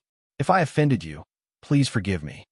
Since the other party said so, Mu Yang naturally wouldn't pursue the matter. He nodded. Prince Yalu's skills are better. Please excuse me. Yalu Yi raised his eyebrows and was about to speak when a cold light flashed from the corner of the street. Several black-clothed men rushed over. Yalu Yi tilted his head to avoid the oncoming blade light and casually slapped the assassin away. At the same time, he turned to Imo Xiaoyao and smiled. Prince, turns out Chu Capital's knights are so dangerous. Imo Xiaoyao hugged Yi Li with one hand and grabbed the hand of an assassin with the other. With a slight force, the crisp sound of bones breaking in the middle of the night could be heard. Maybe it's because the tourists came from afar? After all, I remember that the capital's nights were very peaceful. Yalu Yi laughed and didn't refute. On the other side, Mu Yang was protecting Yaoji while fighting the enemy. Yaoji's body was a bit stiff. Although she didn't want Mu Yang to touch her again, she knew that now wasn't the time to be willful. She could only stay motionless and let Mu Yang hold her in his arms. However, the expression on his face was one of sadness. He had avoided the fear of encountering an assassin. The assassins obviously also noticed that the three men in front of them were all experts. However, Imo Xiaoyao and Mu Yang were each protecting a woman. Only Yalu Yi didn't have any worries and naturally went on a killing spree.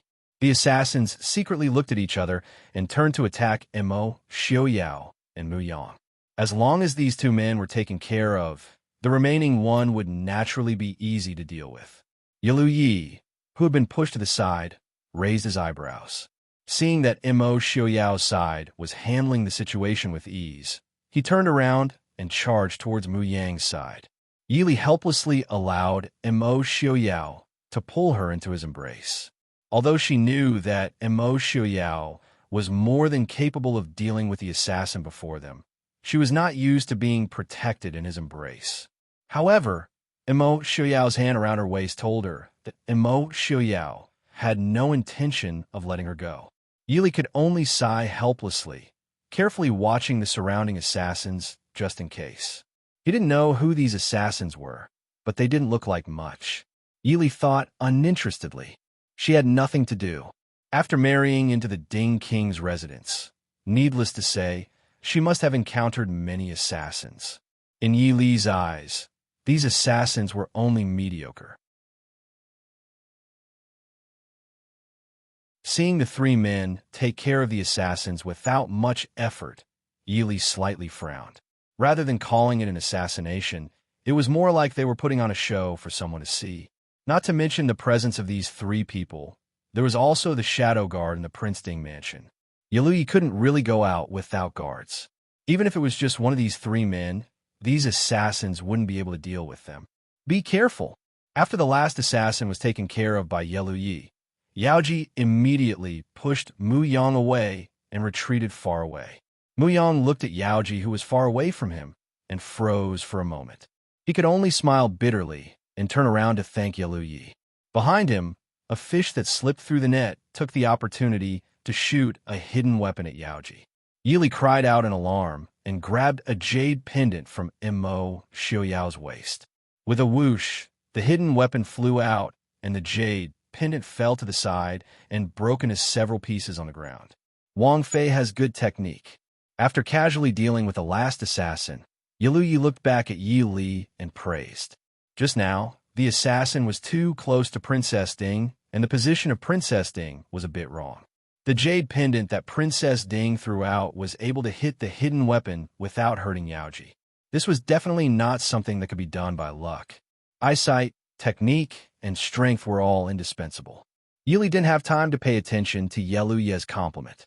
Just now, she didn't have anything suitable to make a hidden weapon, so she casually pulled off a jade pendant from Imo Xiaoyao's body and threw it out. Now that she had rescued him, she had time to worry about Imo Xiaoyao's jade pendant. After all, It was definitely not something ordinary that he carried with him. She walked over to where the jade pendant had fallen. Emo Xiaoyao grabbed her and asked with a raised brow, "What are you doing?" Yili said apologetically, "I'm going to take a look at that jade pendant. Is it all right?" Emo Xiaoyao smiled and looked at her with a smile as he asked, "If it's not all right, what should you do?" Yili furrowed her brow in distress. If it was just valuable, then it was fine. If it had some special use or special meaning, then it would be troublesome. Seeing Yili looking at him pitifully, Emo Xiaoyao's mood became even better. He pulled Yili into his arms and said with a bitter face, "Even though it's not anything important, but it's my favorite jade pendant. Wifey, what should I do?" Yili looked up at him. "I'll give you a new one." Emo Xiaoyao generously nodded. "All right, then it's settled. Wifey has to personally choose it." Seeing him so happy, Yili couldn't help but feel even more guilty. She secretly reflected on whether she had neglected him too much. Ever since they had gotten married, Emo Xiaoyao had personally taken care of her food and clothing, but Yili guiltily remembered that she seemed to have given him a piece of clothing on his birthday last year. That was because someone beside her had reminded her. Thinking of this, Yili felt even more that she hadn't treated Emo Xiaoyao too well. She seriously nodded and said, "All right, I'll personally choose it. Wifey is so good," Emo Xiaoyao said with a satisfied smile. Even though Emo Xiaoyao said he didn't care, Yili still went over to take the pouch she carried with her and put away the broken jade. On one side, the two were tender and warm, but on the other side, there was a chill everywhere. The atmosphere was so heavy that even Yelu Yi, who was watching the show, couldn't help but stand a little further away. Yaoji's face was deathly pale, no longer having the enchanting charm she had on the stage. The night wind of June made her shiver uncontrollably and hug her arms. The multicolored dress on her body only made her look even paler and more haggard. Mu Yang silently looked at the woman in front of him, a complicated light flashing through his eyes. He sighed and said in a low voice, "Let's go. I'll send you back." Yaoji took a step back and said coldly, "No need to trouble Shitsi. Yaoji knows the way back." "Yaoji," Mu Yang called in a low voice, a trace of displeasure in his voice. "Have you caused enough trouble? Throwing the embroidered ball in this kind of place. Do you want to ruin yourself?" Yaoji raised her head and squeezed out a bitter smile on her pale face. "Shitsi means that it's okay for me to throw the embroidered ball in Qingcheng Lane. There are only ordinary people here, and the people coming and going in Qingcheng Lane are all rich and powerful merchants.